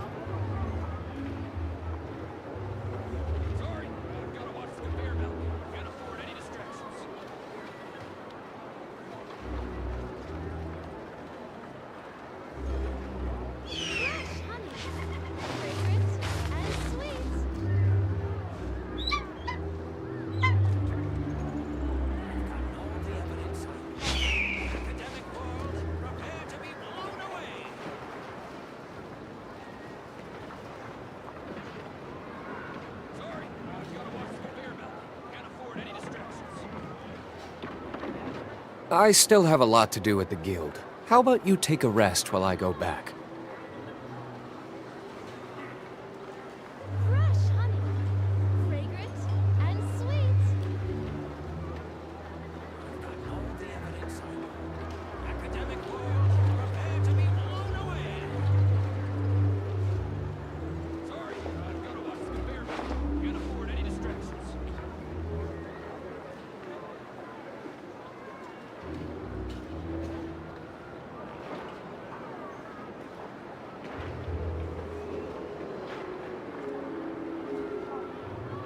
You should really bring the Knights of Favonius with you next time.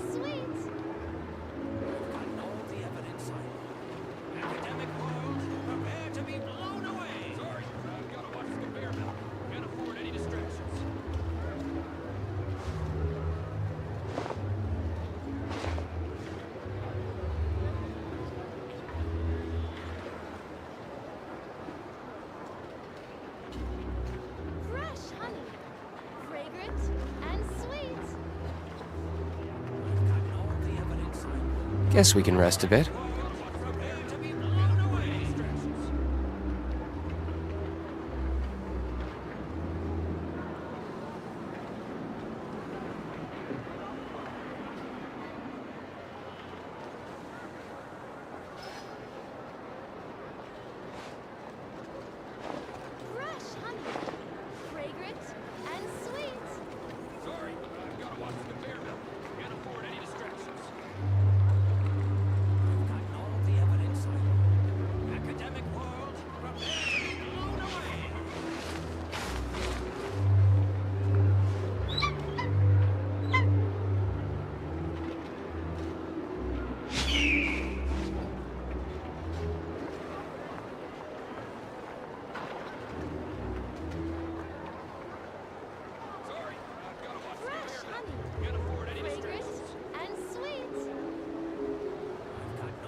I still have a lot to do at the guild. How about you take a rest while I go back?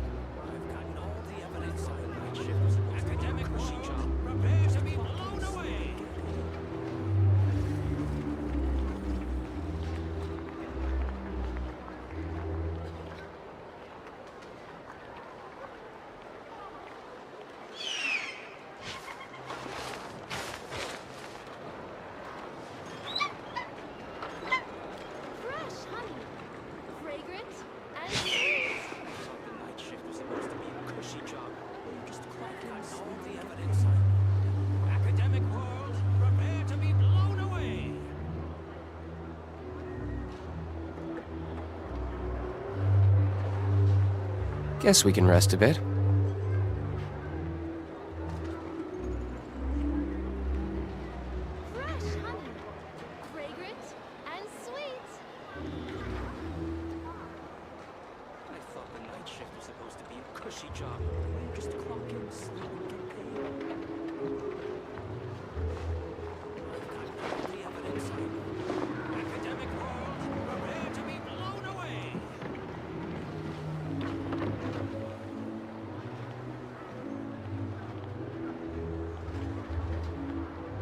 You should really bring the Knights of Favonius with you next time.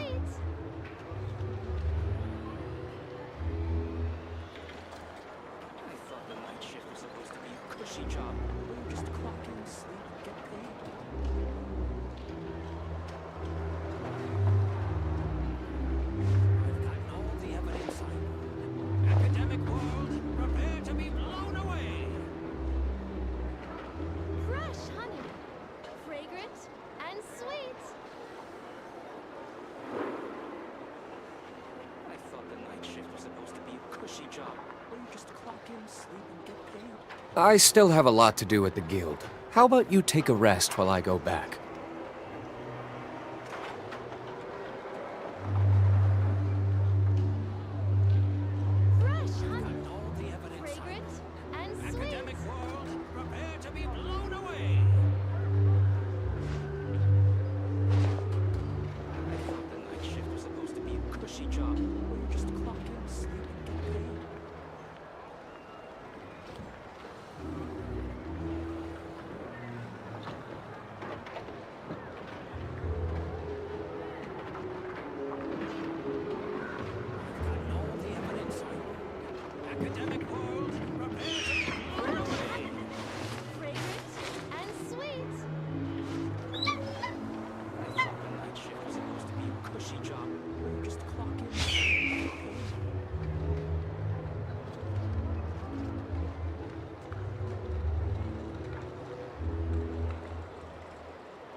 Guess we can rest a bit.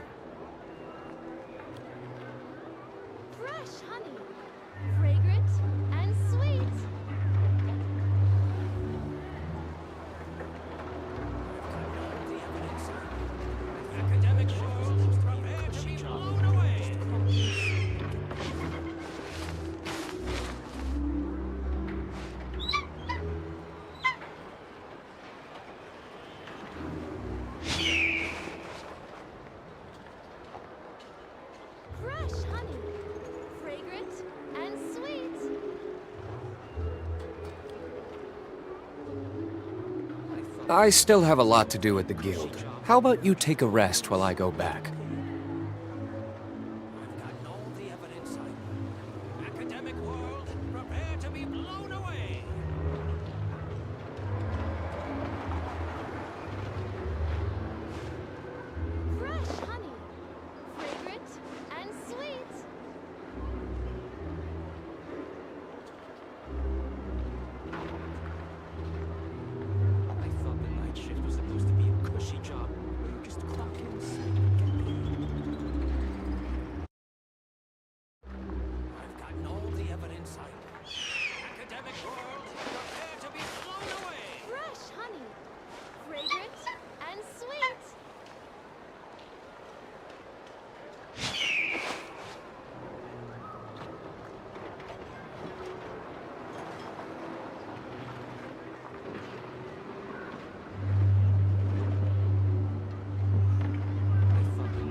You should really bring the Knights of Favonius with you next time.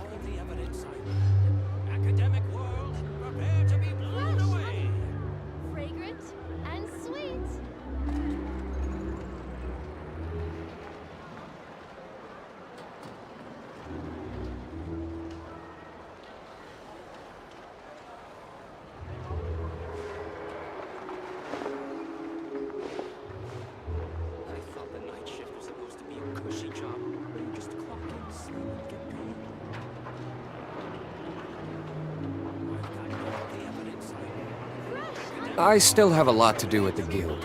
How about you take a rest while I go back?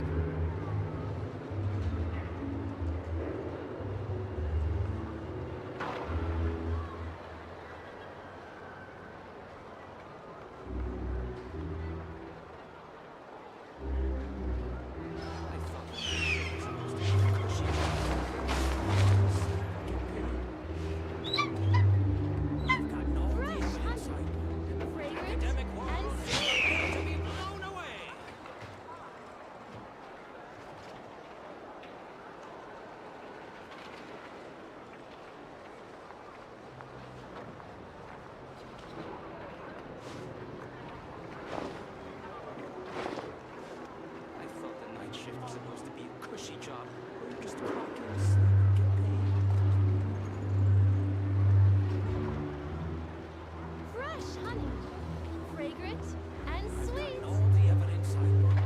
Academic world, prepare to be blown away. Guess we can rest a bit.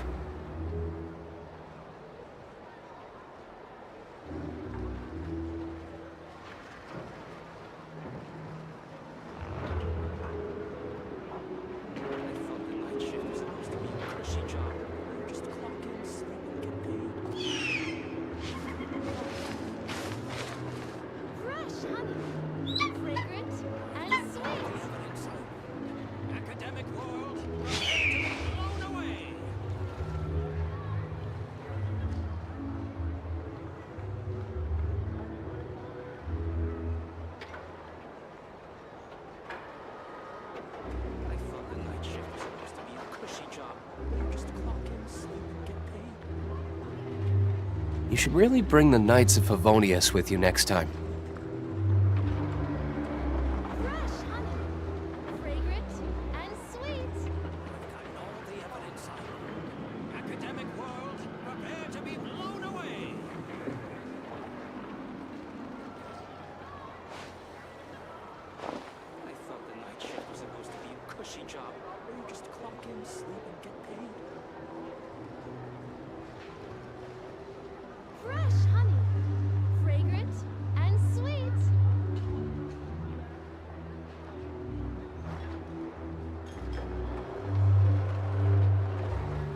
Guess we can rest a bit. Academic world, prepare to be blown away.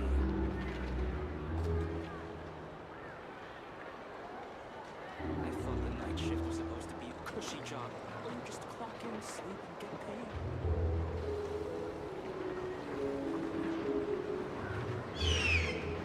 Fresh honey, fragrant, and sweet.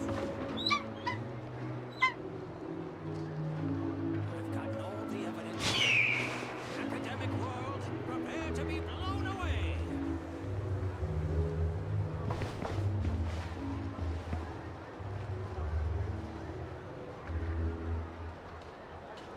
I thought the night shift was supposed to be a cushy job, where you just clock in, sleep, and get paid. Fresh honey. You should really bring the Knights of Favonius with you next time.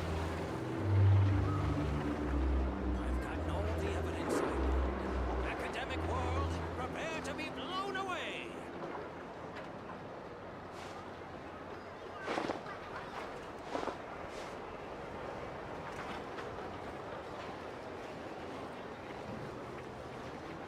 I thought the night shift was supposed to be a cushy job, where you just clock in, sleep, and get paid. Fresh honey, fragrant, and sweet. All the evidence I know. Academic world, prepare to be blown away.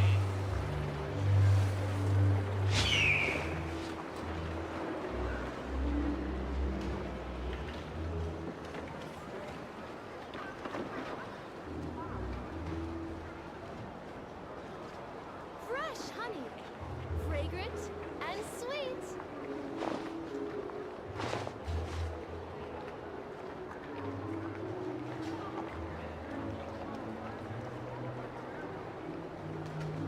I've gotten all the evidence I need. Academic world, prepare to be blown away. I still have a lot to do at the Guild. How about you take a rest while I go back? Fresh honey, fragrant, and sweet. Where'd that guy run off to?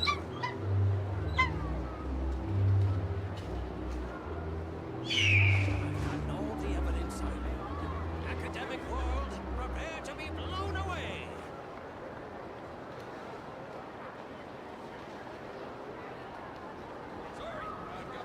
Fresh honey, Guess we can rest a bit. and sweet.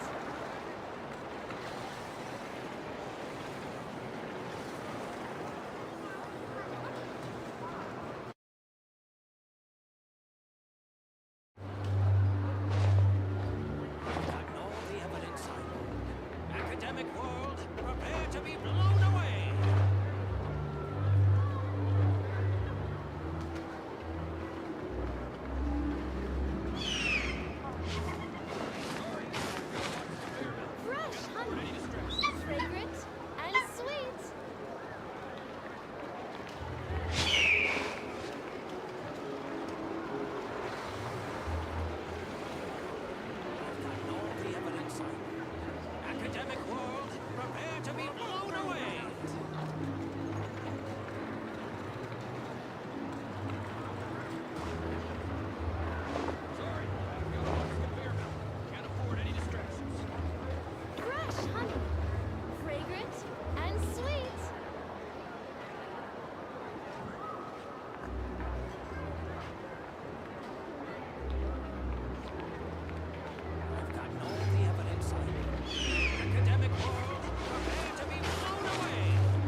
I still have a lot to do at the guild. How about you take a rest while I go back?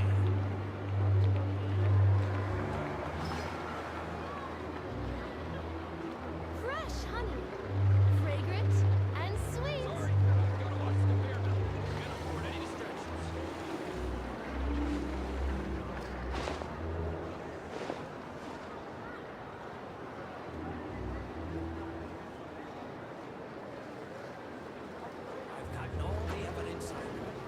Academic world, prepare to be blown away.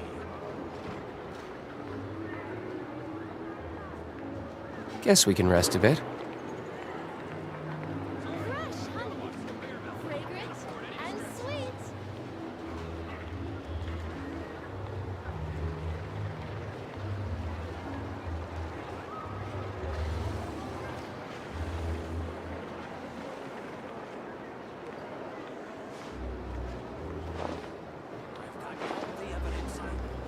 Academic world, prepare to be blown away.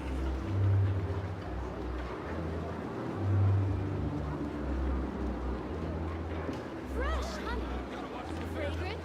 I still have a lot to do at the guild. How about you take a rest while I go back?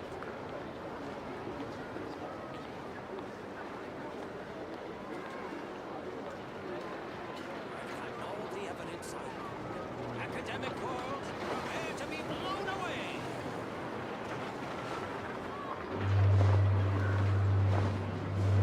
Fresh honey, fragrant and sweet. Sorry, I've got to watch the conveyor belt. Can't afford any distractions.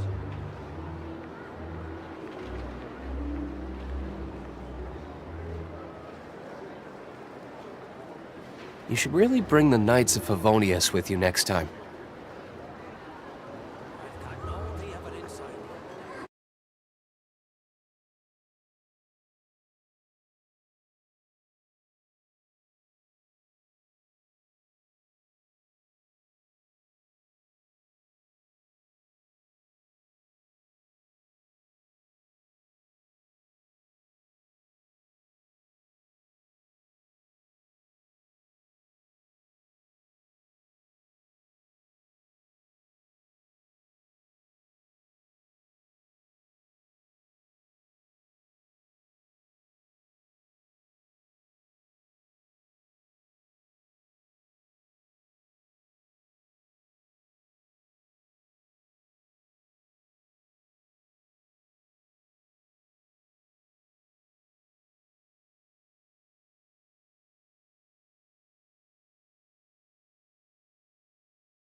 Yes, but I'm sure you all want to know, so let me just say, we're doing great. Thanks.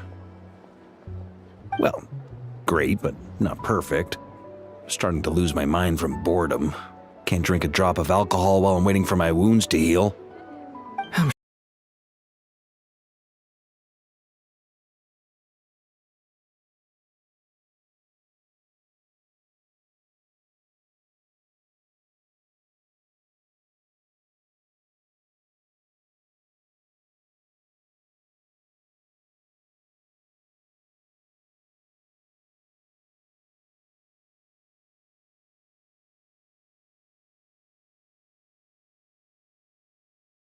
Hey! Can everyone see okay? Anyone need a boost? I'll just listen from the back. It's fine. You're taking this pretty seriously, huh, Durin? Well, it's not every day that I get the chance to see how people speak in official settings. Soak it up like a sponge. I'll make sure you get a chance to practice for yourself later down the line. Actually, I know just the thing. You can debrief the Knights of Favonius for me.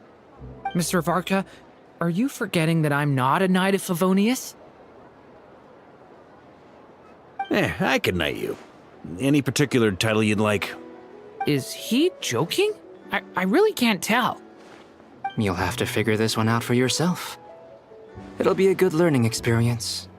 It is my honor to host the opening ceremony for the League, and to have this opportunity to speak to you all in my capacity as Voynich Guild representative. Could this person also have been pushed onto the big stage by the real big shots? Guess I'm not the only one then. We come here today, having weathered the trials and hardships of yesterday, and having learned from them the importance of unity and cooperation. All right, here we go. Uh-oh, looks like Aino's off in Dreamland already. Wait, Boss is looking kinda drowsy too. What's up with her? Come on, get the speech over with already.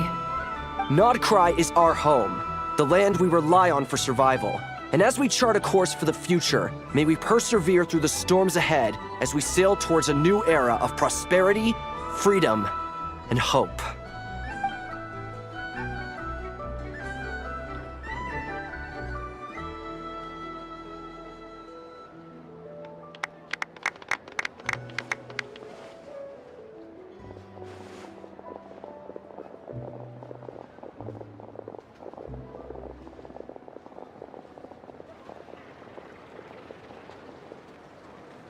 Looks like we'll have more opportunities to travel in the future.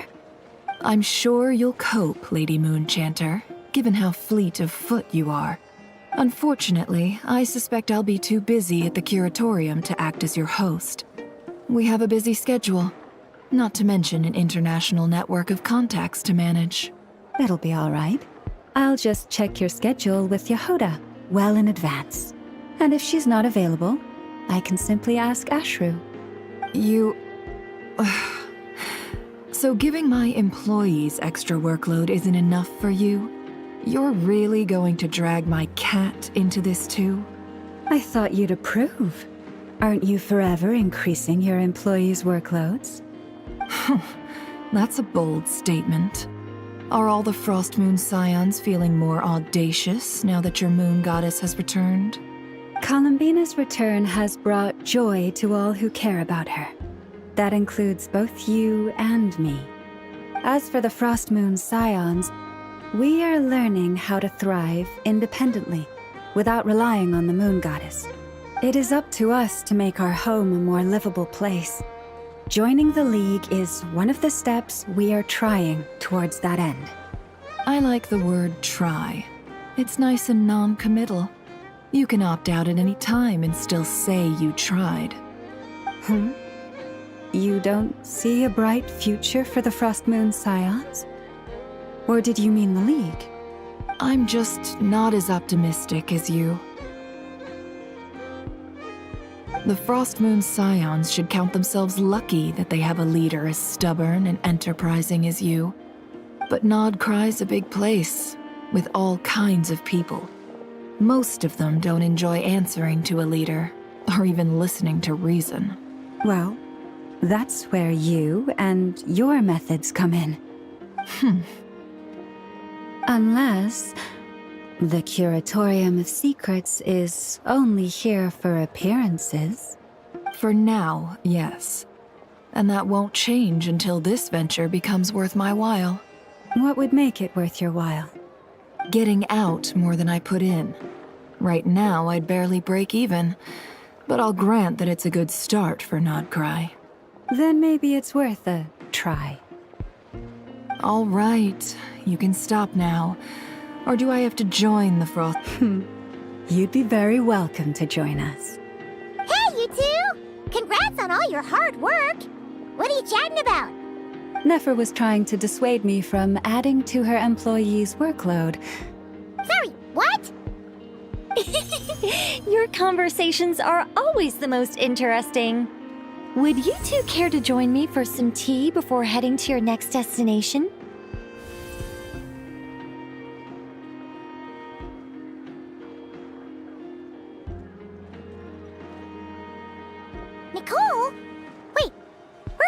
you? Aren't you gonna show up today? Sadly not. I'm otherwise occupied right now. I'm sorry, Paimon. I can hear how disappointed you are. If it's any consolation, let me say that how things appear on the surface is a far cry from what they are at their core. Perhaps you'll feel better if you focus on the fact you have a special line of communication with the great mage herself. Okay? Has something happened? No, or not yet, anyway. Well, that's not ominous at all.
Not for the time being. Just think of this as a general check-in to make sure this communication system is still running smoothly. Besides, it's good to chat once in a while if we want to maintain our friendship. You could have just said so. Paimon got all worked up for nothing. Still, the best friendships are built through face-to-face interaction, you know. It's never gonna stop being weird having tea with you when you're not there and just talking to thin air. All right, fair point. I'll bear that in mind for next time. Yeah. Any update on that crisis at the world's borders? Alice just informed me that they had their work cut out for them, and now everyone's thoroughly exhausted. But they did finally get things back under control. Still, we can't let our guard down yet. The disruption caused by this disaster has made Teyvat easier to detect from the outside universe. She plans to wait for things to stabilize, then reschedule her Mondstadt vacation plans. As for me, I agree with Hat Guy's perspective. This is a time when many new variables are emerging, and the situation is changing constantly. Plus, most of this change is for the worse. We have to remain vigilant and ensure that the embers of chaos are not rekindled. I did notice that the energy in Nodcry changed somewhat after the War of Funerary Flame, but since it was still aligned with the Light Realm, I never gave it a second thought. It looks like I'll have to examine the connections between phenomena I observe more closely in the future. Just doing my duty. It's more or less second nature by now. Of course. To give you the full picture, I'd have to start with the substance from which angels were formed. Never mind. Paimon's right. Showing off my knowledge would be much more satisfying in person. By the way, you did receive the gifts from the Hexen Circle, yes? I'm not trying to claim credit or anything, but my pride demands that I at least mention it. They're quite similar to the protective talisman that Alice gave Dory, but with some very special enhancements. Oh! So that's what kept our friends safe when Dotori trapped them. Indeed. We went to great lengths to make sure they were invisible to his eyes. I'm so happy they came in handy. Still, not fishing for gratitude, by the way. I just want you to be aware that sometimes your friends may be protecting you in ways you cannot perceive. Anyway, I'll contact you if anything else crops up. If not, you know what they say, no news is good news. Oh, my angelic instincts are tingling. They say you should head to the docks next. Your friends are about to board their ship home. The people here somehow seem even freer than those in Mondstadt.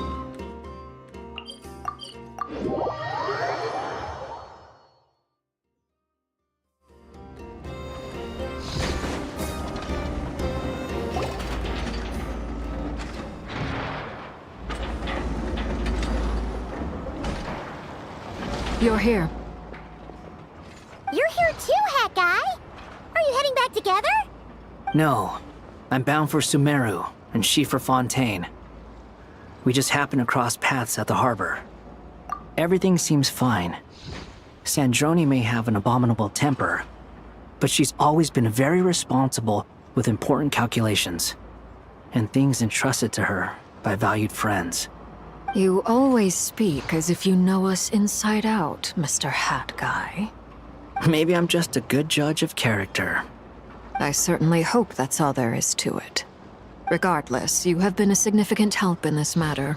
For that, you have my gratitude.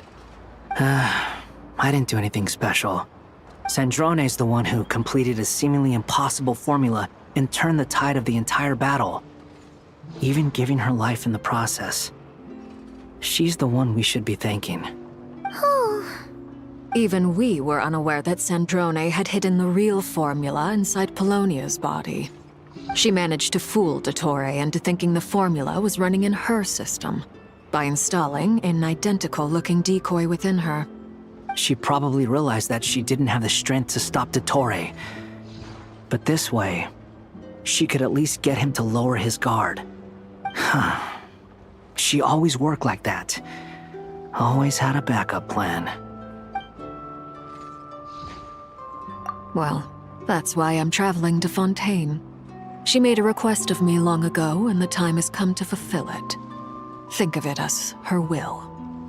She said that should she ever fail in a mission, she'd like me to deliver her core and Polonia's to the Fontaine Research Institute. She also mentioned that she had made arrangements for people there to set her affairs in order. Some of her personal effects, such as her notes, were left to me. I've decided to take them back to the House of the Hearth, for safekeeping primarily, but also as mementos, I suppose. However, there is one book among them that I'd like to leave in your care. I'll have someone deliver it to your residence at the flagship at a later date. No, I was specifically warned not to tell her. This is her last wish, and I will abide by it.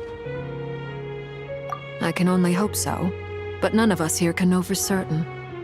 I bade farewell to Columbina earlier today. As promised, she turned the iridescent moon's marrow over to me. She spent a long time with Sandrone's body, saying her goodbyes. Oh, is she alright? Sandrone's passing has left a great wound in all of our hearts. It will take time to heal, but Columbina surprised me. She offered me some words of comfort before I departed. Despite being grief-stricken herself, she showed an awareness of the feelings of others around her. She never used to act like this.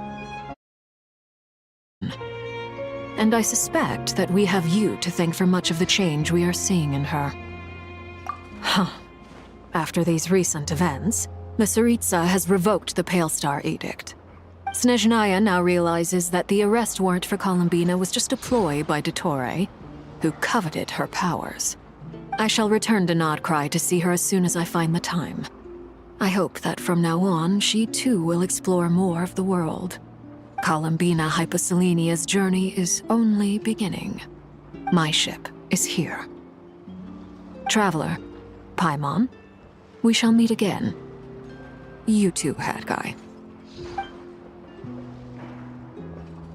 What are you still bumming around for? Isn't Columbina waiting for you? I thought today was the day you'd agreed with her to go find out the truth about your sibling. You're afraid you won't like the truth when you see it. Well, this is new. I was starting to think that nothing could scare you. Don't say that! Wouldn't you be if you were in this situation? Fair point. But I'd say I have more experience facing up to unpleasant truths than the Traveler. They say blood's thicker than water. I know how much you need your family back. More than you need any of your friends. And I'm sure that all your real friends understand that too. No matter what the truth turns out to be, they will stick by you and support you, whatever decision you make. Finding the truth is important. But more important still is what you choose to do once you've found it. At least, that's the life lesson I've learned from my experience, grappling with the truth. What? Now that Dottoro's dead and gone? A little, I guess. But it hasn't solved everything. Maybe I regret not getting to end his life with my own hands. Or maybe it's something else. But for whatever reason, I still feel like I have a chip on my shoulder. Either way, I'm going back to Sumeru. Lesser Lord Kusanali is gonna need help dealing with all the chaos Dottore left in his wake. Not just from this incident, but everything he did in the past, too. You should continue with your journey, as you've always done. Who knows? Maybe we'll meet again someplace else. So, what should we do now? If you want to explore a bit more to steady those nerves, Paimon's game! After all, when Columbina said she knew where your ship was hidden, Paimon promised to give you two some alone time with the truth. It hasn't been all that long since we were last apart, sure, but with Columbina there, Paimon's sure things will be just dandy. Ain't no biggie. Paimon might be all about that food and fun, but she knows how to do right by people. Paimon's sure you'd prefer to digest the news about your brother in peace. But, no matter what you see, just know you can share it with Paimon. Of course, as long as it's not super private. If you can't make sense of something, let's give it some thought together. And even if we both can't glad to hear it. Feel better now? Alrighty. Next up, time to meet with Columbina.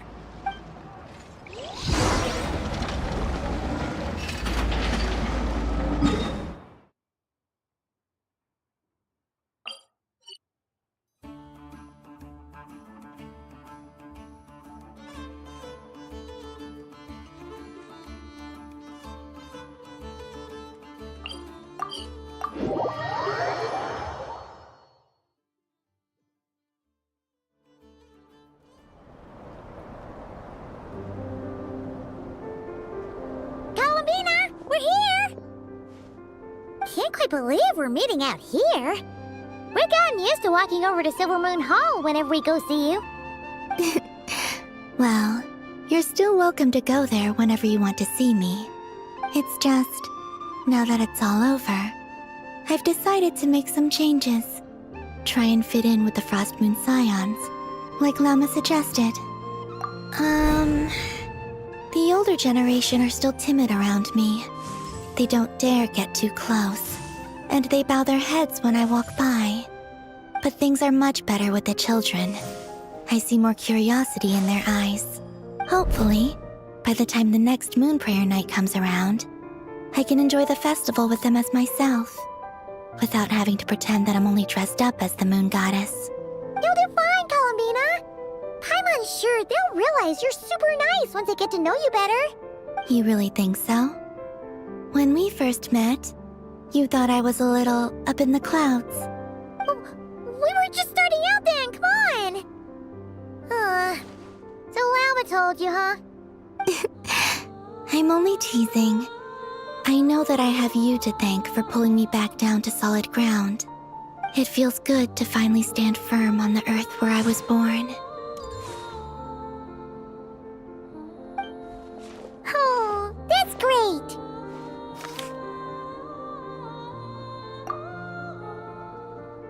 Thank you. I'll make sure not to lose it this time. Well then, are you ready? Ether, what happened to our spaceship back then? Why did you leave? It's time to learn the truth at last. I'm ready as I'll ever be. Good. Then let me open the way for you.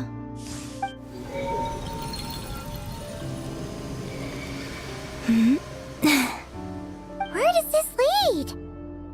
To our shared destination. Huh? Do you remember me telling you about my missing prologue back when we just met? I said that my story began on the moon. But while I was inside the moon's reflection, I realized that my prologue was really hidden in the future. I just had yet to discover it at that point. The story of the time before I was born was in fact the story of my distant future. It's truly fascinating. But when I obtained the Trilunar Authority and returned to our present reality, I sensed something I hadn't expected. Your prologue. So you mean? Yes, your spaceship. All this time, it has been hidden on the Frost Moon, which lay beyond the sky. The great ruler of the firmament. The heavenly principles. Wait, them? Why would they do that? I don't know. Perhaps your ship contains something that is incompatible with Teyvat. Or something that cannot be known. Oh, did I pick a bad time to say this? I know it must have been hard to work up the courage to do this. Maybe I should have waited until you were on the moon, with no chance to back out. That would have been kind of mean, you know.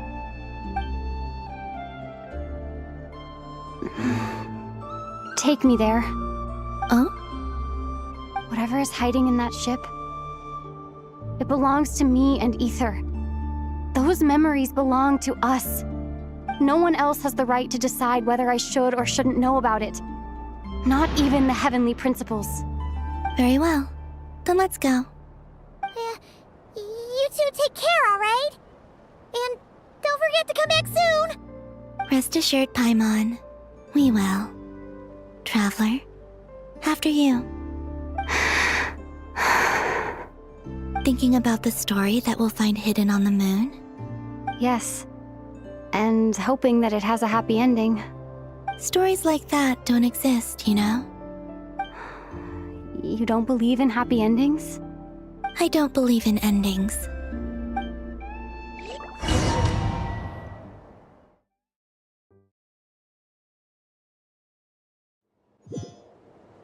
Where am I?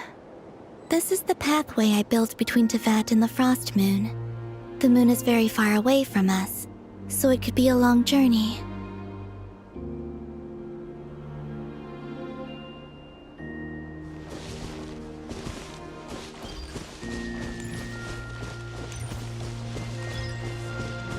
After I obtained the Trilunar Authority, I unwittingly saw past events from many of my friends' lives. One was Lauma. She was so young when they chose her to be the Moon Chanter. From then on, the Frost Moon Scions looked to her to bring messages from their goddess. But, for better or worse, I had left Hisi Island before she was ever born. It was not until much, much later that she met me. I think it's for the best. Because of the way things turned out, you had the opportunity to become friends. You're right. In that sense, I think we were both very lucky.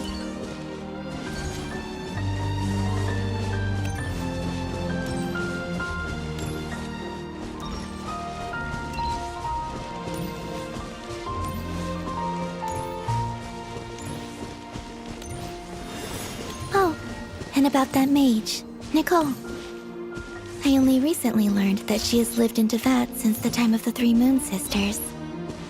The Moon Goddesses always had a good relationship with the angels. I suppose our friendship continues that tradition.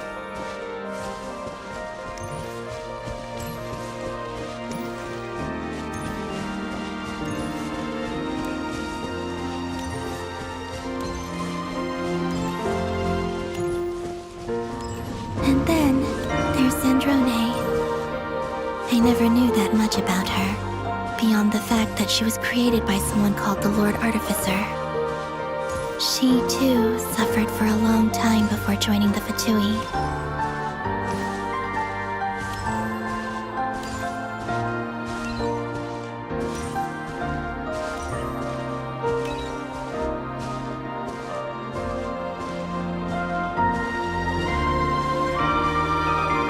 How I wish I could talk to her again, even if only to hear her say nasty things to me.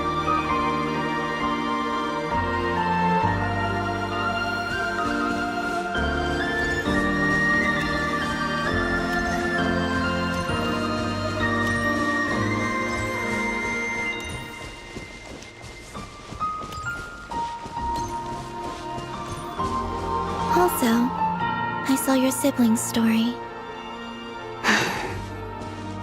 I'm afraid I didn't see much. It seems that he rarely came to the surface where the moonlight shines. But I did notice that back when you first set out on your journey, he would often appear nearby, gazing at you from afar with a guilty look in his eyes. Ether. Let us speak no more of the past. I probably shouldn't reveal so much about my friends. It's not my place. Let the moonlight carry us forth. We are very close now.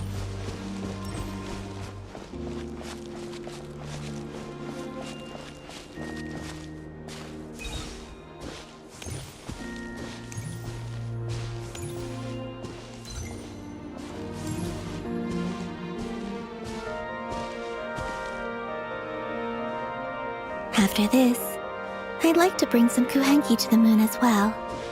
If they're willing, of course. What about your other friends? Will you bring them to visit too? Certainly.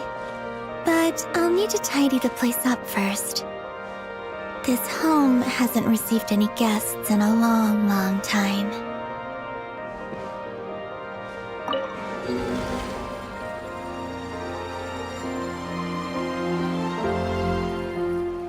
I remember writing something similar with you on Moon Prayer Night. I believe it was called... Dodoko's Whirligig. Yes, that was it. You asked me if I was afraid to return to the moon, and I said that I was.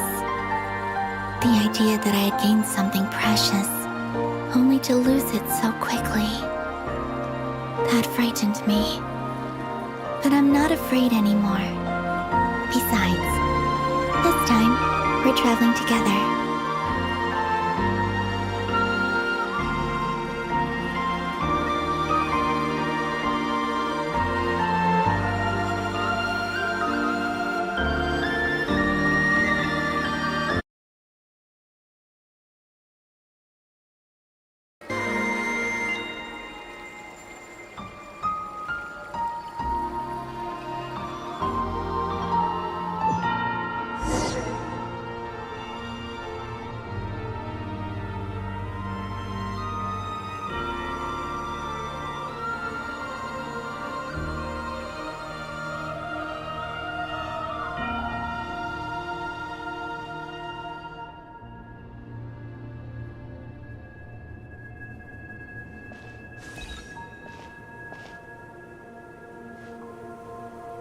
We're here.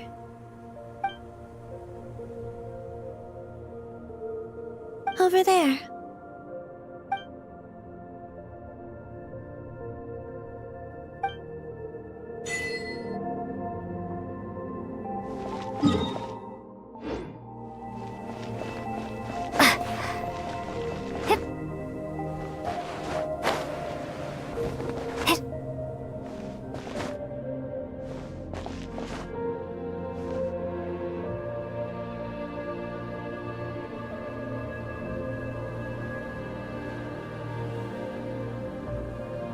Our spaceship.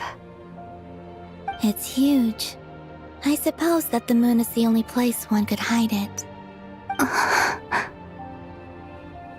It'll be all right. Huh? The way you feel in this moment, I went through it too, on Moon Prayer Night. The door was right in front of me, but I struggled to find the courage to step through. Solitude for me once meant living a life in which even I was absent. Before I met you, that was the only life I knew. But that night, solitude meant throwing away the life I had gained after meeting all of you. Columbina. Go. Retrieve the part of your life that was once lost. Trust me, you will lose nothing by doing so. Look, Teyvat is right there. All of our friends are down there, waiting for us. You're right. Thanks, Columbina.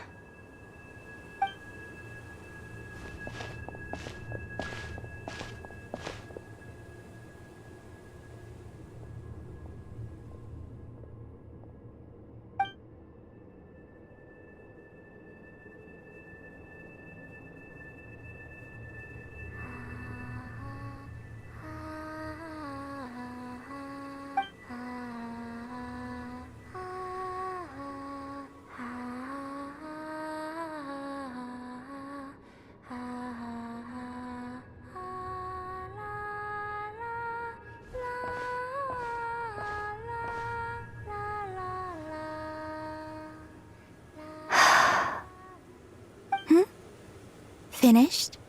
Yeah. Why did you take your eye mask off? Well, since my return, I've decided to take more opportunities to see the world with my own eyes.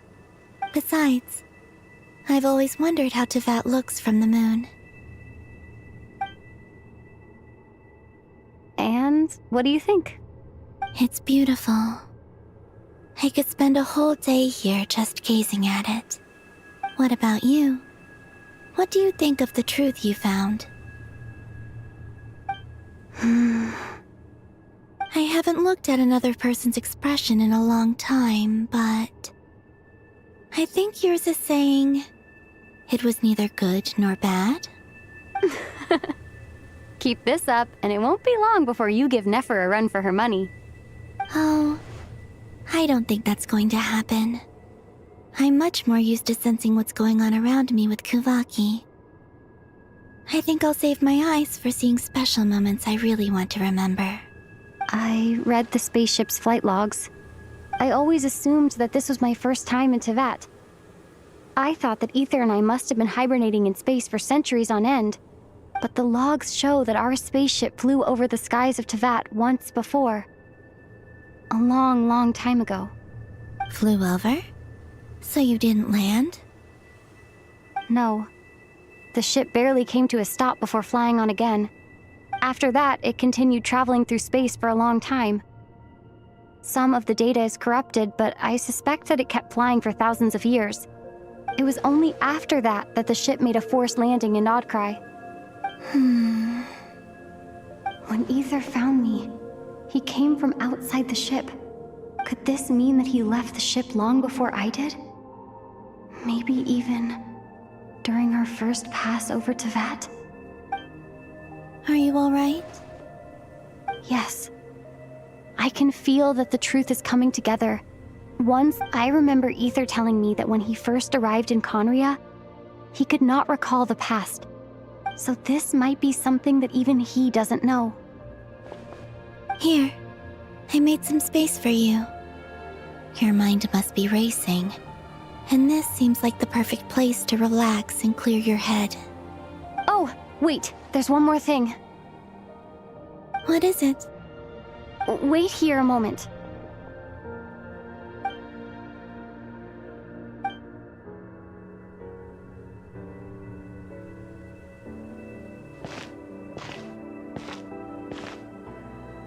Hey, Columbina.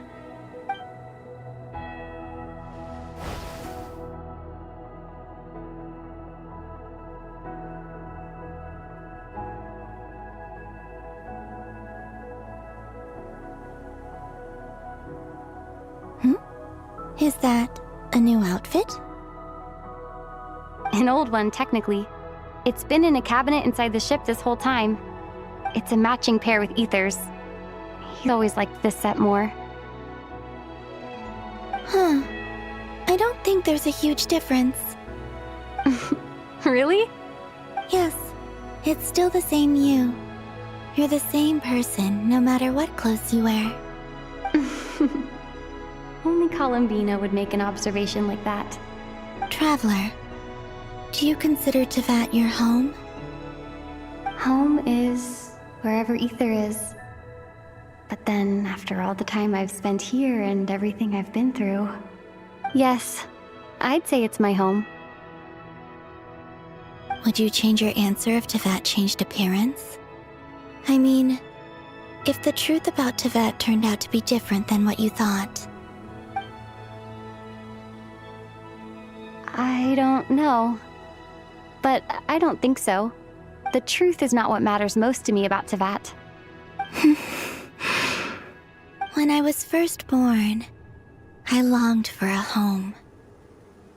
And when you get something before you're mature enough to understand the world, you just take it at face value. I thought that a home was a transaction. You give me what I want, and I'll do the same for you.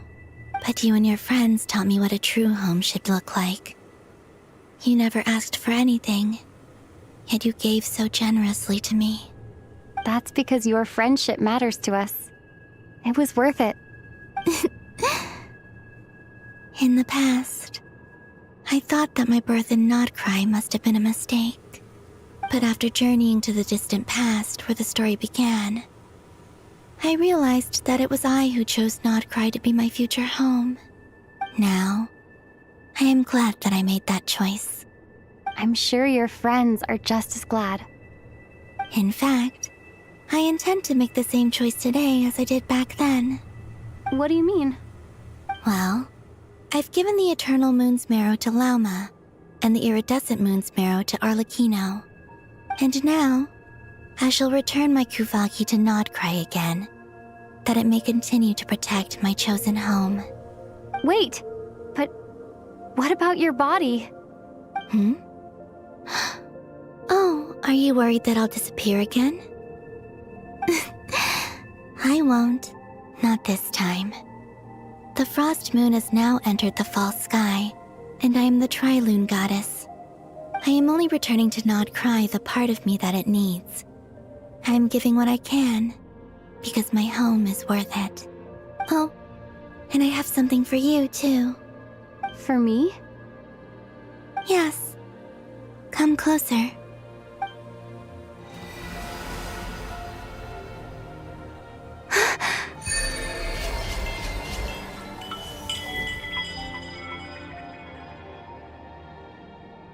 What was that? I lifted some of the restrictions this world placed on you.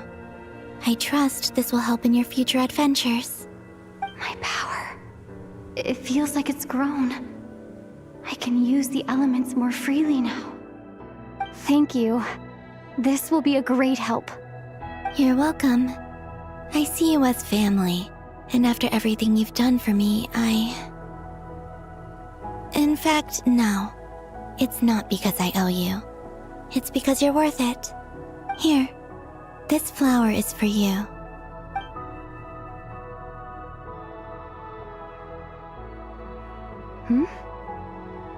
Isn't this a moon prayer blossom? Yes. Don't worry. You will never see these flowers lose their color again. I'm finally discovering the joy of giving. How I wish I'd learned this sooner. Hey, better late than never. What are you thinking about now? Why don't you take a guess?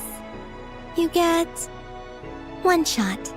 I don't think I'll get it in one guess. But I'm sure it's a happy thought. That's kind of a sneaky answer. I can't say you got it wrong.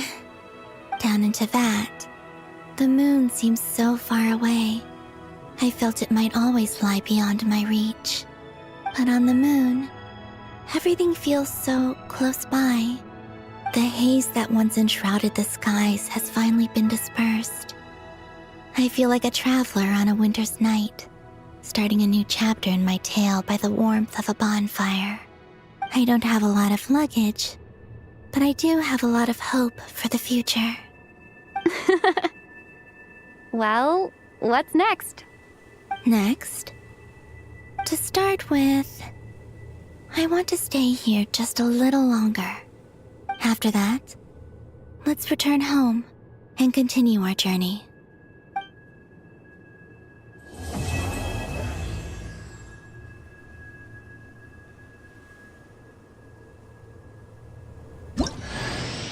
These clothes bring back so many memories.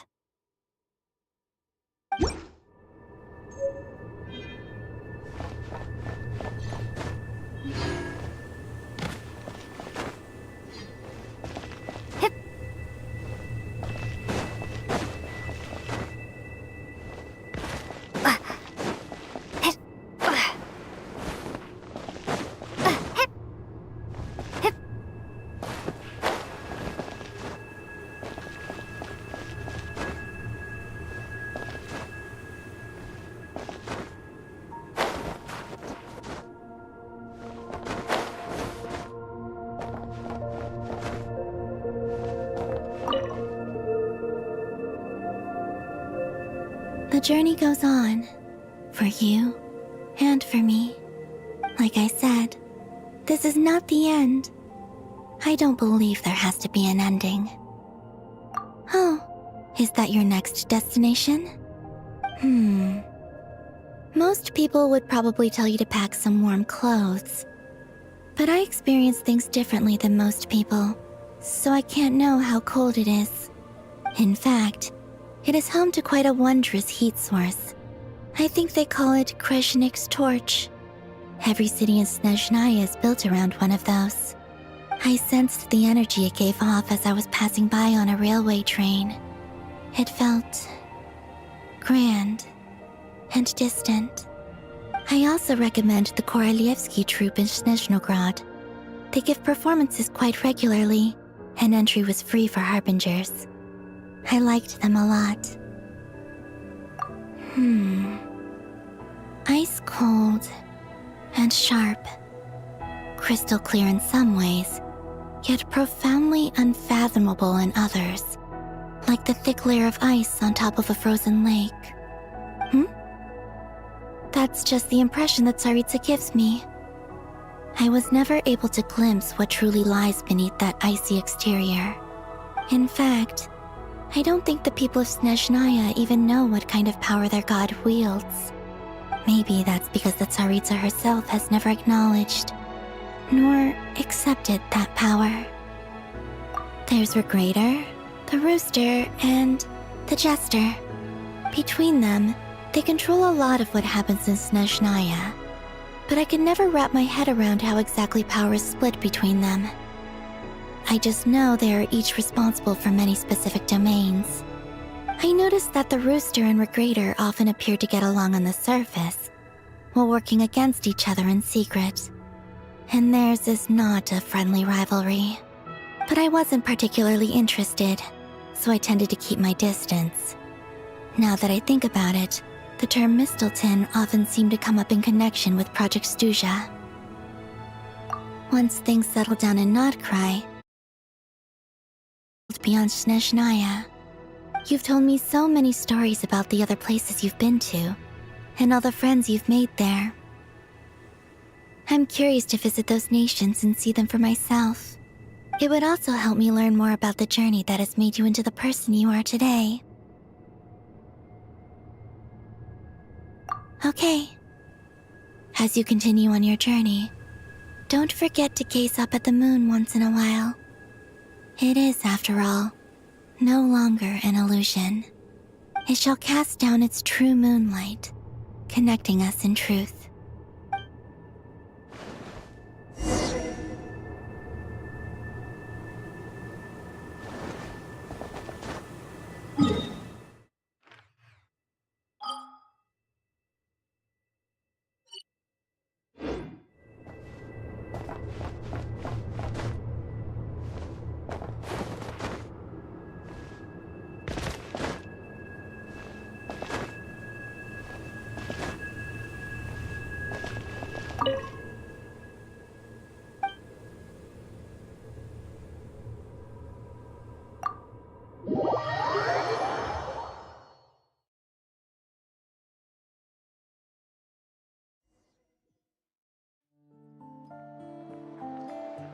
to Jean, acting Grand Master of the Knights of Favonius. Ugh, this preamble is such a pain to write. It's probably high time we got rid of this acting business. I trust that Dern has updated you all on recent events. Hope we didn't worry you too much. The good news is, we managed to come together and put a stop to the Doctor's evil schemes. With that, I think it's safe to say that Notcry is finally out of the woods. As for the Fatui, not counting the Damselette, aka the Moon Goddess, who has left their organization, we found ourselves allied in this instance with both the Knave and Marionette. May she rest in peace. As ever, we find ourselves better off for making friends rather than enemies. But until we can ascertain the Tsaritsa's true intentions, the future remains uncertain. In a short while... Wait. How am I meant to surprise everyone if I tell them in a letter that I'm heading home? Well, that would be a huge waste. Okay, got it. I will begin sending the expeditionary team back home in waves. I'm sure they'll be able to answer any questions you still have. I hope they won't gloss over the details of my many heroic deeds. But if they do, I'm sure it'll be because they're just too exhausted from the long journey. I think of Mondstadt daily. Please give everyone my best regards. P.S. The honorary knight went above and beyond this time. Are there any other honors we can give her? I'll leave it with you. P.P.S. Please be extra nice to Klee for the foreseeable future. I cashed in on the last favor that the Hexen Circle owed us, so we need to earn some more goodwill. If there's any serious problems, feel free to stick me in solitary confinement when I get back. I'll do the time for her. Whew. And that, as they say, is all she wrote. End of an era. And with the moon shining down brighter than ever, I think everyone is going to sleep well tonight.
You